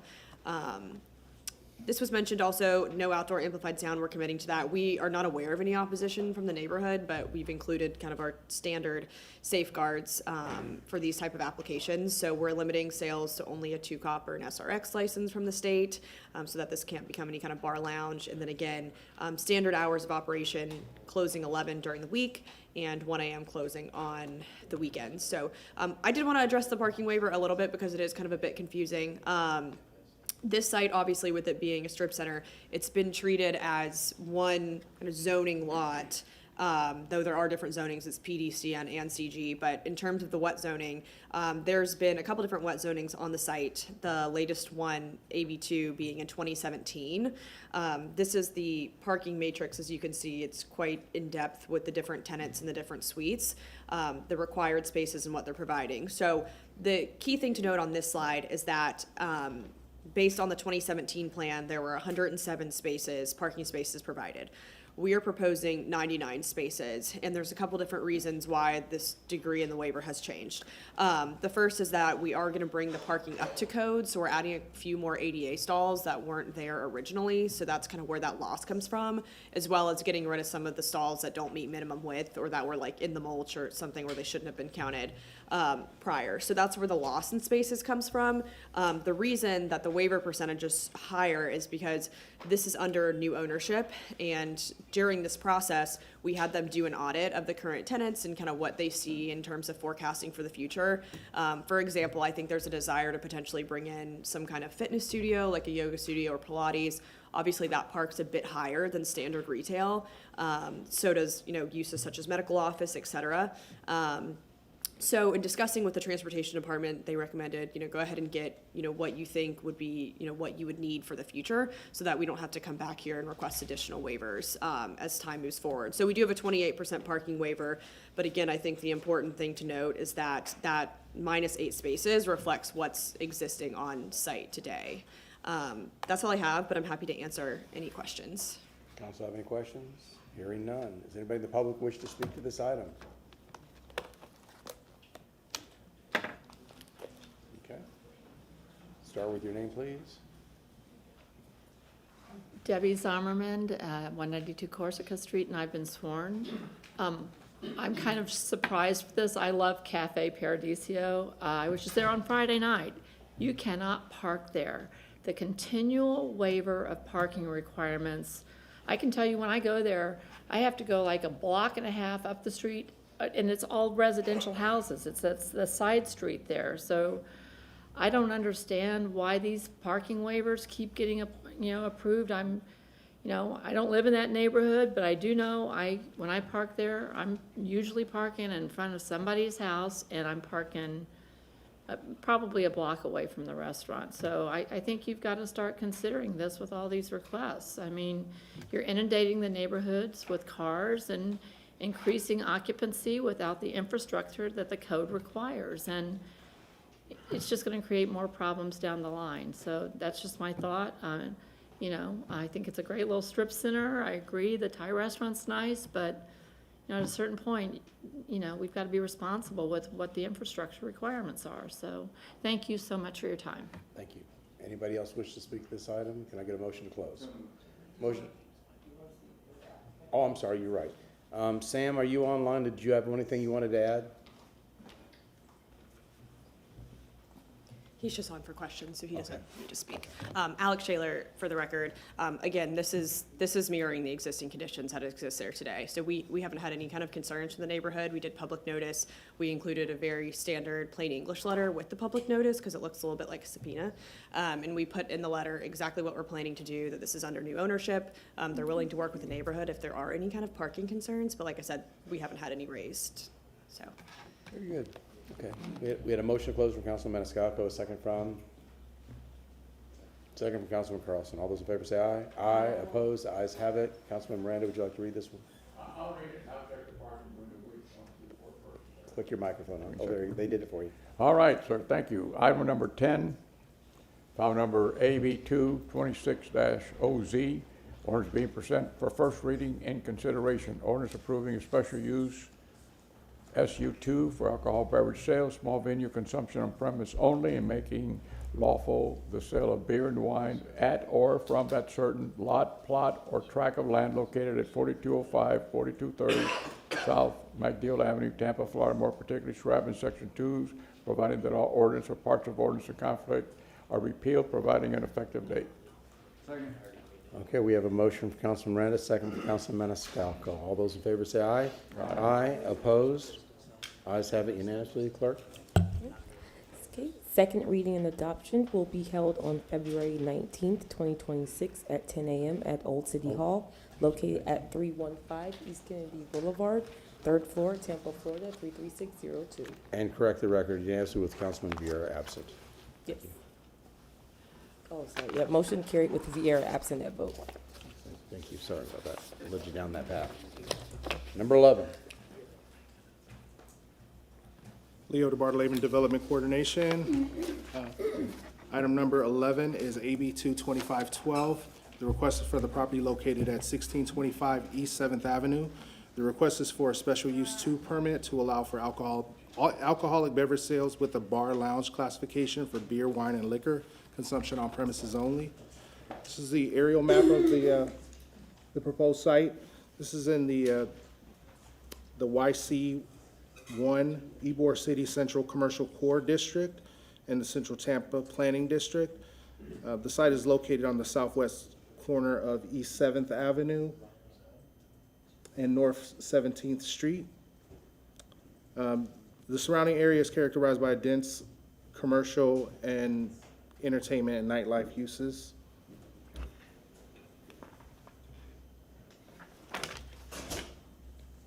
This is a site plan that was submitted by the applicant. Basically, this property already has an existing alcohol approval for a restaurant use. So what this proposal is doing is expanding the hours and also eliminating the requirement to report sales, which is a condition of a restaurant use. The approval was from 2012, and then there's a total area of 6,588 square feet. No outdoor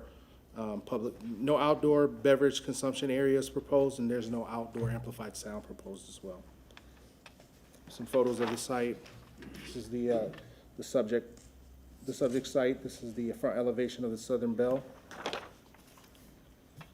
This is the adjacent use that the applicant is asking for a waiver from, so the use is adjacent to it. It's facing west on 7th Avenue. It's more of the character of the Ybor City District. Facing east on 7th Avenue, facing south on North 17th Street, and facing north on 17th Street. The applicant is requesting one waiver to reduce the required distance separation from other alcoholic beverage sales locations from 250 feet to 0. Development coordination staff has reviewed the application and finds the request inconsistent with the City of Tampa development regulations due to that requested waiver. Transportation found the request consistent. Minor site plan modifications would be required between first and second reading, and I'm available for questions. Does council have any questions? Hearing none. Applicant?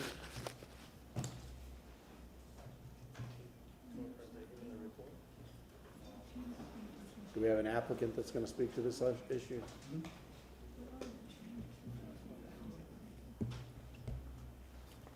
Sorry.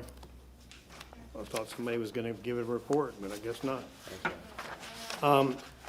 When this petition first came before you, it had a lot of other requests that were involved in it. And before we filed this Steve, petition. say your name. State Steve your name. Michelini, sorry. First time here. At least I'm facing the council, I didn't turn my back on you. Thank you, thank you. This application, before we filed it, we made a concerted effort to visit with the surrounding neighbors, the other businesses, as well as the police department, and to see, what kind of restrictions did they have, that we previously have that would be objectionable. And to that end, we removed the request for package. We removed the outdoor seating. We established a safety and security plan with the retired sergeant who handled Ybor City, and prepared a detailed security plan, and our security retired sergeant is here to speak to that. But we also took that security plan. Now, let me just preface that by saying there is no specific permit or review process for that, but we did take it to the police department for their review and acknowledgement that, did it look good? Did we need to make some adjustments? And we came back with no comments regarding that. We are indoor only. We have a full-time security person that's involved, who has a relationship with the police department. And I know you remember from some other petitions the difficulty in getting off-duty, extra-duty officers to come to Ybor. In that security plan, we have a commitment for officers, and also generally an acceptable access to extra-duty officers who are willing to work with our security. We have been closed for 1 year because we could not meet the restriction of having a restaurant. And basically, we're here seeking relief from that restriction for the 5149 food restriction. We have one waiver, which is the distance waiver, because there is a adjacent facility that immediately abuts this property. There were no changes in going through your criteria for special use for alcohol. There were no changes in the ingress and egress for this property. The off-street parking and loading was previously approved and remains approved by the Transportation Department. Refuse services continue in the same location. The lighting is well lit, and the fronts of the facility are in compliance with that requirement.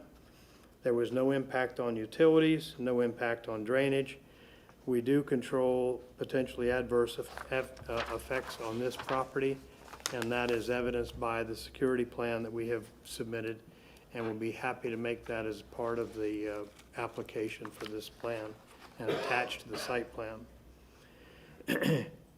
We have no outdoor amplified sound, and no sales are outside of the door. There is no to-go at all regarding this property. We currently have an occupancy certificate, and I'll show that to you.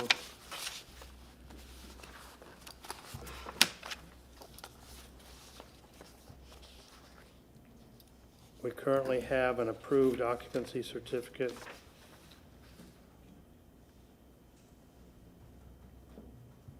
for 235, can you see that? 235 persons.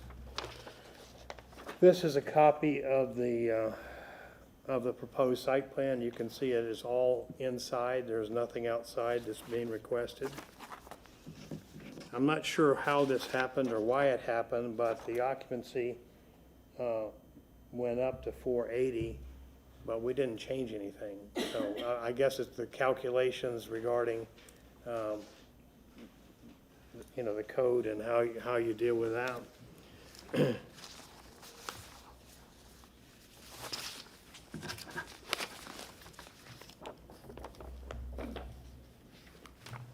We have a very detailed application for employment, including background checks, a security and safety policies and procedure manual that all employees will have to acknowledge, sign, and receive. We have a detailed incident report in case there is an incident. Acknowledgement from the safety and security is a zero tolerance policy, and a witness statement in the event of there's any incident. I'm going to turn this over to Chip. Reggie's next.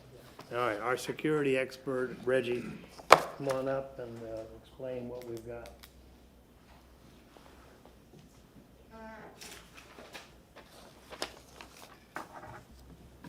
Good evening, sir. Start with your name, please. Good evening, council. My name is Reggie James. I'm a retired sergeant with the Tampa Police Department of 26 years. I serve as head of security for Southern Bell. All security policies, SOPs, and procedures were modeled after the highest level of operational standards. At TPD, we live by operational procedures, so literally kind of took the same format. I worked at, sorry about that, I worked at many venues in my 26-year career. A lot of venues that were high risk. This is as low risk as it gets. Southern Bell is a country music venue, not a high-risk nightclub. Clientele is primarily local, mature, and low conflict. Historically, low police calls for service and low TPD interactions. We operate with the proactive controls, not reactive enforcement. Occupancy and crowd controls and closing procedures. We have a strict compliance with the fire marshal occupancy limits. Real-time occupancy monitoring through dedicated door security, controlled entry, exit tracking. Structural closing procedures will be gradual lighting increase, music volume reduced before closing. So there's like a gradual music and lighting as we get ready to close. And the closings are staggered. Security itself will position itself outside the exit doors. So as patrons come out, we're able to see everything, we're able to keep them moving.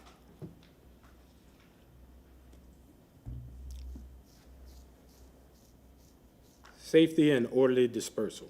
Security staff is deployed inside and outside, preventing loitering, managing rideshare flow, and early de-escalation of conflicts. And that's the most important one. When we're outside and people are exiting, that's when things can happen, and that's what our security is there for, to de-escalate everything. The noise mitigation and neighborhoods impact. We take noise concerns seriously and address them proactively. Noise mitigation measures include controlled sound levels and decibel monitoring, exterior security activity, discouraging loud conversation or lingering, and during closing, music volume reduced early, and exterior security ensures patrons do not gather or shout outside, simply by just keeping them moving. Any noise complaint is addressed immediately. Our staff training and preparedness is they're trained in de-escalating and conflict management, active shooter training, emergency response coordination, clear command structures and communication protocols. Full cooperation with TPD, fire, and city officials is a must. The age control, it's going to be a 21 and up venue with 0 exceptions. Mandatory ID checks at the entry, immediate removal for underage entry, or over intoxication. In closing, Southern Belle is committed to being a safe venue, a responsible neighbor, and a low-impact business. We respectfully request zoning approval based on professional security leadership, proven procedures, and a documented low-incident history. Any questions? Councilman Miranda? Not really, yeah, how many personnel you gonna have on duty? Off duty, we normally require 2 officers. 2 off duty? Yes, sir. Yeah, because I see you're open 7 days a week, right? Yes. From 11 in the morning to 1 a.m., Monday through Thursday, and from Friday through Sunday, from 11 to 2 a.m., am I correct?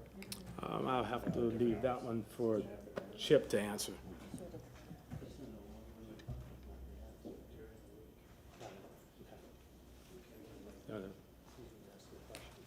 Who wants to answer the question about the operating hours? Repeat it one more time, sorry. No, I'm sorry, your hours are the same that I read here, on Monday through Thursday till 1 a.m., and then you got here Friday through Sunday from 11 to 2 a.m. Those are consistent, Steve McElhaney, excuse me, those are consistent with Chapter 14. Pardon me? Chapter 14, City of Tampa Code, that is what established those hours. Thursday, Friday, Saturday were the later hours, and during the week, it's 1 a.m. It says AB sales hours. Yes, sir. Let's get the city staff up with this. Oh, I'm looking at the wrong thing? Leo DeBartolome, Development Coordination. So Chapter 14 hours, well, that's what the applicant has proposed. Chapter 14 hours, those hours are from 7 a.m. to 3 a.m., 7 days a week. I got it, okay, 7 to 3 a.m. Thank you. Thank you for the clarification. No problem. Applicant, there's only, oh, I'm sorry, you still have more, go ahead, start the timer again, please. 5 more minutes. Chip Williams, 13128 Green Gage Lane. I'm going to address, obviously there was an email from a neighborhood association, brought up some concerns that might have been addressed last time. So first is daytime hours proposed in the application. EBOR particularly continues to present little in terms of daytime retail problems, reinforced to the entire blocks. So that is, the goal has always been full daytime activation. That is, a lot of effort has been made in that in the past. They're open at noon on Saturday and Sundays, and then right now it's 4 o'clock. And those hours creep, as business dictates. They don't dictate the business dictates what time they open. So that is, that more daytime hours will be added as needed. Right now, daytime hours, lunch crowd in Ybor City, everyone's fighting for lunch crowd in Ybor City. I know that there's been restaurants that have closed down because they can't make that lunch, and will bleed you dry. So everyone fights for that, and it is a constant battle. They also addressed the north side of the block. Why does the north side of the block look better than the south side of the block? And they address a new restaurant, which has since been closed since the letter was written. Restaurants have tried to make it. It just isn't a viable option right now. I know everyone wants it to be. We want it to be. Everyone wants a viable restaurant industry there. It just cannot support it right now. So when foot traffic can support it is when restaurants will start to flourish. They're going to continue that bar and grill model and try and put as much food and as much appetizing crowd out there as possible and continue to drive that. The monolithic, the next point from the residents is why does the north side have diversity, retail, daytime success? south side is monolithic clubs only. Part of that is half of the block is a closed structure. It's been closed since a fire in 2016. It's been closed 10 years and it's half the block. So it's tough to overcome something like that. There's, you know, I mean, and there's not a lot that they can do as operators to try and get somebody else to open. What they are doing is trying to provide something viable, trying to change it up. It's not a club, it is a bar and grill. It is showing that that's, you know, I mean, what it is, what it has been, and continue to drive that as much daytime as possible, and, you know, and continue to build those hours earlier. And the last was, the property already had a 4 COP designation and the owner's allowed it to expire. Why would we continue to why would council continue to give do-overs to a property unable to maintain a previous 4 COP? And that point, as it's been addressed by the city, is the property didn't lose the 4 COP zoning. It was, it had a full 4 COP. The prior tenant changed it. Nothing has expired, just looking to expand it back to its prior zoning that was in place. The operator that was there, Buffalo Wild Wings, national brand with, you know, national exposure. They were there 10 years. They couldn't make it, with that kind of exposure and that kind of brand loyalty. It's not a do-over. We're just correcting the record back to what it was, and continue to. We're not seeking presences. It's just responding to actual foot traffic. And I think that addresses everything from the residential standpoint. Thank you. Start with your name. Just in conclusion, we have a safety. Start with your name. Steve Michelini. We have a safety and security report which we would offer and make it part of the site plan as site plan conditions, as well as the commitment for how it operates. And as again, the only waiver being requested is the distance waiver because there's an existing establishment next door. This is a country and western theme, and there's a dance floor and live music. So it is not a typical venue that attracts difficulties and problems. And again, I said we went to the respective different affected parties in advance before we filed this petition.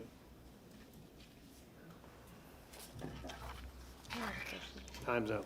Anything else? Okay, that's it. Councilwoman Young, you have a question?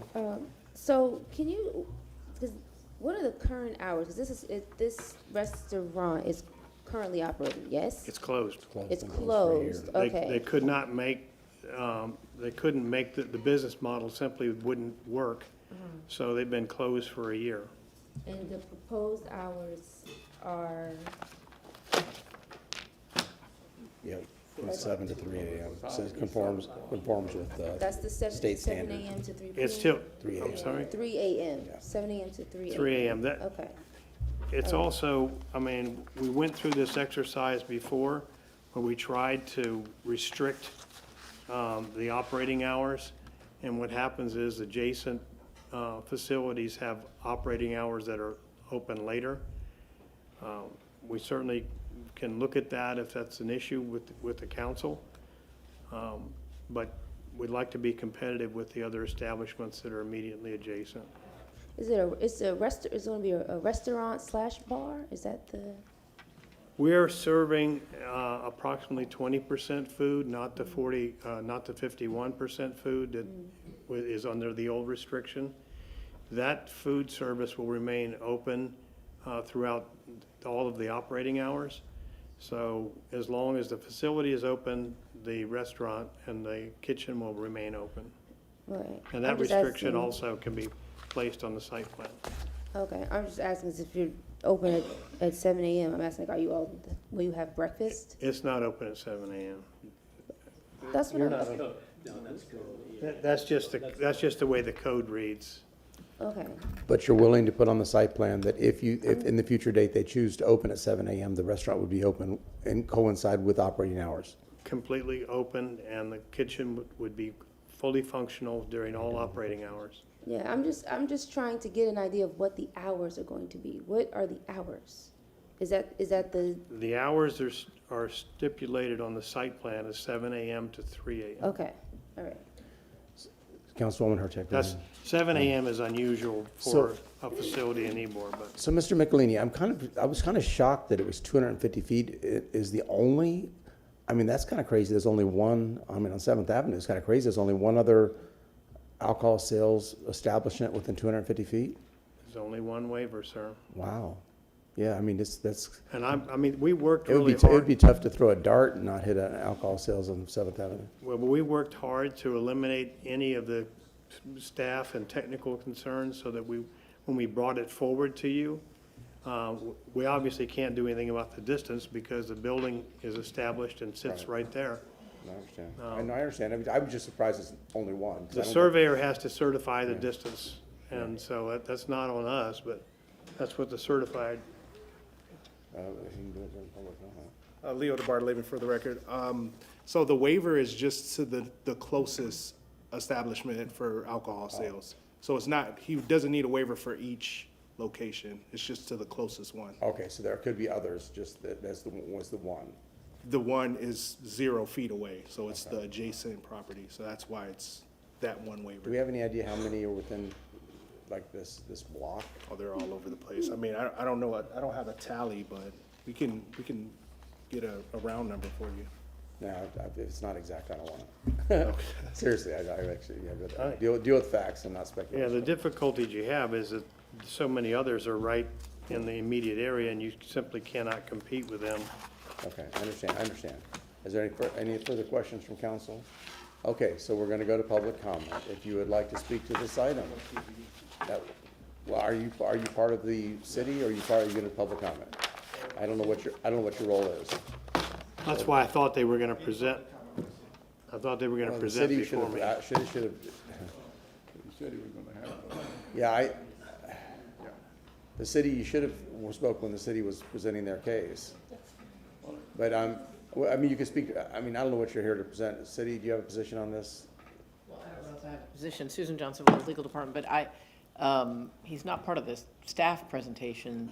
He's here to comment on the application. So I think if there's misplacement of his testimony, it's on me because I told State your him when to name, come please. up, so. State your name, please. Name. Name. Oh, She said it. Susan Did she? Johnson. Oh, I'm sorry. she Oh, I said thought you it. said name. I thought you were No, telling me no, she no, did no, say. I said, so Oh. if you don't wanna call him up, I will call TPD up, cause I wanna hear, what do you have to say? Okay. Les Richardson, Major, Tampa Police Department. Just Q&A of city staff, yes. All right, so Tampa Police Department is clearly against the changing of this permit. We looked at the area, it's on the 1600 block of 7th Avenue. That is our busiest and most productive area within 7th Avenue. As far as our manpower is concerned, it's where we're most stressed, it's where we have the most incidents, especially during the closing area. Right now, it does not fit in with our normal public safety plan that we have installed in Ybor.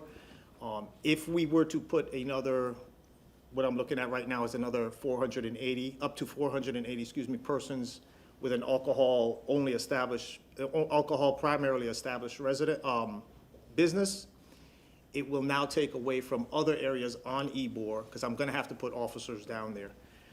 While I respect Sergeant James, retired James, we've worked together for many years, and I understand that he has a great plan, and I'm sure he has. However, he's relying on off-duty, which we cannot mandate by the city, which means even if I don't have the manpower on 7th Avenue, I now have to take manpower off of the street somewhere else to get these things taken care of and resolved. Another one of the big issues that I'm concerned about in looking at this, when we do the closing at Ybor, is the queue lines. The business directly next to it is probably the most busiest establishment that we have on 7th Avenue. That queue line clearly is both directions from that business on deeper than the sidewalk can maintain. Because of that, we have individuals that are walking along the sidewalk now walk out into the street, into traffic. That too is a public safety issue that we now have to address as well. It's an extreme concern for us to add another 500 individuals at that what we consider the witching hour, that 1 to 3 o'clock closing hour. That puts us in a position where our mandates and for officer presence is stressed, and the visibility that we need along Ybor in other areas along 7th Avenue now is minimized. So as far as the Tampa Police Department is concerned, we are unaware of a request. The chief and both my legal advisors said they have not seen anything. I am not sure where that came from. I'm more than willing to take a look at it and see how that works out, but at this point, we will definitely be opposed to this at this point. Would it make a difference to Tampa PD if it was stipulated in the site plan that they were required to have the non-duty officers during operating hours or during certain hours? I think it would be based on what our security plan is because of the amount of officers that we have to maintain and put on that corner anyhow.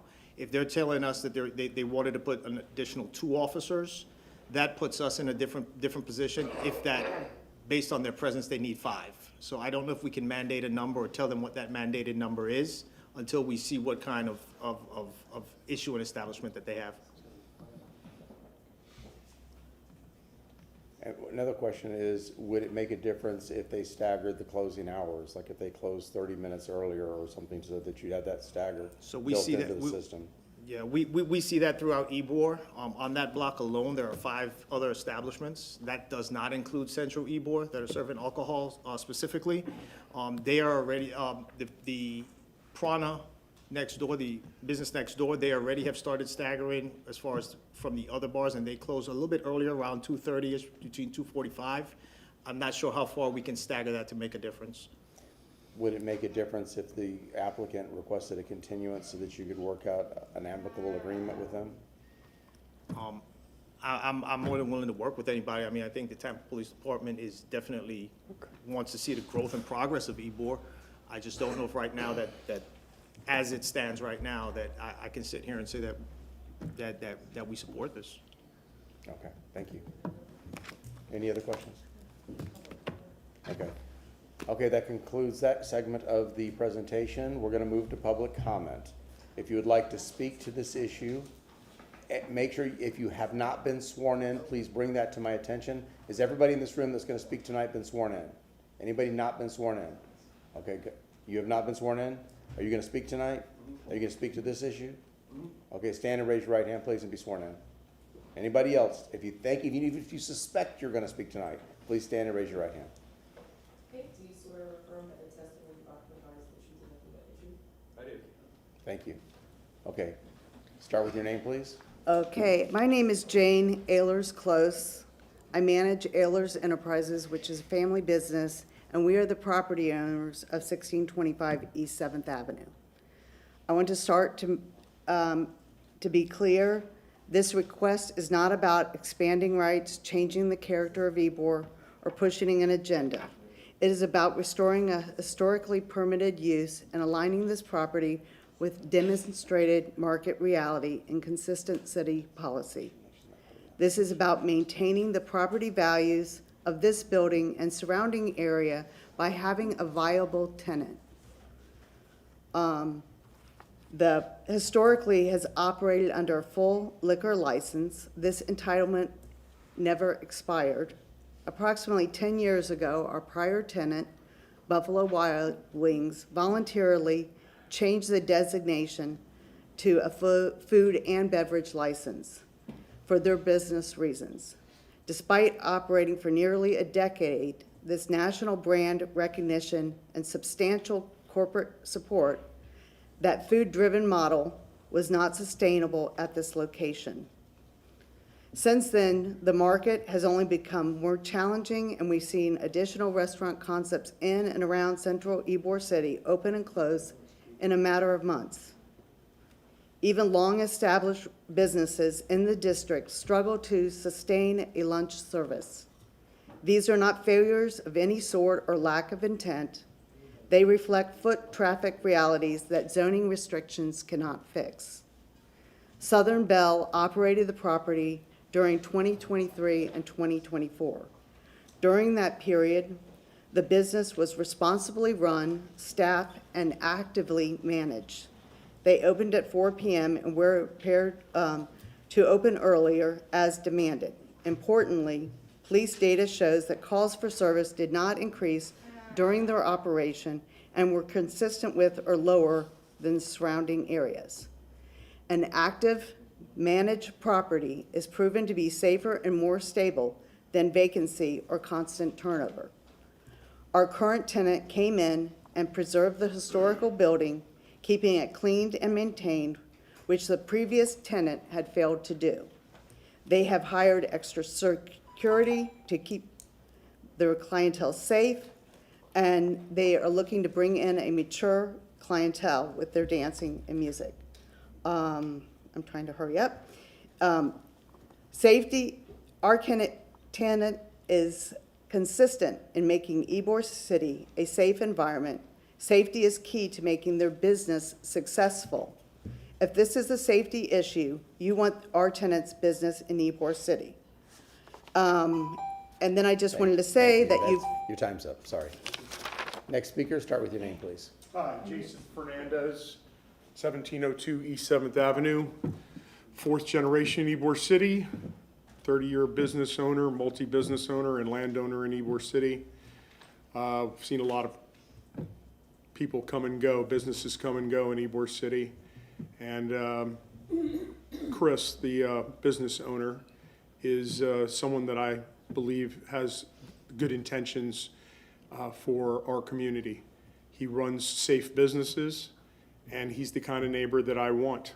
I believe his vision for Ybor City is very similar to my vision with Ybor City. In regards to the lunch business, I'll speak on my own. Thursday before Gasparilla, I served 22 people for lunch today after 30 years. Making a restaurant go in Ybor City is beyond challenging. Without having the bills paid and being in the financial position that I am right now, Bernini, after 30 years, doesn't exist. I know a lot of you come and dine in my restaurant and do business. I'd like to consider myself the next Valencia Garden, but it's a challenge. It's a big challenge. And having an empty space across the street makes it even more challenging. So I'll urge you to give Chris this liquor license, because he's a good operator, he's a safe operator, and he's the future of Ybor City. Thank you. Thank you. Yes, sir? Hold on, we're not, I just- we're not public comment. Okay. Yeah. Yes, sir. Hello, Travis Lampy, 2002 East 5th Avenue. Longtime Ybor resident, been there about 21 years. Definitely would go to Southern Bell quite a bit, know a lot of the bars, owners around in Ybor. Would definitely say there are bad actors in Ybor. Some of them don't really care about security, don't really care about the security that they are providing for the customers that are coming in. Southern Bell is not one of those. They, as you can see tonight with their presentation, they have definitely taken security seriously. And I think it's going to show when the zoning does get passed. And I think that Southern Bell wants to do right with Ybor. They want to be a good bar that does the right thing in Ybor. And being a long-term resident there, I have 100% respect for that. And I think that it should get passed and rezoned for what it was, what the original purpose for the whole restaurant was there for. Thank you. Keep it short. Next speaker, please. Start with your name. Caleb Ritter, 2002 East 5th Avenue. I'm a resident of Historic Ybor, a property owner. I'm also a realtor and an appraiser. And one of the beautiful parts of Ybor is its diversity and its eclecticness. And Southern Bell was a nice addition to Ybor, having a country bar there with a different vibe, with live music, which is very attractive to bringing people in, and not nearly enough of it in Ybor. And while it was there, it was a great establishment. And now that it's missing, there's just a kind of a hole there. And that's not good for anybody's property values in Ybor, residential or commercial, to have these empty spaces when we have a viable tenant that was providing good music, good food, good service, and it was a good addition to Ybor. So I urge you to vote yes and allow them to reopen and add that back to what it was. Thank you. Next speaker. Start with your name.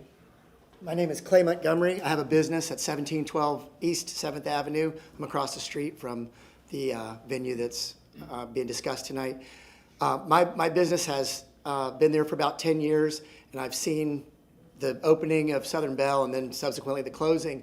And while it was open, we would use them as a place for my employees and staff to gather for company functions and things like that. I've been friends with the general manager of the facility for many years, and they have been a good business to be neighbors with, and I would like to see them to get their business back open. Thank you. Thank you so much. Next speaker, please. Corey Kane. I am one of the general managers down in Ybor City. I am down there every single night looking at the security protocols that are going on. The staggering does happen from 2:30 to 2:45 between some of the other clubs. Earlier staggering would definitely help in this scenario, being able to do a 2:15 or 2 o'clock, but getting the people out and moving with a swiftness relies a lot more on the guards and the police officers working together as a team, which is what we really like to create down there as a whole. So for us, I think it's a really good idea to bring this back. We need to get Southern Belle back on. Thank you. Next speaker, please. Good evening. Alexander McCary. I own Monster Pizza on 1616 East 7th Avenue. For the sake of many small businesses in Ybor, I urge you to please let Southern Belle reopen. Thank you very much. Thank you. I have a question for the Tampa PD officer. I'm sorry, it's Tampa PD. Major. So one of the comments was from the owner of the property that there wasn't any increased calls. Do you have a record of this being a problematic establishment? This isn't a hypothetical because this establishment actually operated for a period of a long, extended period of time. Do you have any kind of documentation or record that this was a problematic establishment during that period of operation? I do not have that with me. I'll have to get that back to you, sir. Do you have an indication that it was a problematic establishment? Not when it was serving food as a full restaurant. Buffalo Wild Wings, there was not. But when it was Southern Belle? Southern Belle as well. However, that was not 2 o'clock in the morning when we have all the other clubs dumping out at the same time with a large amount of people. Well, they were open that late, weren't they? They said they were open extended hours. We didn't have that. We didn't have an issue with that when they were coming out with so around that time. Let me ask if you this. that's what you're saying. So like if this 2 was a o'clock? 2 p.m. closing, would you have the objection? No. 8 a.m. I'm sorry, 2 a.m. closing. I can't say that we would still have the same objections. A lot of times when people come out. So why am I thinking that if I said it was an 11 p.m. closing, you'd still have the same objections? Is there Because- anything that we could do to actually make this project? So I think my biggest problem, my biggest concern right now is adding another alcohol-related establishment in the proximity to so many that are there right now. The control and dealing with the individuals that are out there when we have that. 11 p.m., no, that would not be a problem. I'll tell you that right now because we do not have the same crowd numbers. My bigger concern is my officer safety. When they're out there, I'm concerned about the patron safety. With the large amount of people that gather, we close those streets around 2:30. That creates that party atmosphere, that big block party atmosphere. And to have officers to be able to control that is something that I am concerned about. To have patrons that are safe during that time, I'm also concerned about that. I need to make sure that I have the correct amount of officers for the correct amount of people. To throw another 500 individuals in there is right now is not something that works well with our plans. So I'm assuming, so if they reduce the capacity, I mean, is it reduce the capacity, and if it was like closing at 2 a.m.? I mean, yes, like I said, I would love to see that safety plan that I have not seen, that no one that I can tell you in Tampa Police Department has seen, to be able to look at that, to get to it. I'd love to work with Reggie, I'd love to work with Mr. McElhaney, and find out what a great plan would be that would work for all of us. So that sounds like this, that if a continuance, that you would work with them to figure out a plan that you guys could work with? I'm always up for that. Okay, Councilwoman Hurtak. So here's the problem. This isn't about one business. This travels with the land. This travels with the land. And the thing is, the But if owner. it's site plan control, if you But the notes- owner has come and said that she allowed the 4CO3P or whatever it's called to lapse because she allowed the tenant to change that. We don't have to bring that back. I mean, this runs with the land. If the owner had wanted to keep the higher alcohol permit, she should have done so. And I'm sorry, but this runs with the land. Again, if they made notes on the site plan that had restrictions, it would run with, those restrictions would run as well. I will not support a continuance. Councilwoman Young, did you want to say something? No? Okay. Okay. One last, Councilman Miranda? Officer, how many manpower or women power police officers do you have in Ybor City on a Friday or Saturday night? We have anywhere from 45 to 52. How many? 45 to 52? And they're that enough, or you need more? I would gladly take more. That does include parking I lots. understand Yeah, that. The more you includes have, the the parking better, lots. the better visibility, the Sure. better crowd control you have, there's no That's the doubt. parking lots both north and south. And the problem is, Ybor City is changing and changing and changing. I remember there was nothing, and I remember when the heyday was during the 50s and the 60s, and everything went to hell, and it is what it is. And then you had artists that had to come in because you only had three things. Many years ago, you had three things in Ybor City: drug dealers, prostitution, and tumbleweed. And chickens. And then the artist came in and brought it back up. And then when the artist came in and brought it back up, the owner said, oh, that's wonderful. And then they opened one bar, and the bar made a lot more money than what the artist would make rent, and that went to hell. Everything was bar then. That's what happened in Ybor City. But at that time, you didn't need any police officer in Ybor City. When it was the artist. None. That I know of. I don't think you were, maybe you were 12 years old then. But what I'm saying is, I understand that it's all based on something else, money, and I understand that. The rent is very high in Ybor City, I would assume. So it takes a lot to bear something, and I appreciate both sides. I appreciate the people who are trying to revive it and make a living out of it or whatever it is. But I also got to think of what happens in the future in Ybor City, and I'm just watching it very closely every time I drive by there. I don't even like the road that's there now. It's bumpy as hell. Hey, you voted for it. No, I voted to pay for it to get it out, but I didn't want to do such a terrible job. I'll be honest with you, sir. I got you. You try to get guys, all right? Councilwoman Young. I wanted to go back to Councilman Hurtak's point. Would you mind explaining to me what you meant with the comment that you made? It goes with the land. Yes. So what happens is if we change this and this business doesn't succeed or decides to close, the exact same rules will apply to whoever goes there. So what happens is if we allow Chapter 17, which is 7 a.m. to 3 p.m., it could be a total nightclub. There's no promise that it would remain a restaurant with a nightclub usage. We cannot control that. That's why I said when they let that specific alcohol permit lapse, they had to come back to us to get it. There's no requirement for us to give it to them. And my big concern is because of the residents and, how Ybor, and I'm particularly concerned when TPD comes and says that they're concerned because, I worked incredibly hard to get paid parking or paid security attendants in parking lots. And I have to say, Mr. Riccolini, you're the one that really brought that back, and now they don't have to have it anymore, which requires more TPD officers. So We didn't do that. That was a state. I know, but I it was your didn't do it. client.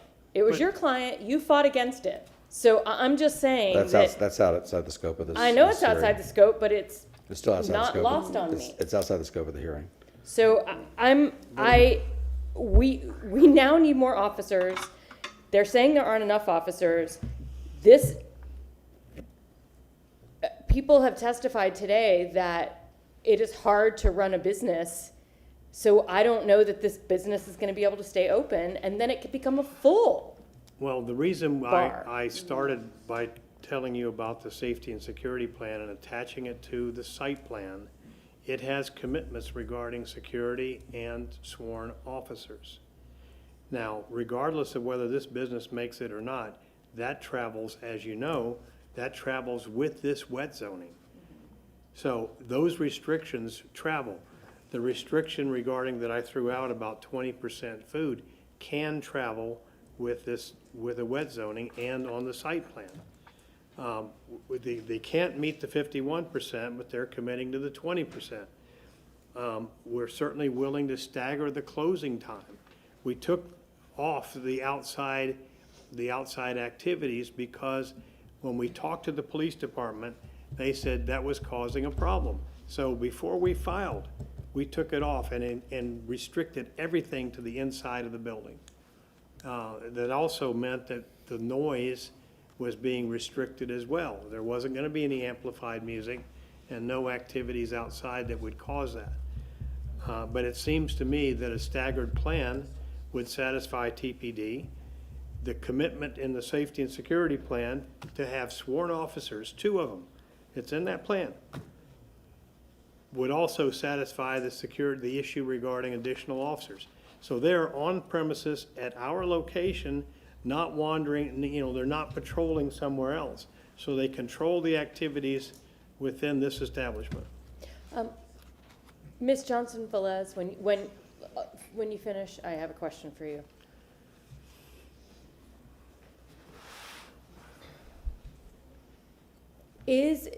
Can we actually dictate on the site plan restaurant requirements less than 51%? Is that something that you can put on the site plan, but is it actually something that we can count, that we can establish? Because the 51% is a state rule that the city then gets information by. If they're not required to actually do it every year, how do we maintain that? Susan Johnson, Velez Legal Department. So there is a state alcoholic beverage classification of a certain restaurant type that does require that 51% food sales versus 49% alcoholic beverage sales. The city does have a similar type use, which is the type of license I think they currently have, that they cannot meet that 51% food requirement. So anything lower than that, I've not seen a condition that mandates a certain percentage of food. What I have seen is what Mr. McElhaney referred to, is that we will have the kitchen open and available to prepare and serve food during all operating hours, but we can't guarantee how much, what percentage of our sales will actually be of food. Okay. So it might be 100% alcoholic beverage, or it could be 10% or 20, And my second question is about putting security requirements on a site plan. That is also not something I've ever heard of before. I don't think I've seen that either. I do believe there are some security requirements in the code currently for certain alcoholic beverage establishments, or if you can speak. Yes, Council, LaShawn Dock, Development Coordination. So there are a couple of things. One, Mr. McElhaney mentioned the 20%, that they would guarantee that they could meet that. In order to do so, they would have to report. That's the only way we would be able to determine the percentage of sales of food and alcohol. And that can be added as a condition on the site plan, and then from that point, if the applicant agrees, whoever, not only this applicant, but in the future, they all will have to report and meet that requirement. But who would they report to? I mean, To our office. Okay, so the 51% is the state, though. It's two things. There's a city Yes, and the but- state. But So generally speaking, if you report to the state, then you can just give that same documentation to the city, correct? we also, we have a category where reporting is required to the city. And in Okay. this case, what we would do is we would have them add the note and they will report to the city, to development coordination, along with the other restaurant locations and establishments that are required to report. And if they do not meet that threshold, they would be on the list for enforcement. In violation. Okay.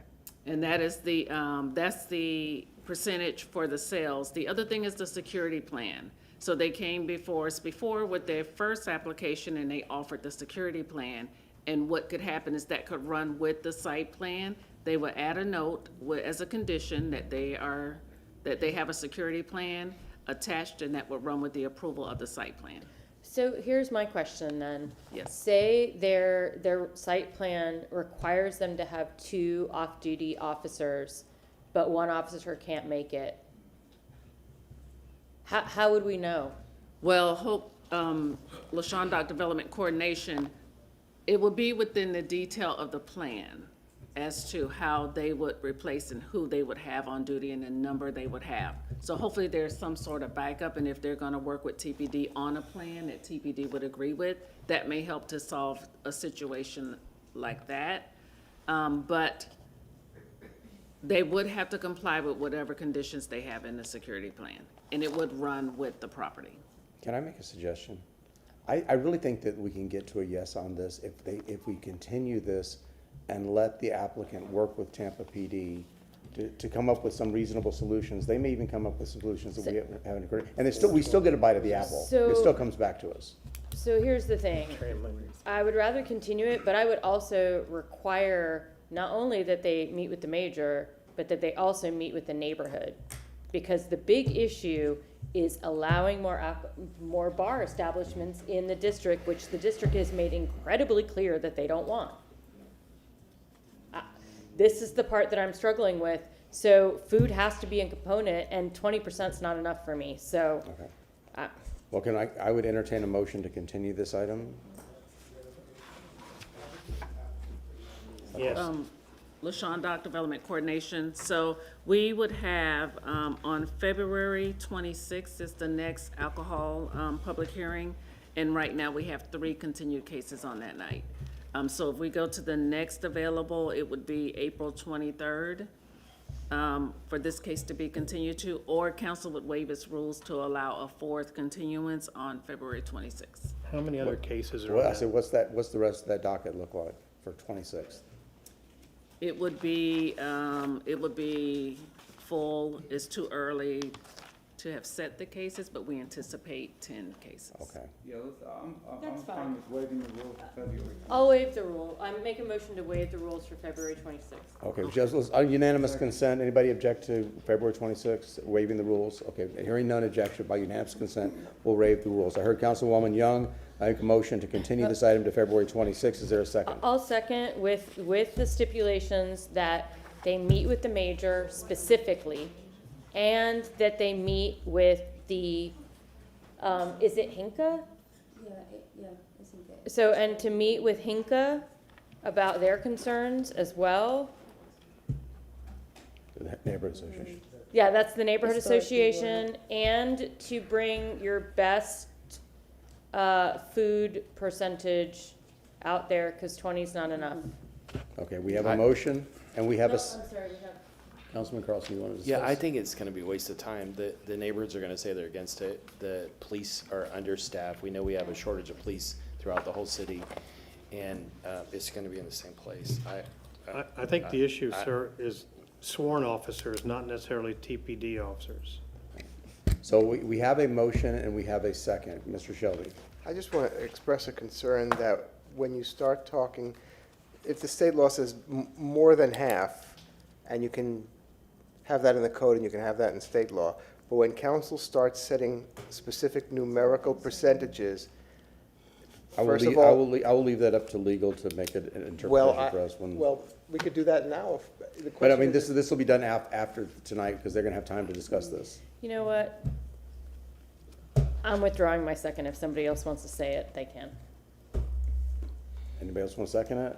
What is this? To continuance. Yeah. I'll second it. Okay, we have a motion, we have a second. Councilwoman Young, and then Councilman Maniscalco. And then I would expect that legal would chime in on this issue as well. Yes, go ahead. I just want to make a comment. So I've been, been able to visit some of the, the Ybor Association, just talk with residents, business owners. And one of the things that has come up in those meetings is, wanting to find the right balance in Ybor. And I don't know what that looks like. And I know, doing a continuance may not be, the general consensus, but I'm saying all that to say I'm really hoping that we can find whatever that balance is, because to support the business owners, but also to support the residents that live in the area. One of the words that always came up when I was talking with neighbors was they want to find the balance, and I'm hoping that this is a way that we can find that balance that works for everybody. I don't know, but that is my hope. So I just wanted to put that out there. Thank you. We have a motion and we have a second. Is there any further discussion? What did they close the public hearing? We didn't close, did you close the public comment? Yes. No, we did. We moved past public, now I don't think, we have to take public comment on continuance? No. You don't have to. And it's getting late, guys. It's getting late. Okay, we have a motion, we have a second to continue this to February 26th. All those in favor say aye. Aye. Opposed? Okay. If that motion passes. Thank you. Yeah, well, no, just announce the vote and read it. Okay, motion carried unanimously with Carlson voting no and Vieira being absent at vote. Okay, very good. Okay, so the last item, Councilman Maniscalco recuses himself for a conflict. Yeah, we're still working, so you guys take the, we're still working, so take the conversation outside, please. Okay, Councilman Maniscalco is recusing himself to a conflict. Councilman Maniscalco. Yeah, for the third time, I'm recusing myself from this item, because this is now the third time, because the petitioner is the landlord to my family's business. So I'm filing Form 8B, and I'll be giving that to Mr. Shelby. So that leaves us with 5 members of council. Yes. Okay. Councilman Carlson. No, what, to receive and file? You might as well receive a motion. Okay, we have a motion to receive and file, and is there a second? Second. Second, all those in favor say aye. Aye. Opposed? Ayes have it. Councilman Carlson. Yeah, Mr. Shelby, in an earlier iteration of this, I abstained. Since then, I've spent time talking to you, and you've made some phone calls, and would you just like to report on that?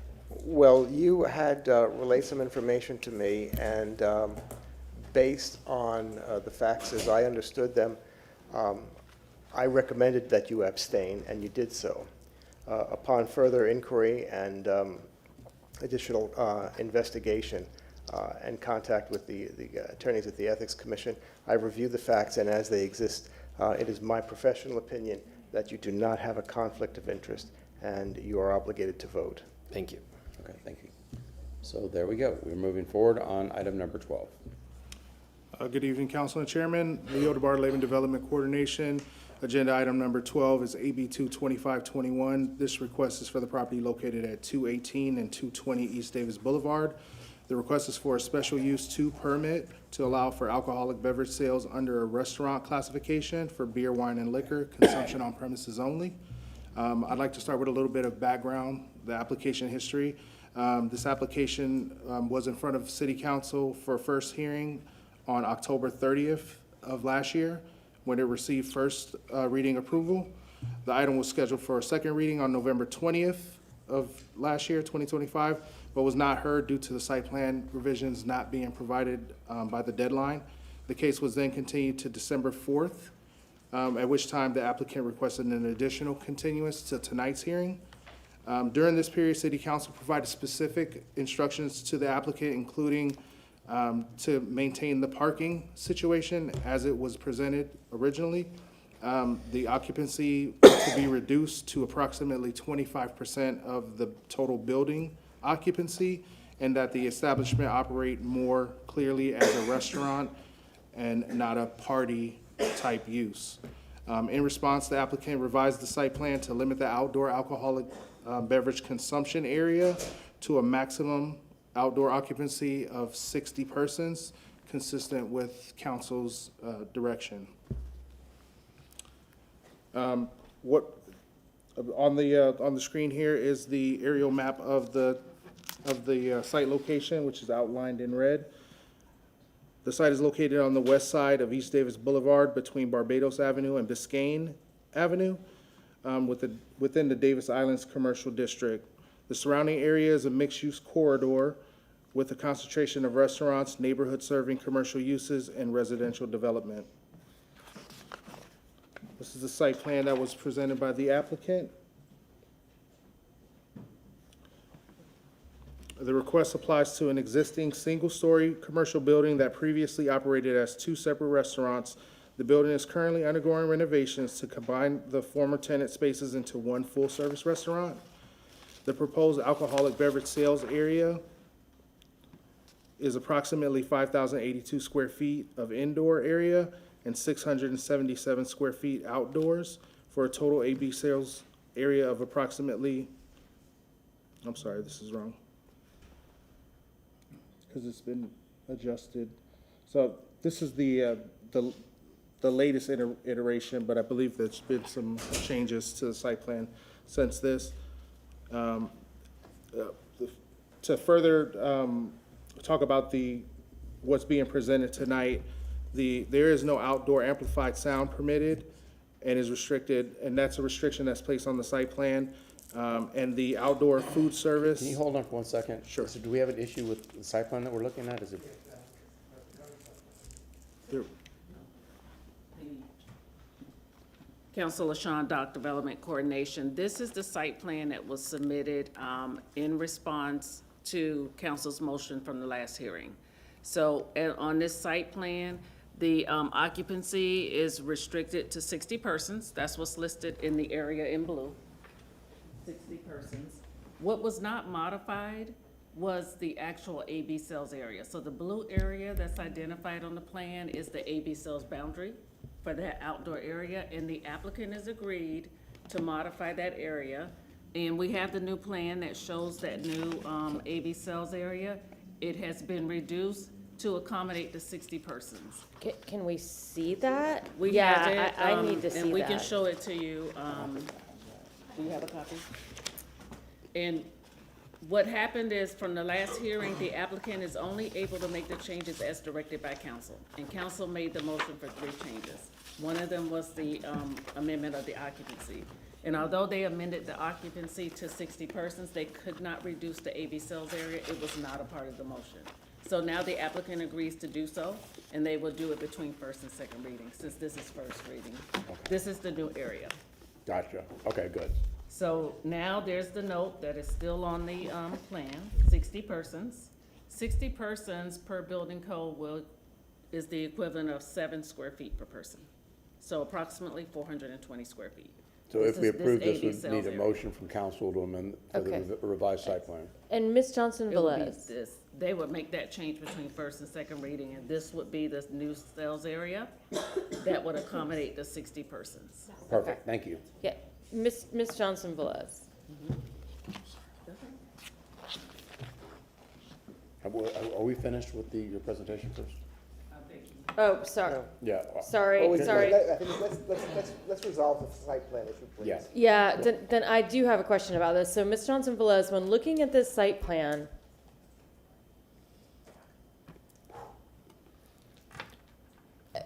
this is complicated for me because the part at the southern end that's a block can be clearly blocked off with like a fence or something like that.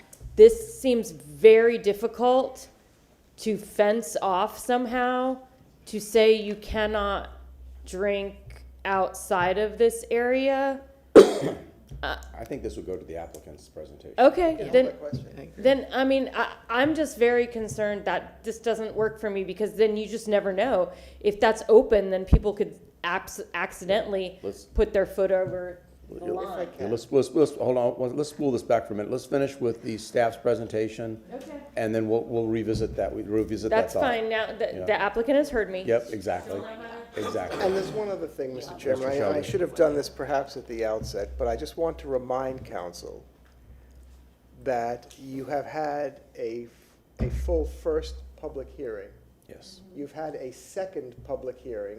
Yes. And now it comes back, well, you had a second public, did you not have a second public hearing? No, we found out that they didn't fix the site plan, so we stopped the public hearing. Was any testimony taken at that hearing? Yeah, well, and that's why I want this record to be clear. What you have is this is the third time this is coming before council, but it's not the first time you're taking testimony and evidence. So what I'm saying to you is this is all cumulative, so you can rely on all the evidence in this record that has been, it's the same file number from accepted into evidence from the beginning in the basis of weighing your decisions. Yes, sir. I understand and will comply. Continue with the presentation. Sorry for the interruption. I apologize for the confusion. Leo DeBartolome, Development Coordination. So the square footage I'll just leave out. I just would like to highlight what the applicant has presented as part of this request. They've made a commitment to limit the outdoor consumption area to 420 square feet. That is equal to the 7 square feet per occupant, per the building code department occupancy calculation for that assembly use. Alcohol sales are proposed to end no later than 11 p.m. Sunday through Wednesday and 1 a.m. Thursday through Saturday, and there is no outdoor amplified sound permitted and is restricted by a condition on the site plan. Also, food and beverage service will be limited to the interior restaurant space and the adjacent covered patio area. Okay. The applicant is also requesting 3 waivers. One is to reduce the distance separation from other alcoholic beverage sales locations from 250 feet to 6 feet. A waiver to reduce a distance separation from residential uses from 250 feet to 31 feet. And a waiver to reduce the required number of parking spaces from 87 spaces to 0 spaces. Development Review and Compliance staff has reviewed the application and finds the request inconsistent with the applicable City of Tampa land development regulations. Due to the requested waivers, and minor site plan modifications would be required between first and second readings. And I'm available for any questions. Council have any questions of staff? Sean? Yes, Council LaShawn, Dock Development Coordination. I just want to clarify the history of the schedule that has occurred on this application. So on October 30th, there was a first reading. That first reading was approved. Then they went to second reading. The second reading was scheduled. They did not have that second reading because the site plan revisions were not submitted on time. So then that was continued to the second reading. That second reading was on December 4th. That was opened and heard. During that presentation, the applicant then asked for a continuance to go back to first reading. And that is tonight's hearing. So tonight we're at first reading. This is the first reading. Got it. I understand. Thank you. I remember the trauma. Okay. Okay, we're ready for an applicant.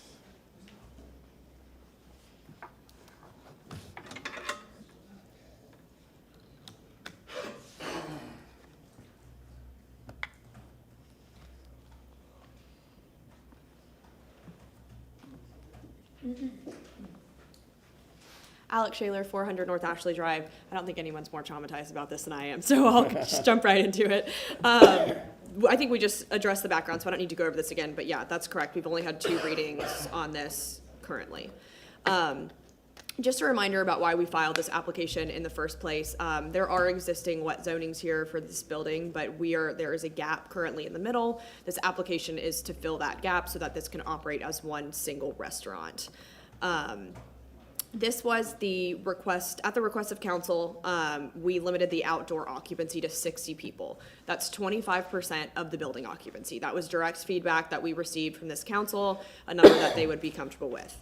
However, in coordination with staff, I think there were some concerns, a couple concerns. One, about the enforceability of a head count outside, which is point taken. The second is, in order for this to be, I would say, aligned, I don't know if that's the right word, with Florida Building Code, that's technically 7 square feet per person. So while we were committing, hey, we're only going to allow 60 people out here, by Florida Building Code standards, you could put a lot more people in that space, that 3,000 square foot space we had before. So in order to make sure that we were aligned on 1, enforceability, and 2, Florida Building Code regulations, we are committing between readings to reduce this outdoor consumption area to 420 square feet. That is that blue hatched area that's shown here on screen. The rest of that, we're still planning to turf that. Kids can still play out there. We're still planting the trees along the sidewalk. All of that remains the same, but you cannot carry a drink over there. You cannot be having an open container there.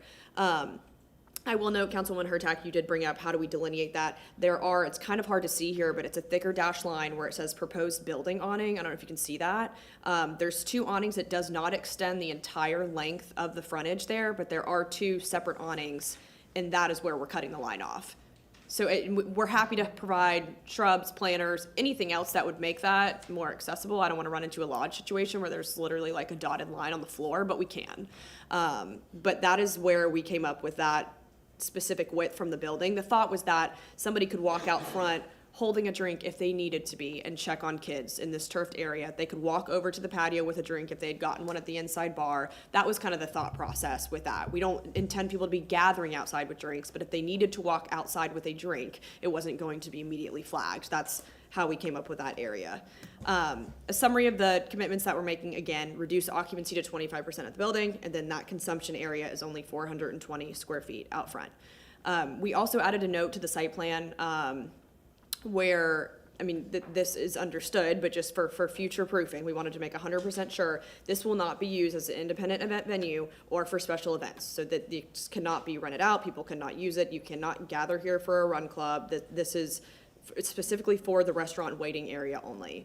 Another reminder about, I think, one of the larger components of this application is obviously the parking waiver and the relocation of the current on-site parking.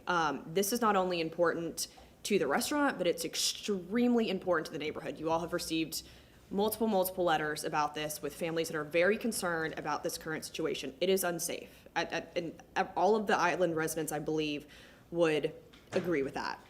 Again, looking up and down the strip of Davis Islands, this is the only restaurant that has on-site parking that crosses over a public sidewalk in order for vehicles to come in and come out. It's inherently dangerous. No other restaurants have that. So I just wanted to make that very clear. There is a note on the site plan that conditions us to construct these spaces in the right-of-way. We are paying for those. Construct those spaces in the right-of-way before we receive a CO for the interior renovations of the building.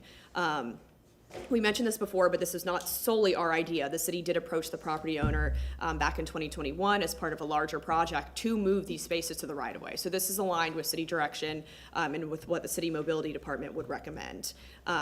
Some additional safeguards, again, these have not changed. This has been consistent throughout the application.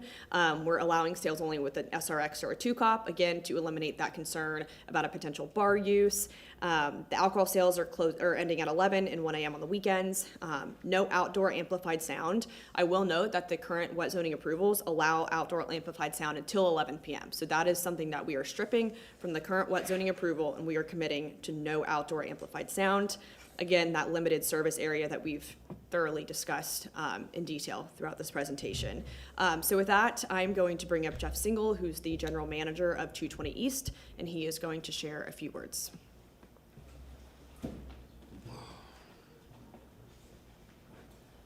Good evening. Good evening, or night, or whatever it is at this point. Good evening. My name is Jeff Single, and I'm the operating partner of 220 East for the past 3 years. And I've been part of the Tampa restaurant community for the last 26 plus years at Leroy Salomon's, Boca, Hat-Tricks, and many other Tampa staples. I've also been a resident on Davis Islands for close to 12 years now. 220 is a very important part of the Davis Island community. We have regulars that have been coming in for close to 30 years.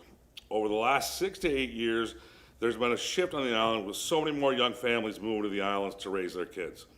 We get a lot of the families in nightly for dinner, after Bayshore Little League practices, games, to unwind with other parents and teammates, and are proud to be a family-focused restaurant.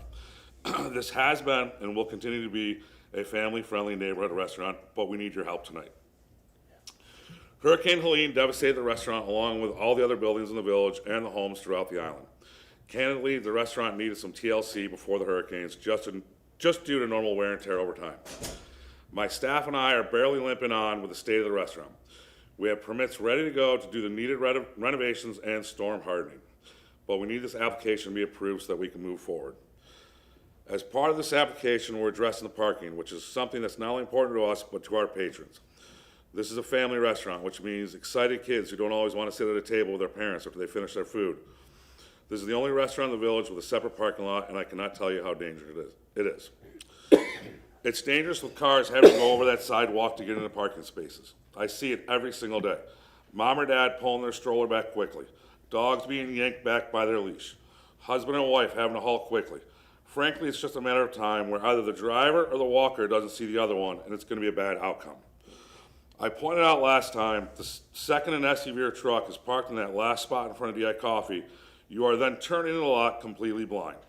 It is so dangerous for our customers, kids, pets, residents, and those coming on the island to enjoy it for the day or night.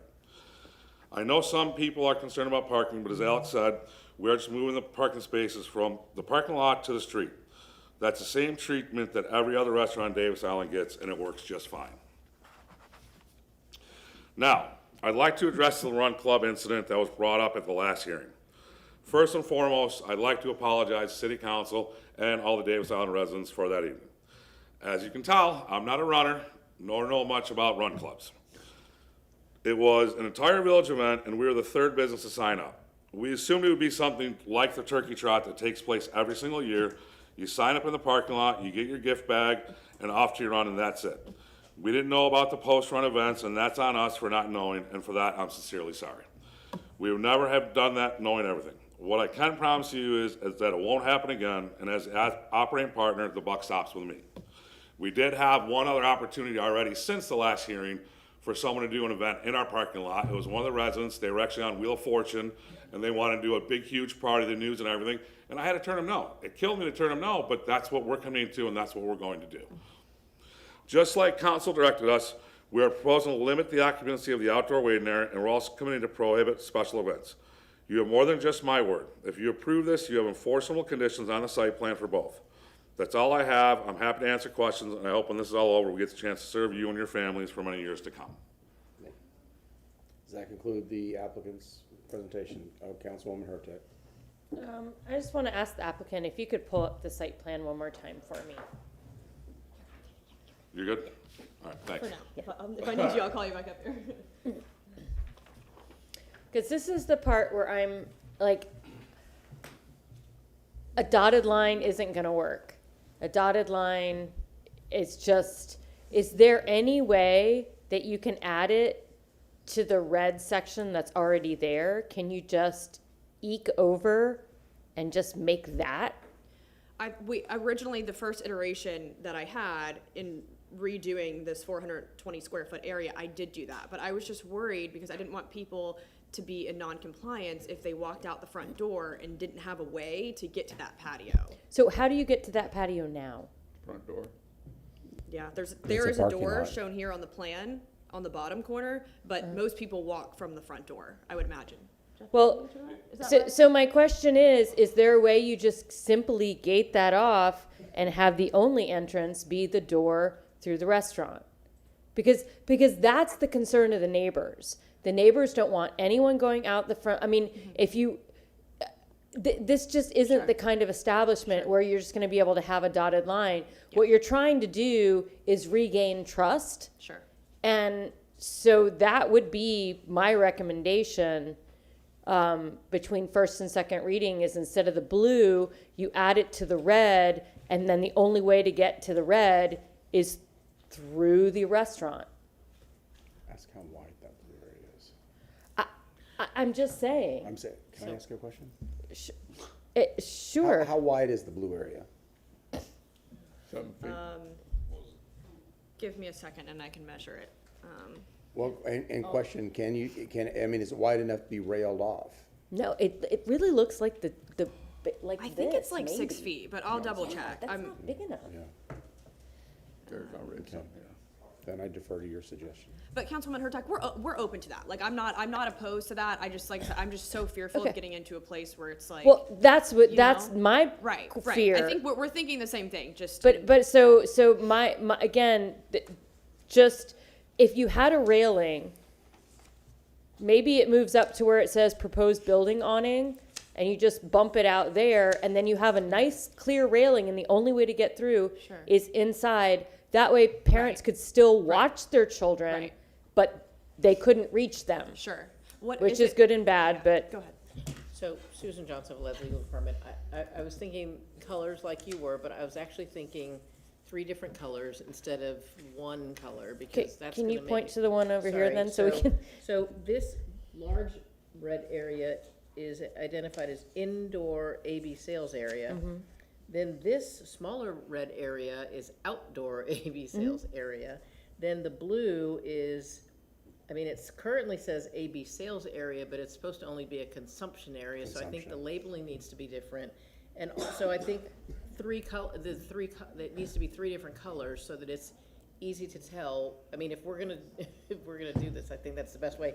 And then while I'm thinking about it, I just don't want to forget, still on the site data table, it's still, the consumption area is still identified as 3,000 square feet, so that's gonna need to change. And then we're also gonna need a different legal description for these different areas. I mean, Okay. I just don't want it not to be mentioned because yeah. Agreed, but. Staff, are you capturing those? But I still don't like the blue area, and I still think it should be. Yeah. I just. Yeah. We want to create a sense of trust. Sure. Sure. Understood. Susan Johnson Velez, sorry. The other thing I was thinking, if you want to make it clear that in this white area, there's no sales or consumption of alcoholic beverages. Correct. Yeah. It should be the labeled intent. as such. Yeah. And that's 100% the intent. Okay. Yeah. Councilman Hurtak, we're open to that. We'll figure it out. We'll make it work. If we can't do, I'm trying to think. I mean, could we do like planters or shrubs, or do you want a railing? Maybe we just get rid of that area. We'll move it to the south. Yeah, understood. Okay. I'm done for I now. think a railing is a good idea as well, by the way, just from what it's worth. What is that? I think a railing is a good idea. Sure. It clearly delineates where Okay. you can be and where you can't be, so there's no misunderstanding. Yeah, so I'm hearing either railing or take that, what's currently the blue area and just Squish smush it it all with down. the red area. I'm thinking which- both. Both, okay. Well, But because what you- would the because you- railing separate from Well, your without? outdoor area's gotta be separated by a railing as well. Oh, there is a railing there, like where Yeah, the that's what I existing mean. patio is, yeah. That's your Yeah, railing. Yeah. The yeah. patio railing. Yes. Yeah. Yes. And take away the blue. Take away the blue. Just. Patio railing stays, take away the blue. Yeah, just move the patio up to basically where Sure. it says proposed building awning, probably Sure. a little bit further. Yeah. However you I make mean, it. frankly, we don't need the extra space. Like, what you know Oh, what I mean? Like, okay. we're okay with leaving the red as it is, get rid of the blue, and there's a railing where the patio is, so Okay. we're okay with that. Okay. So, just for clarification, LaShawn Dock Development Coordination, the blue right now is outdoor area. So you're getting rid of the blue? Yes. No outdoor area? Well, this red will remain. So. Just the red? Yeah, is there'll the still only be, there'll outdoor. still be the outdoor service area in And the then bar. indoor, nothing outdoor? No holding drinks in the front, Okay, outside the restaurant. Yeah. all right, thank you. Sure. That Okay, seems so- reasonable. So are we Susan Johnson Velez Legal, I just wanted to capture so everybody, so the red is going to be, I mean, the indoor. Sorry, No, sorry. sorry for us. The indoor area is going to be one color and the outdoor area is going to be another color and there will that's be it. no more of this. Yep, that'll be white. So any reference to a consumption-only area Will go on away. the site is going to go away completely. Yep. And the only outdoor AB sales area will be the 677 square feet. Correct. Okay, With a railing, with a railing. all the way around. Okay, and so all the adjustments in terms of legal description, square footages for outdoor area, all of that will be changed on the site data table. Okay. Correct. Thank you. And I believe he was capturing that as you were reading it off. But we'll make sure, and Mr. Jabarlo has been a very good note taker, so I'm sure he'll hand that to me and I can read it into the record by the time we get through all this public comment. Okay. Does council have any further questions? Hearing none. Public comment time. Anybody who would like to speak to this item? And Debbie, I know you've been sworn in. Everybody's been sworn in, right? Okay. If you would just line up to on the wall to your right, to my left. Debbie, you first.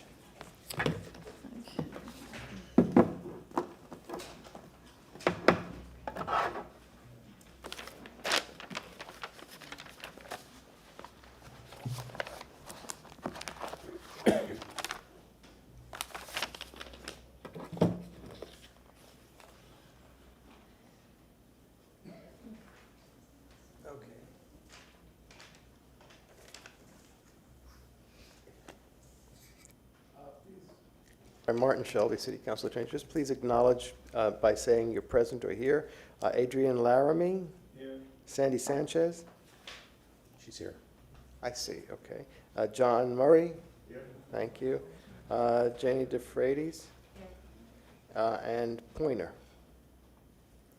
Here. 1, 2, 3, 4, 5 plus 3 is 8. Okay.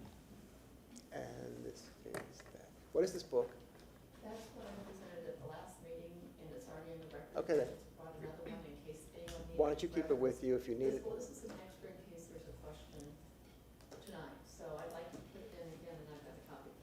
Okay. myself, but We'll receive and file. Thank you. Okay. Debbie, start with your name, and we had 8 minutes, right? Is that what I remember?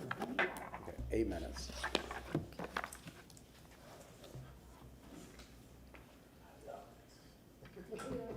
Do we even have the site plan wanna up do this here? till 2 How a.m.? can we comment? Where's the site plan? Maybe I'll stay on for another minute.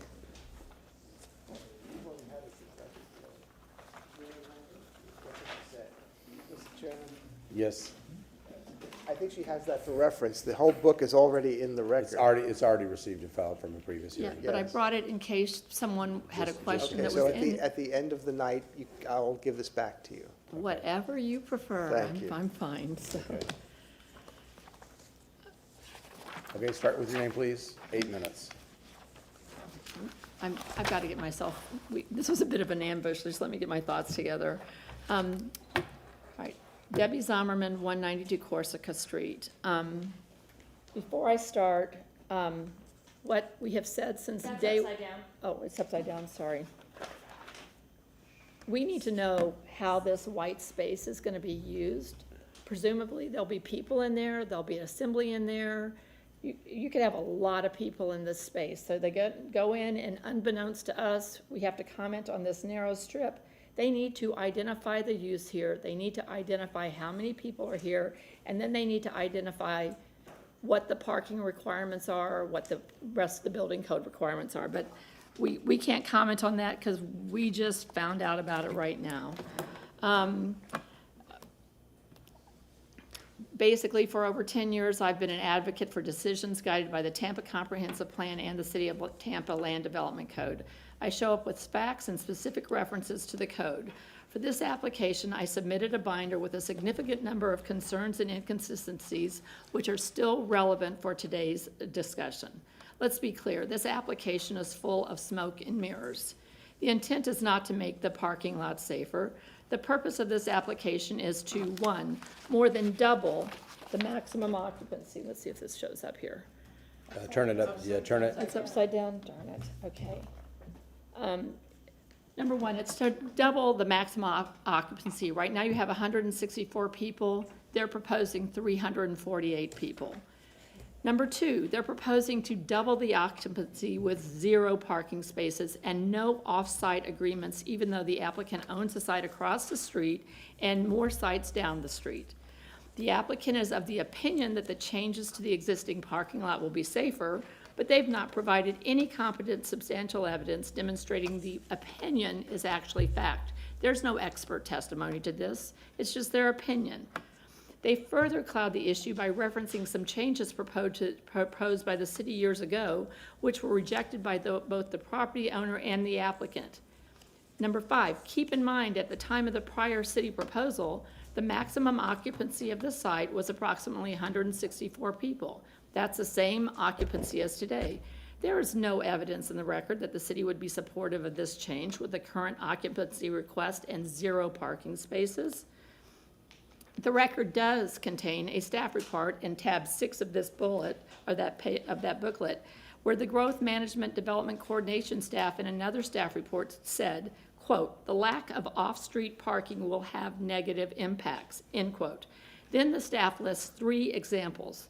With that lead-in, please realize you are not being provided the full picture with these public hearings.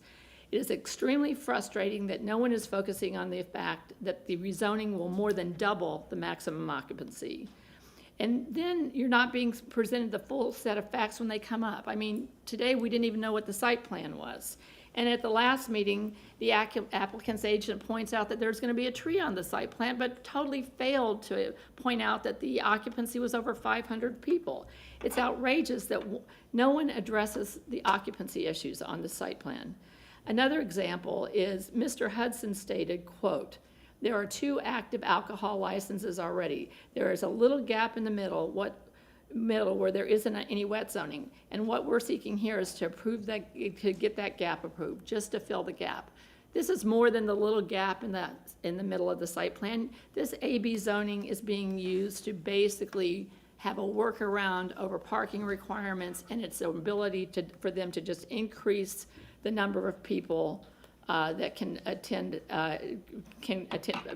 go to this establishment. There is no evidence that anyone attempted to obtain an off-site parking agreement from the applicant, even though they own or control other properties within a 1,000-foot distance required for such agreement.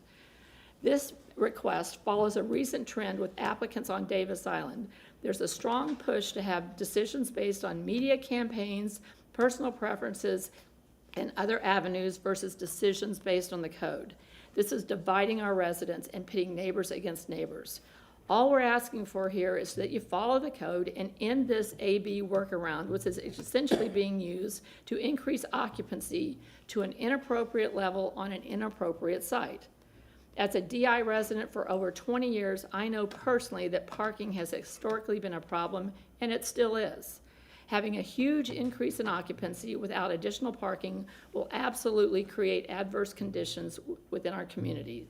This request is inappropriate, and if approved, is extremely likely to lead to adverse consequences, which will be difficult, if not impossible, to unwind. It is important that decisions are made in compliance with the applicable ordinances, regulations, and guidelines. To depart from this process compromises the integrity of the development framework and creates unintended consequences. I respectfully request denial of AB 2-25-21. It's inconsistent with the code and incompatible with the surrounding residential neighborhood. Given the preponderance of evidence I've entered into the record and the fact that the applicant has failed to provide any expert testimony or reports substantiating their baseless opinions, I mean, there's nothing in the record, it's difficult to comprehend how a scenario where this request could be found consistent with the city's code. Now, I have prepared for you a motion helper. Flip it upside down. Oh, upside down, sorry, everybody, it's late. And, you know, we show up here time and time again, and we all work, we aren't paid. I mean, this is going on forever and ever and ever, and at a certain point, it's just got to stop, and they can't keep changing their plans. If I go in with I gave you information that will essentially support many of the statements I just said, but let me show you this picture right here. This parking lot's right across the street, and it's owned by the same property owner, Aon Realty property. Reserve parking, exit Bayshore Realty. Why couldn't they go into some kind of parking agreement on that side? You know, I mean, right now, it's the residents can't use that, but it's right across the street, but we've got to give up. We gave up 105 parking spaces on Kiki's. That's 105 spaces, which translates to 4 times that, 420 people would make up what would be necessary for 105 parking spaces. And then now you want to have a waiver of 83, I think it was 8, well, I don't know what the number is. I mean, it just doesn't make any sense, and they're hoarding the parking on all these other sites. They turned the Bank of America building into a pickleball court they walled the whole thing off. They could have put a ton of parking in there. I mean, they could have put parking back behind Kiki's where they've got the grassy area, But for some reason, they didn't have to put parking. I mean, I think that it is time that they have to, this is too big, there's no parking, they're keeping it all to themselves, and there is absolutely no expert testimony or evidence that this is even required. It's just a workaround to get double the occupancy in a restaurant that they don't have the infrastructure to support. And sorry if I'm a little frustrated, tonight was a surprise, but I trust you and thank you very much for your time. Thank you, Debbie. Next speaker, please.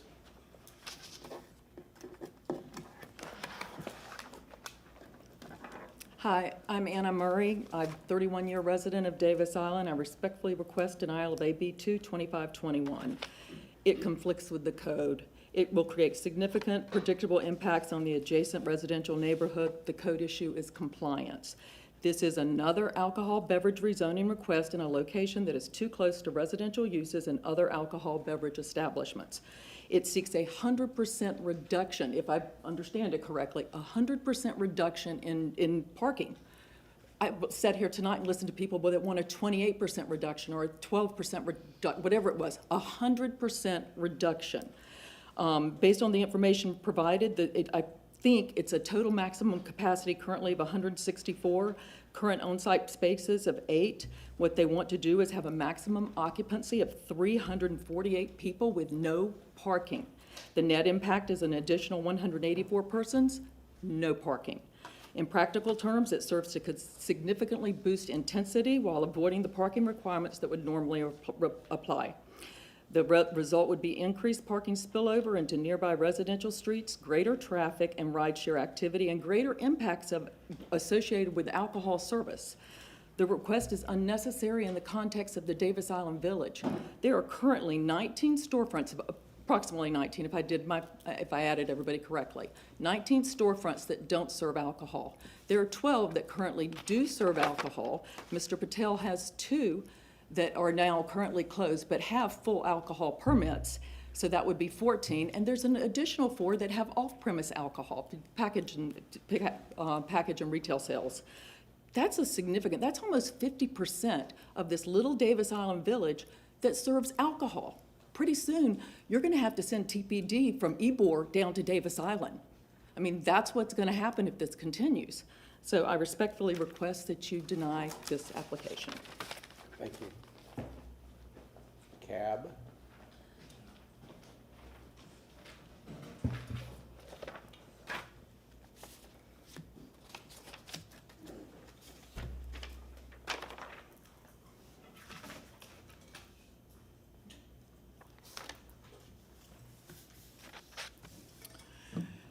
Caroline Bennett, lifelong resident of South Tampa. They are asking for a reduction of the separation from 250 feet to 6 feet. They are asking to reduce the distance from residential from 250 feet to 31 feet. Here's a letter that Hinka sent you all in November. And in here they talk about Tampa inflicting a level of chaos on Ybor. They talk about city council's decisions on policies and wet zoning. They talk about city council's blanket wet zoning policies creating chaos in Ybor. You've also all heard about Howard Avenue and the Hyde Park area and how it was just completely destroyed. It is a nightmare, and it has been one single exception at a time. Here's a picture of what we're talking about. 2 blocks.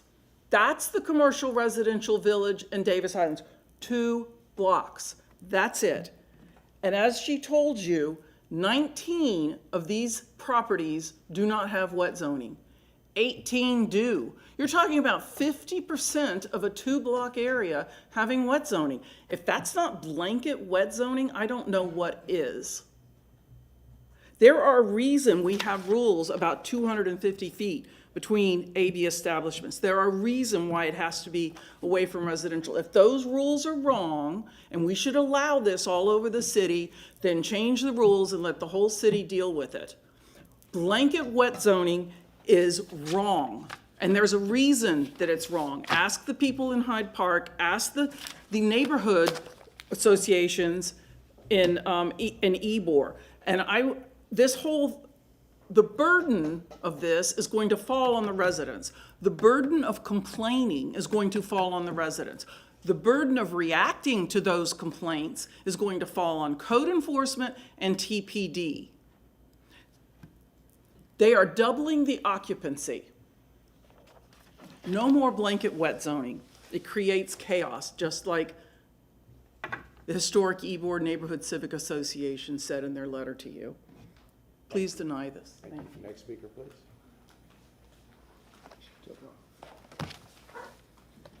Start with your name. I gotta hook up here first. Not sure how to do this. It might be. Is it the different one? Yeah, sometimes this is only, this doesn't have HDMI. Let me see if the other side. I told him I would help him. I don't think that one Here, works wait, this there. one, this has HDMI, so come Yeah, on this so side. do that one. Yeah. Okay. Very good. Can I approach? I have some speakers.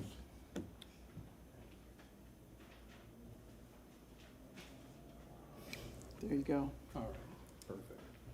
So I have two different things here. Hold on a second. You have to speak waiver for him. Go ahead. Yes, is that Paul Grove and Michelle Grove? Right here. Okay, and I think that's 2, for a total of 3 and 2. State your name, you have 5 minutes. Scott DeFreitas, 410 East Davis. Just want to have you guys, if you could, do you have this up right now? It's coming up. Okay. This is what you guys were talking about, the timeline, and this was October 30th. And we were here, a lot of us were here and have been here the whole time. And here's what was said at the council and all who attended. Neighbors, myself, all the people here, it's not going to be a raging outdoor bacchanal.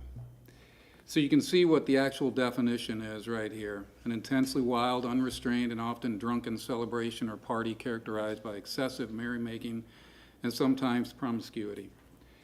Raging is what the big thing was. I also want to go ahead and use this over here now and just show you, if you can go to the Elmo. It's now a wolf.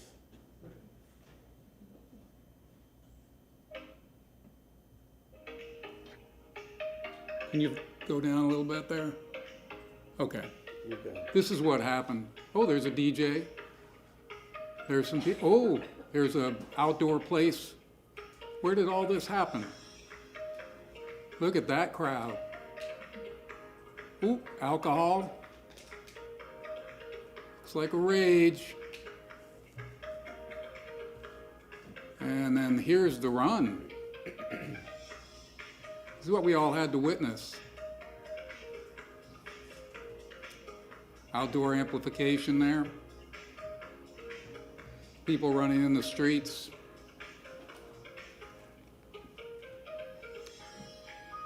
There's some more alcohol right outside in that area we're talking about.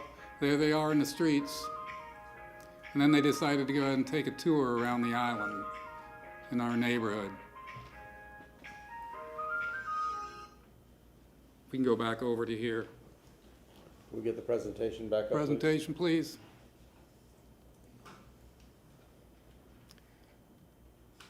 Okay. 6 days later after that, October 30th, before Halloween, this was the event that I just showed you at 220 East. There's an advertisement for it. Like we said, there was a lot of merrymaking, some drinking. All this stuff happened in this place that we're talking about, the 220. I appreciate the apology, but we talked about honesty and trust.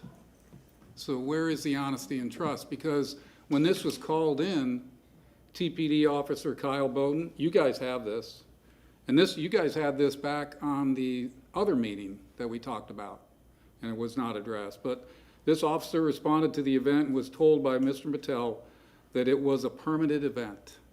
And if you look there, it says that the officer responded. There were some calls. They said it was a running club, but then when the officer actually investigated, remarks are, talk to Mr. Patel, who was putting on the event, and he has permits for the music and giveaways, and it ends at 8 p.m. Further talked to caller, advised him of findings and advised him to bring up the issue at the neighborhood meetings, and he advised me that was a great idea. Well, upon checking, ouch, we talked a little bit about honesty, trust. You can see here that I think there was a communication error might have occurred. We couldn't find a permit.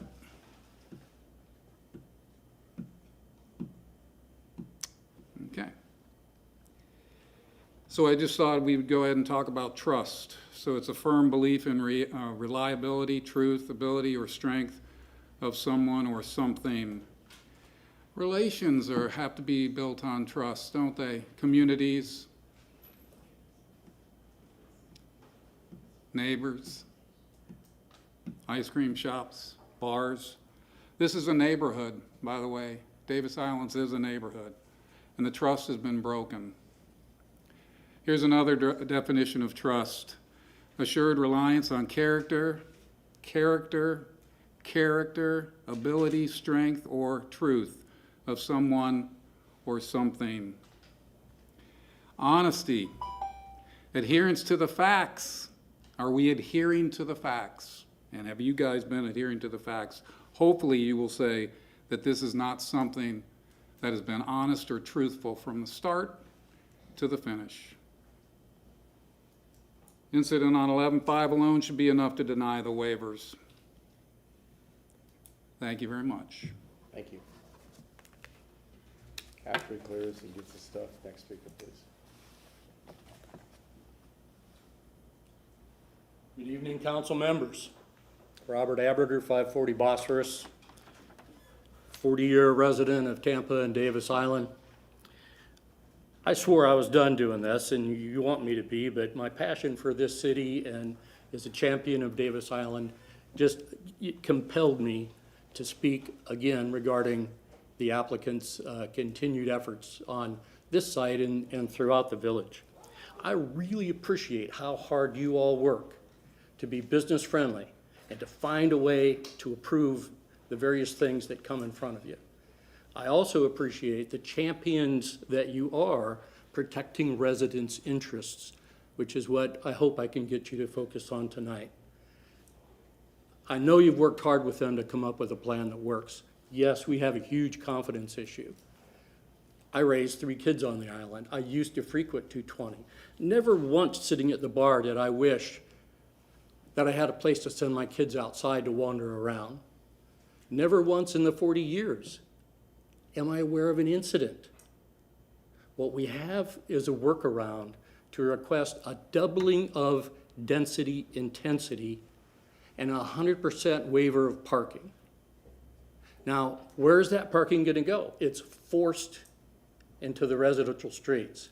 If you want to create an unsafe condition, force your alcohol-fueled customers into the residential streets. That's where our kids are going to be at risk. Create a situation where an unenforceable site plan exists, even if you have a railing. You're going to have outdoor music. You're going to have kids, shrubs, trees, parents wandering back. Who's going to enforce that? We don't have enough officers. And a doubling of intensity. Think of those numbers in that small area. This request is also inconsistent with the Davis Island Community Plan, which you all approved. The proximity of outdoor alcohol uses to residential, combined with, again, the intensity, it's going to erode property values. It's going to negatively affect quality of life. This further erodes the character of the island. We already have, and you were opposed to propositions early, an outdoor pickleball court adjacent to residential. We have a brand new alcohol and beverage use with outdoor assemblage 39 feet from residential and 100% waiver of parking. We have a significant parking deficiency not addressed in this application. I believe there are more than sufficient grounds to ask you, please, don't negotiate on this applicant's behalf. Deny this from going forward and make a stand for us to stop the change in the character of our village. We don't want Howard Avenue, we don't want McDitton's, and we don't believe this should be approved. Thank you for your time and your patience. You know how hard it is to get the folks to stay here until midnight? You know how hard it is to sit up here till I midnight? I appreciate that, but imagine the room we could have packed. Yeah, thank you. Applicant, rebuttal? And this closes public comment, FYI. Alex Shaler, 400 North Ashley Drive. I want to start by saying that I think there's some inherent misunderstanding about the fact that this exists today. Like, there is a restaurant here, there are buildings here, there are only 9 spaces, 7 of which we are moving to the street. This isn't a new establishment. The occupancy has increased because we're utilizing the entire building. Occupancy is set by Florida Building Code based off of square footages per person. We're not setting that. That's based on the square footage of the building that exists on the site today. So I think this isn't a new development. I just came up here before this with the St. Croix Plaza, which is 2 strip centers on either side of MacDill with 99 spaces. And we're supposed to provide 87 spaces here without any kind of structured parking? It doesn't make any sense. None of these other restaurants on DI have an off-site parking agreement. None of these other restaurants on the commercial village strip have 83 spaces to park their space. It doesn't, to me, it seems that we're comparing code to something that exists today. This is an adaptive reuse. This is a restaurant that exists today. We are trying to fill a gap in the current wet zoning so that our servers can walk back and forth between the building carrying a tray of drinks. This is what this is about. We are trying to improve the safety because, yes, there have been so many neighborhood concerns about this parking lot. So many. And because of this, in the interior renovations we're doing in the building, we have the contractors on site. They can move these spaces to the right of way, and this space can be opened up again out front.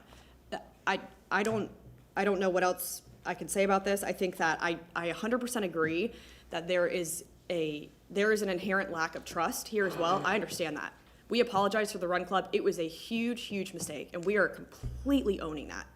Like, that there's no one is up here justifying that by any means. But with this application, we are not asking for your trust. We hope to eventually gain it back, but we feel that we have conditioned the site plan enough and changed the areas enough and done everything in our power to make this a restaurant with an existing outdoor patio that includes an existing railing there. None of this is new. This exists today. I'm happy to answer any further questions that you may have, but that's all I have. Council have any questions? Hearing none. Can I get a motion to close? So moved. We have a motion to close from Councilwoman Hurtak, a second from Councilman Carlson. All those in favor say aye. Aye. Opposed? Ayes have it. I'll start. I want to pontificate about it. I kind of agree with the applicant on this a little bit, what she just said, because I mean, I live in close proximity to Davis Islands, and I go over there all the time, and I've been at 220 numerous times. It is an existing facility, and existing liquor sales. They're not adding on a building, they're not anything, and that parking lot is kind of weird as far as urban design and development. So being able to push the parking onto the street seems like actually a good plan to me. I mean, being able to do that seems like a good plan. With the modifications that Councilwoman Hurtak championed and I agreed with on the reduction of the outdoor area and the restrictions with the rails so that you can clearly delineate. I'm trying to figure out what the issue is. Councilwoman Hurtak. So I think the issue here is the trust. Yeah.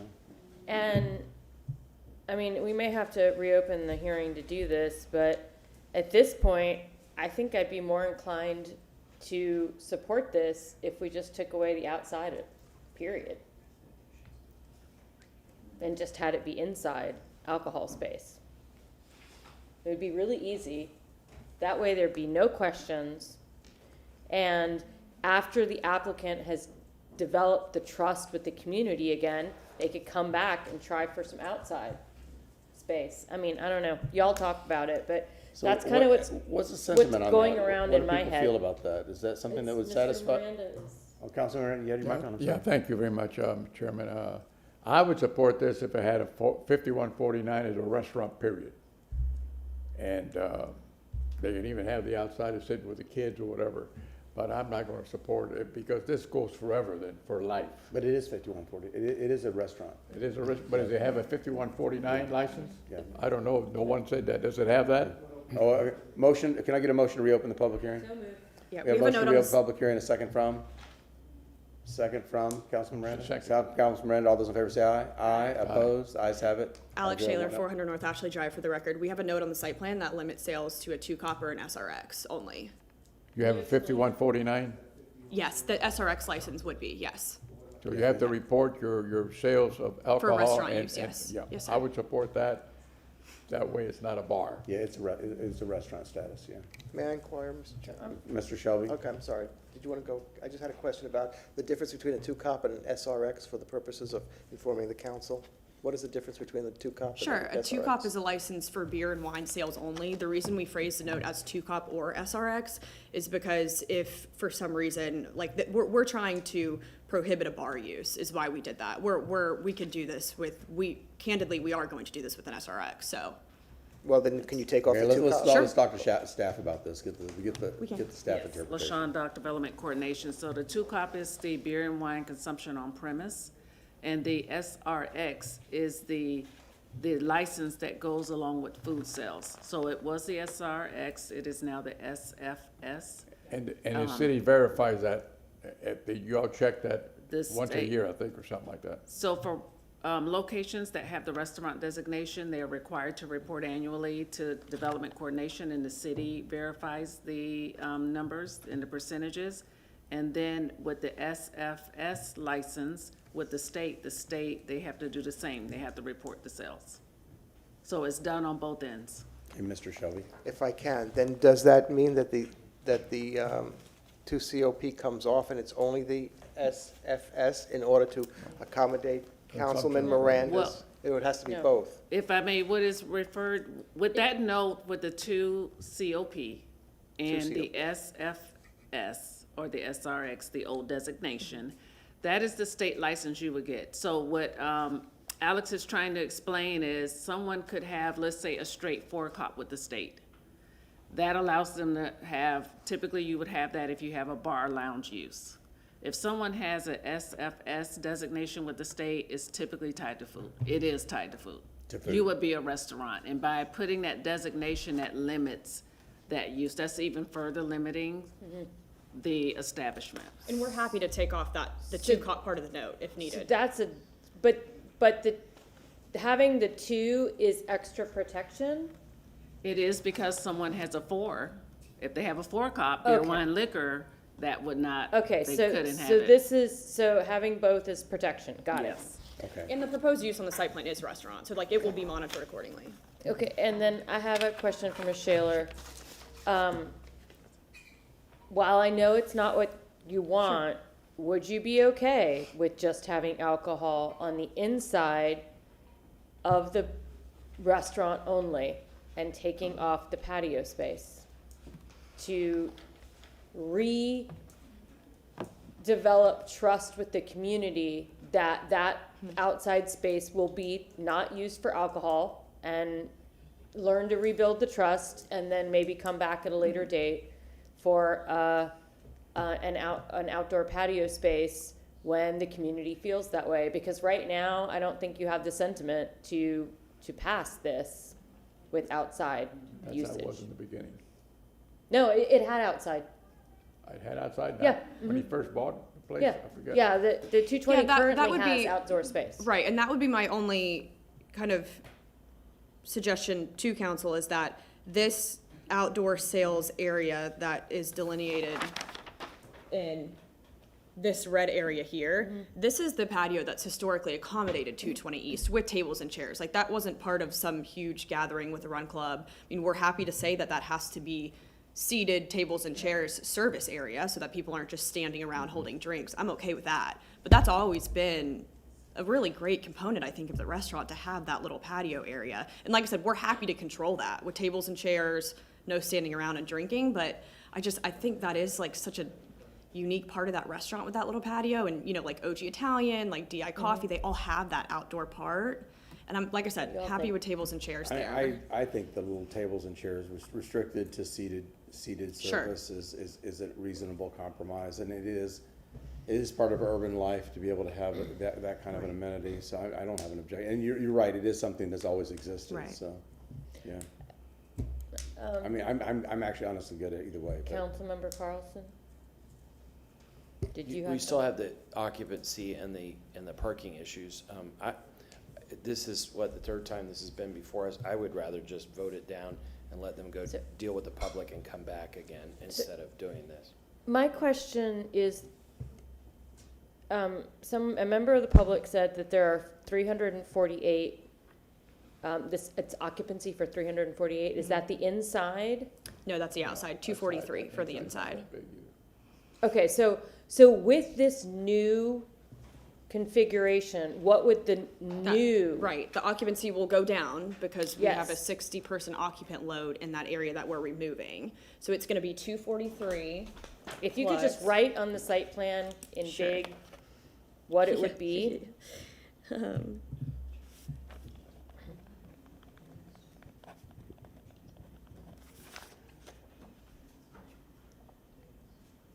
That's with, That's the 243 inside- is the indoor, 45 is that patio area. Okay, so we're cutting it down to 288. Correct. Okay.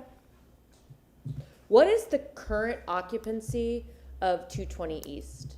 I believe it's 164. I think that's the number that. But they're combining them. Yeah, And that is but just the one portion, right? 220 East was just the south part of Correct. it. But let me say this. Councilman Miranda. Thank you, Chairman. If you go to 288, the outside, even No, though you no still got the 5149, the outside doesn't have to buy food. They can just have drinks. They can do it inside, but they don't feel as comfortable if they do it outside. That outdoor patio area, that's correct. I mean, theoretically, somebody could come sit down and Yeah. just order drinks, but it needs, overall, the restaurant, including the I patio, understand. needs to meet the So 51. I'm out of the deal then. Thank you. For what reason? For the reason I just said. Put the site plan back. I don't You can understand. have a drink outside, never come inside to have You have to go inside to get outside. Can Well- you flip it to the actual site plan? Because the white and the blue part will no longer be part of. Sales. Correct. Only that little red part. Like, you can't drink anywhere here. But guys, it's not Yeah, our, but not the it's other not our part. responsibility to negotiate all this. Yeah. If I may, Council LaShawn, Dock Development Coordination, that area that has just been identified that will be removed from the AB sales area, it is still area where someone can assemble, where people can assemble. So I just want to state on the But not record and drink. place it on the record, they cannot drink, or you can't consume, you cannot serve in that area, but there can still be people gathered out there.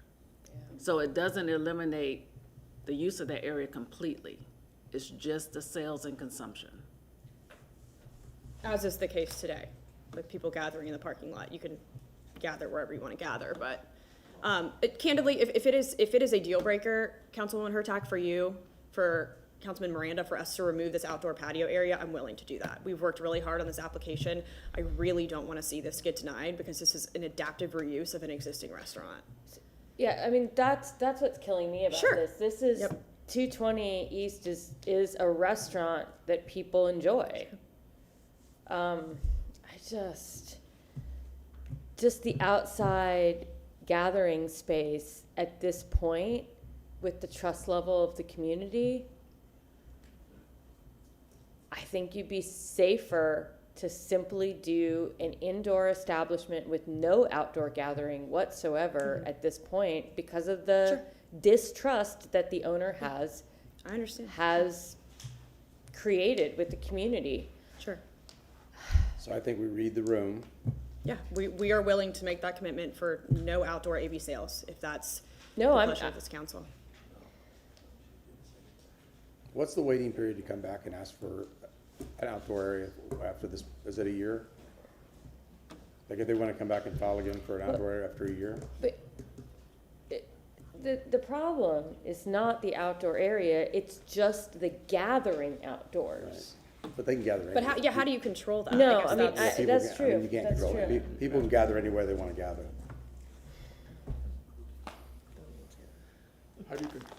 LaShawn Doc? Yes, LaShawn Doc Development Coordination. So, I just wanted to make sure where we are now.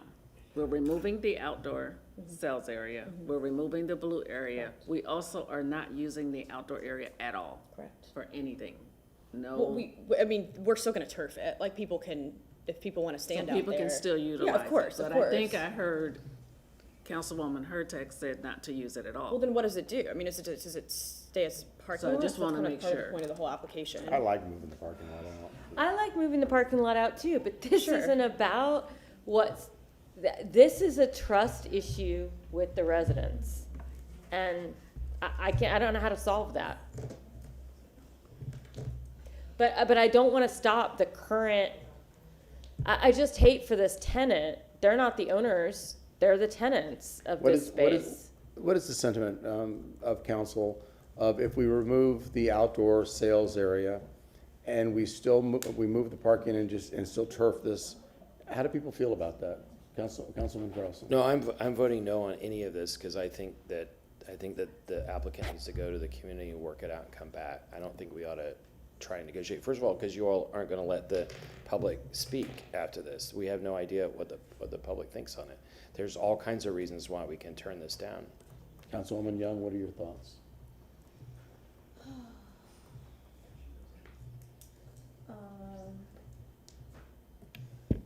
So I agree with Councilwoman Hurtak in the sense that I really feel that this is a trust issue. I think, I mean, to be honest, I think we were all, that last hearing kind of, in a sense, kind of shook with what we were seeing. So I see both sides. And I appreciate the applicant trying to, again, work with the community to figure out what is the best thing for both sides. But that's kind of where I'm at right now. Okay. Councilman Miranda, if we eliminated outdoor sales? If no outdoor sales, indoor restaurant, beer, wine, liquor, that's fine. With a 5149 in the square building that's only red or orange, whatever you want to call that color. Okay, I have lost track of the amount of discussion on this. So Councilwoman Hurtak, are you able to capture this in a motion? May I be recognized? Mr. Shelby. Mr. DeBartolini. Good morning, by the way. Good morning. Mr. DeBartolini prepared a revision sheet. Is this now current? No, it's not. It is not. Okay. Just eliminating all outdoor AV sales. Is that basically where we're at? Is eliminating all outdoor? Yes. So that simplified this dramatically. 100%. And council, if I understand this correctly. Which changes the alcohol use to, or the occupancy to 243. Correct. Okay. Councilwoman Hurtak, would you like to make a motion? I need the updated. Before you guys close, can you at least let one representative from the community? I mean, you may be putting this Frankenstein together and the community's gonna be upset anyways. I don't want to mess up with the record, Mr. Shelby.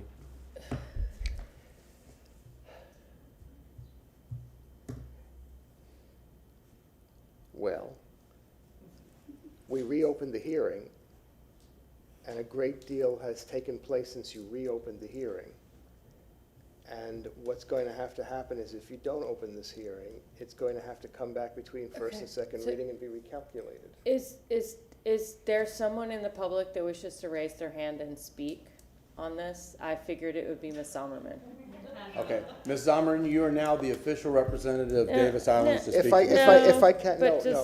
I can, please don't designate her. That could change the record. Okay. Yeah, That's no, we're number not one. designating And anyone. number two is, Ms. Shaler, do you have any objection to hearing somebody speak as Councilman has just requested the opportunity to do that? Do you want to? I don't. Because, okay. Well, I don't, but as the applicant, I do believe that it's my legal right to have the last word, so. Oh, I think Oh, yeah, you will for have, sure. No, I'll bring you back up for rebuttal. For sure. Yeah. Okay, Ms. And- Sommerman is and not counsel- the official representative of and Davis. counsel- As speaking as Ms. Sommerman, you have 3 minutes. And Council, State your name, please. and just to State your name. acknowledge, before she goes, just to acknowledge that what you're doing is you You had it are. right the first time. You are, Backwards. You're you are, backwards.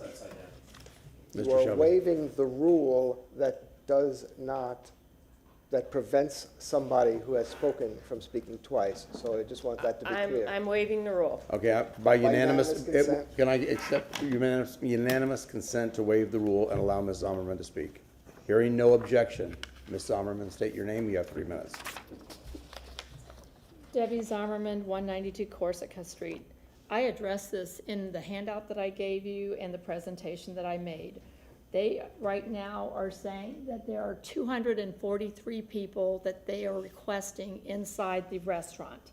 That restaurant right now only allows occupancy of 128 people. They're increasing the occupancy by 115 people. The outdoor area that's covered currently has 36 people that are allowed. This is from the other AB sales site plans. They now want 45. It's a 9-person difference.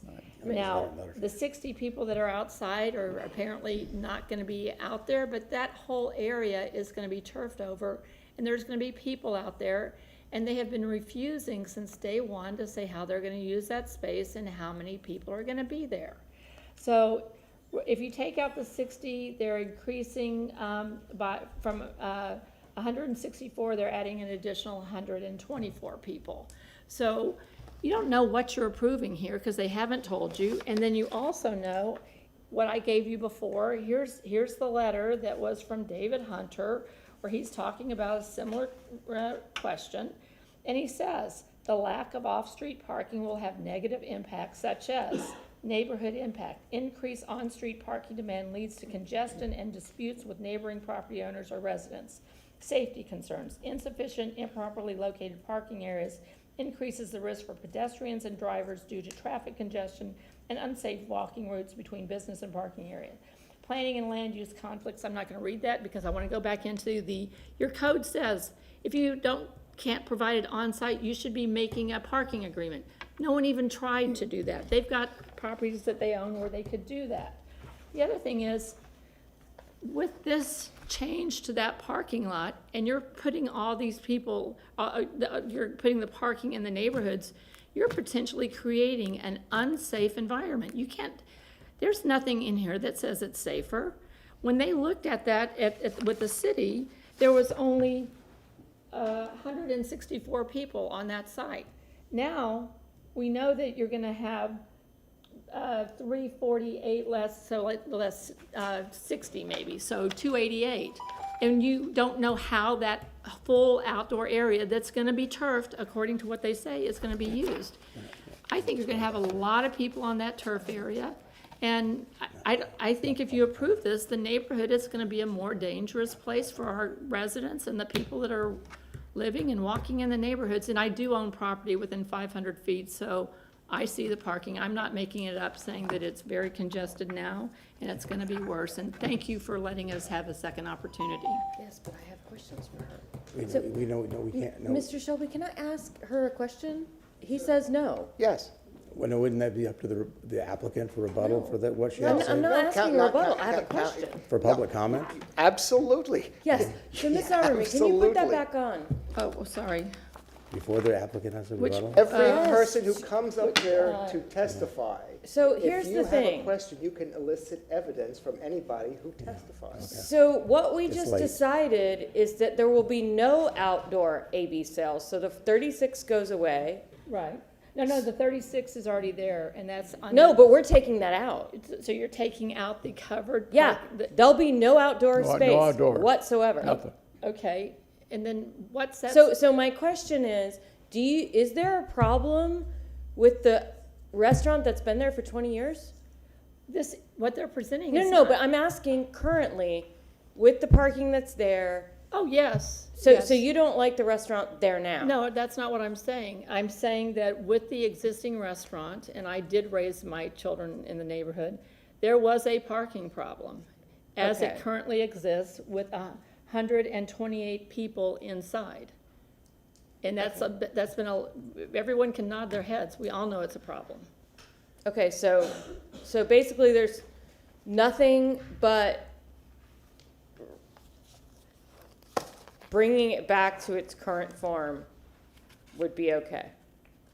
No, I'm not saying that. I'm saying that if they want to increase the occupancy, they need to come up with some parking solutions. So Okay. that's Thank what I'm you, saying. I Thank appreciate you. that. I have a Thank you. question for staff.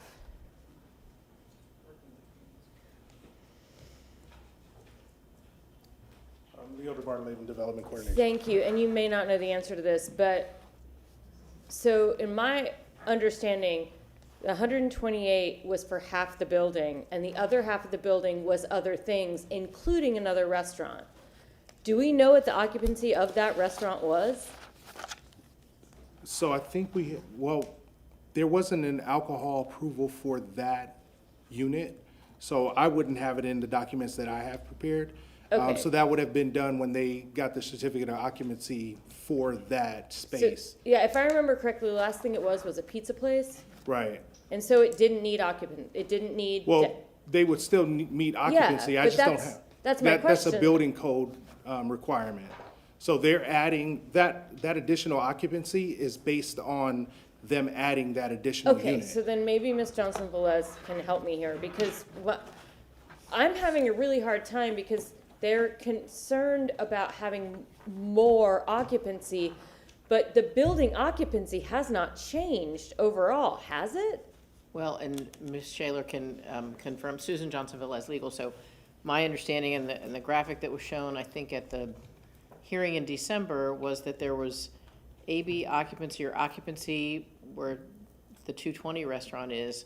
There was another AB level occupancy at the pizza restaurant, and then there was a gap. He said it was a gap, so there was no occupant. I don't know what was in there. I think there was testimony that there was a laundromat there maybe, so I don't know what the occupancy of that business would have been, but for staff's purposes, I think Mr. DeBartolome has the occupancy based on the existing AB permit that's on 220.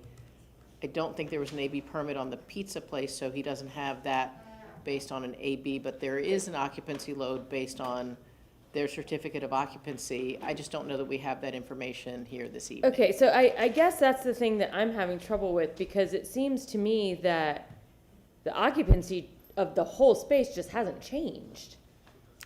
In terms of like each. Well, if the laundromat, I mean, the piece that was the laundromat, that's probably changing, I would Okay. imagine. Okay. I don't know what that, but, yeah, it's going from, Okay. If I, Can I, Councilman Randy, you have questions? if I remember way back, and I used to go there like twice a month with the Adamo family, that place does not hold 420-something inside the restaurant. No, it's two. Well, I mean, it holds like, I would say, no more than 150 maximum inside. Okay, why don't we, does anybody have any questions of staff, and then before we go to rebuttal? Do you have questions for staff? yeah, I just want to make a quick comment that, Well, comments after we close. no, but I want the applicant to have a chance to respond. The thing is, just because somebody in the past didn't require sufficient parking, doesn't mean that, that we shouldn't do it.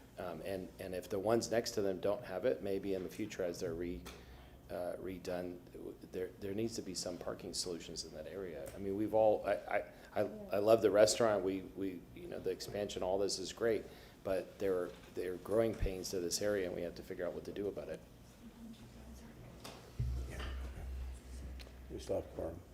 Okay, applicant, would you Sure. like rebuttal? Halleck Shaler, 400 North Ashley Drive.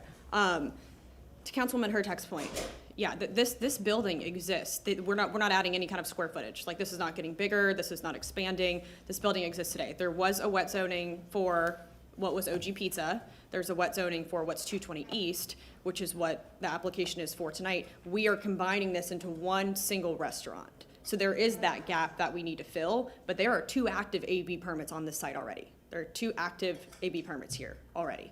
Again, the reason the occupancy is increasing is because we are eating up that gap in the middle, and we're eating up OG Pizza. So again, building footprint hasn't changed at all. This is the same square footage. It's the same that's always existed, even when OG Pizza was still open and people were using it and parking there. understood, Councilman Carlson, that I mean, maybe there's a parking concern on the island. I've never had issues when I've gone. Again, that's not testimony, that's just me saying that. But I respectfully don't think that starts with this application. I mean, this is an adaptive reuse where we're moving 7 stalls from the site to the right-of-way. So again, I mean, if we were increasing the building square footage and we were adding a bunch of areas and stuff like this, completely understand, but we're adaptively reusing the existing restaurant. So I'm happy to answer any further questions. Any further questions? We're gonna pause for a minute. We're waiting for her to take over. You have another Yeah, can I just ask a question? So was it still a laundromat in between? It was a laundromat in between at one point, Things yes. changed so long. Yes, I yeah. remember it back when there was a yogurt store on the. Yeah, that was also a use before, yeah. But, so is it, the footprint of the building is not changing, but Correct. the coverage of the restaurant is changing. So, do you expect that there's gonna be more traffic or more cars because of the uses changing of the other 2 spaces? I And- don't, because I think that gap in the middle that we're filling, that wouldn't have been deemed restaurant occupancy originally, I think that's negligible. I don't think that has an effect on any kind of current parking problem that the village may or may not be facing. Like I said, there have been 2 restaurants that have existed simultaneously in the history of the site, and I do not believe that combining this into a single restaurant is going to change that parking demand there in a way that's substantial. Okay, if we have no further questions, I'm sorry, go ahead. Leo DeBartolome, Development Coordination. I'd just like to state on the record that even though the outdoor area is going away in terms of AB sales consumption area, that it still is an area for people to assemble. That information's already been submitted. Okay. Thank you, though, appreciate Yeah, it. Councilwoman Hurtak. The owner is not available, is not here tonight, correct? That's correct. Because we have heard testimony from the public that the owner has access to other parking areas. Mm-hmm.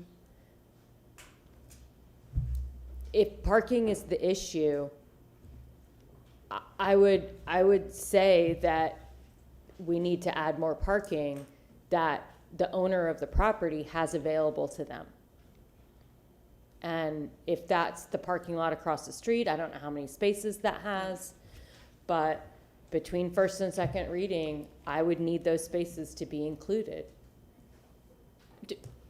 Candidly, I do not know what property he owns in the area and how many spaces are on each one. It's definitely something we're willing to explore. I think the parking is an issue because that's the issue that's available to be used tonight. Every other restaurant on this strip operates with the same exact situation of the right-of-way parking. And I greatly understand that, but I think, again, what the public is saying is that this owner has purchased many of the properties in this space and then has been privatizing the parking for other uses. And that's adding a squeeze. So by not having your owner here to be able to answer some of this, I think is a big problem. I know he was in a very serious auto accident, so he wasn't able to attend tonight. He has 8 months of physical therapy, so apologies because he was planning to attend. So that's on I us. understand that. So Sure.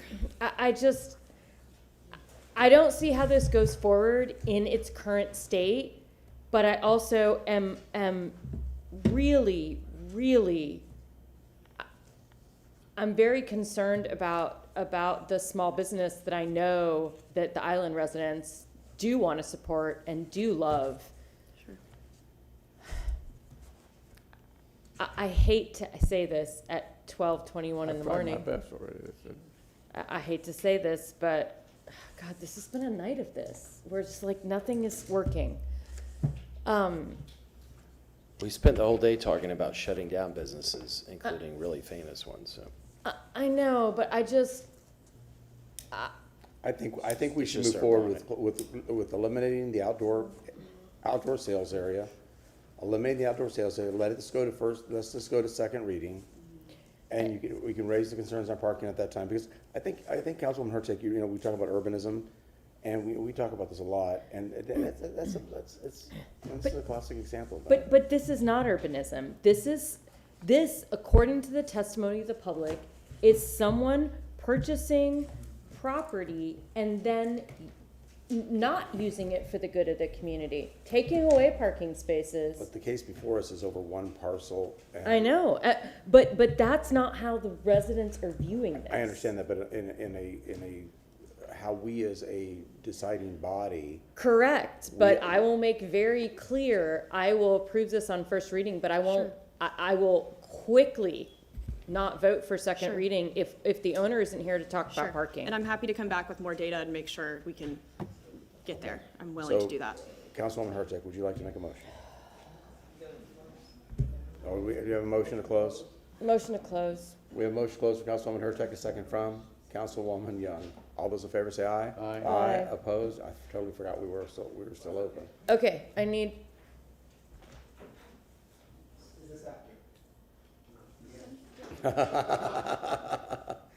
Is that a 12:23 a.m. accuracy statement? Yes. okay. I'm gonna predicate this by saying, well, I'll predicate that afterward. Okay, file number AB 2-25-21, ordinance being presented for first reading consideration, and ordinance approving a special use permit SU2 for alcohol beverage sale, restaurant consumption on premises only, and making lawful the sale of beverages regardless of alcoholic content, beer, wine, and liquor. I thought this was a It's all of them. beer, wine, and liquor on that certain lot, plot, or tract of land located at 218 and 220 East Davis Boulevard, Tampa, Florida, as more particularly described in Section 3, providing that all ordinances or parts of ordinances in conflict are repealed, repealing ordinance number 2009-76, providing an effective date, including the revised revision sheet that amends the wet zone area, legal description, and wet zone survey to update the site data table, to remove the blue from the site plan, to remove the outdoor seating area, to remove the outdoor AB sales area, add, no, that's no longer, update occupancy on the site plan and site data table, update parking waiver consistent with new occupancy, only indoor AB sales area allowed, no outdoor amplified music, amplified sound. So that's the motion. Okay. Do I have a second? We have a motion. Is there a second? He seconded. Okay, we have a motion from Councilwoman Hurtak, a However- second from Councilman Miranda. However, I want to add that I expect to hear something about other properties this owner has that can be used for public parking in between now and second reading, or Mr. Shelby, you had something to say? At 12:25 a.m., Well, just a minute, 12:26 here, a.m. sorry. There was, the applicant had said other conditions. I don't know whether those other conditions They appeared were on the already noted on the site plan, correct? So those are already, is that true for staff?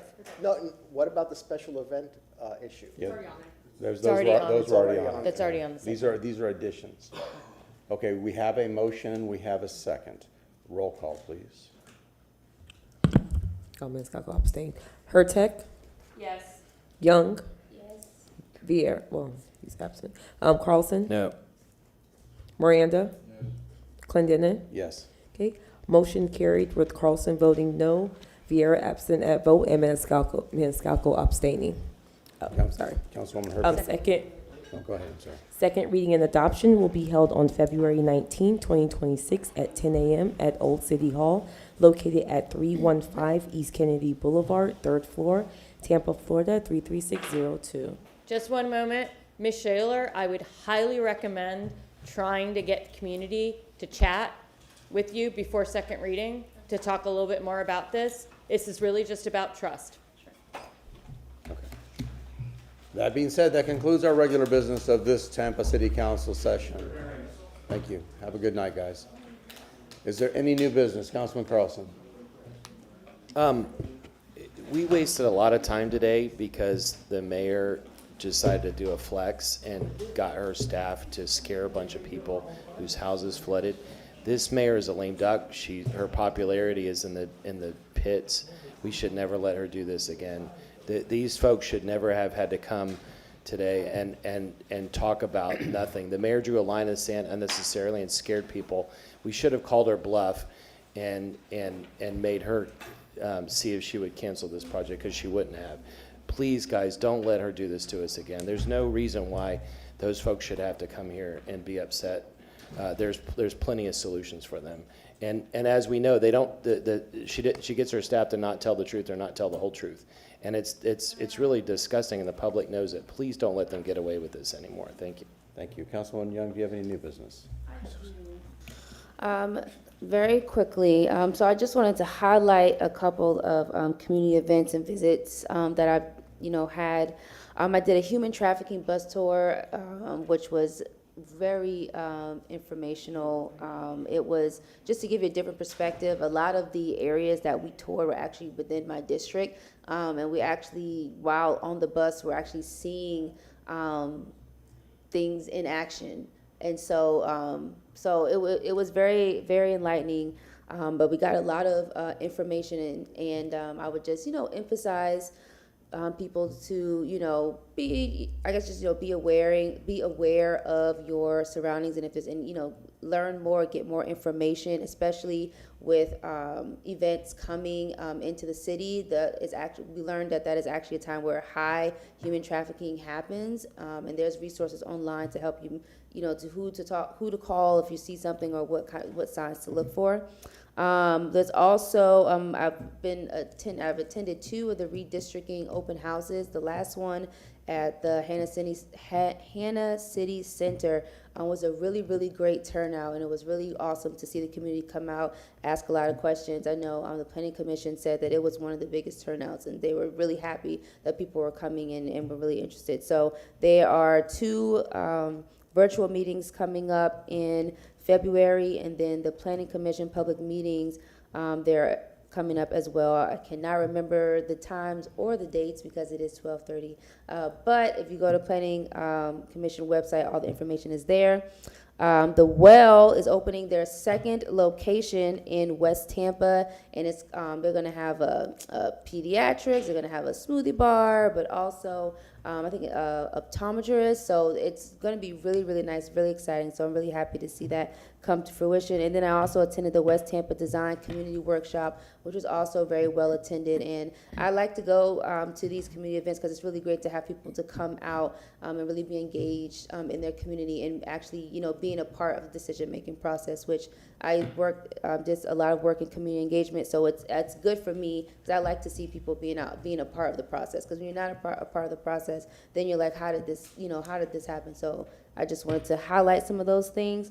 And then also just informing council members that in the community, if you are an Ybor resident or business owner, we have the February 2nd, 6 p.m. pedestrian safety meeting. It's a community town hall on safety in Ybor. We just had the planning meeting, which was very, very, it was a great planning meeting, and I'm really looking forward to this. I think it's really going to be a really positive experience for everybody. That was the spirit in which I made the motion, is for it to be a positive experience for both, city, myself, and for the residents and anyone that attends that meeting. So I'm looking forward to it, and I'm looking forward for it to be a positive experience for everybody. So I am done. Thank you. I have a question. Councilwoman Well-Built Communities has another drop-in center? No, the Well. So her name is Dr. Vaughn, or Dr. Oh, Vaughn, yes, right? okay, Yeah. So sorry. so she has a location in East Tampa, but That's now right, she's opening okay. another one by West River, and this one's going to Too be many bigger. wells, I too know, many yeah, wells. but it's going to be really, really nice, and I look Okay. forward to Okay, great. so really cool. Councilwoman Hurtak, do you have any new business? No, I just wanted to say I'm looking forward to the Ybor meeting, and I hope all of us can attend that, because I think it's incredibly important that we all hear what the community has to say after that horrible accident. Councilman Miranda, any new business? Can I get a motion to receive and file? Second. We have a motion from Councilman Miranda, second from Councilman Hurtak to receive and file. All those in favor say aye. Aye. Opposed? Ayes have it. We are adjourned.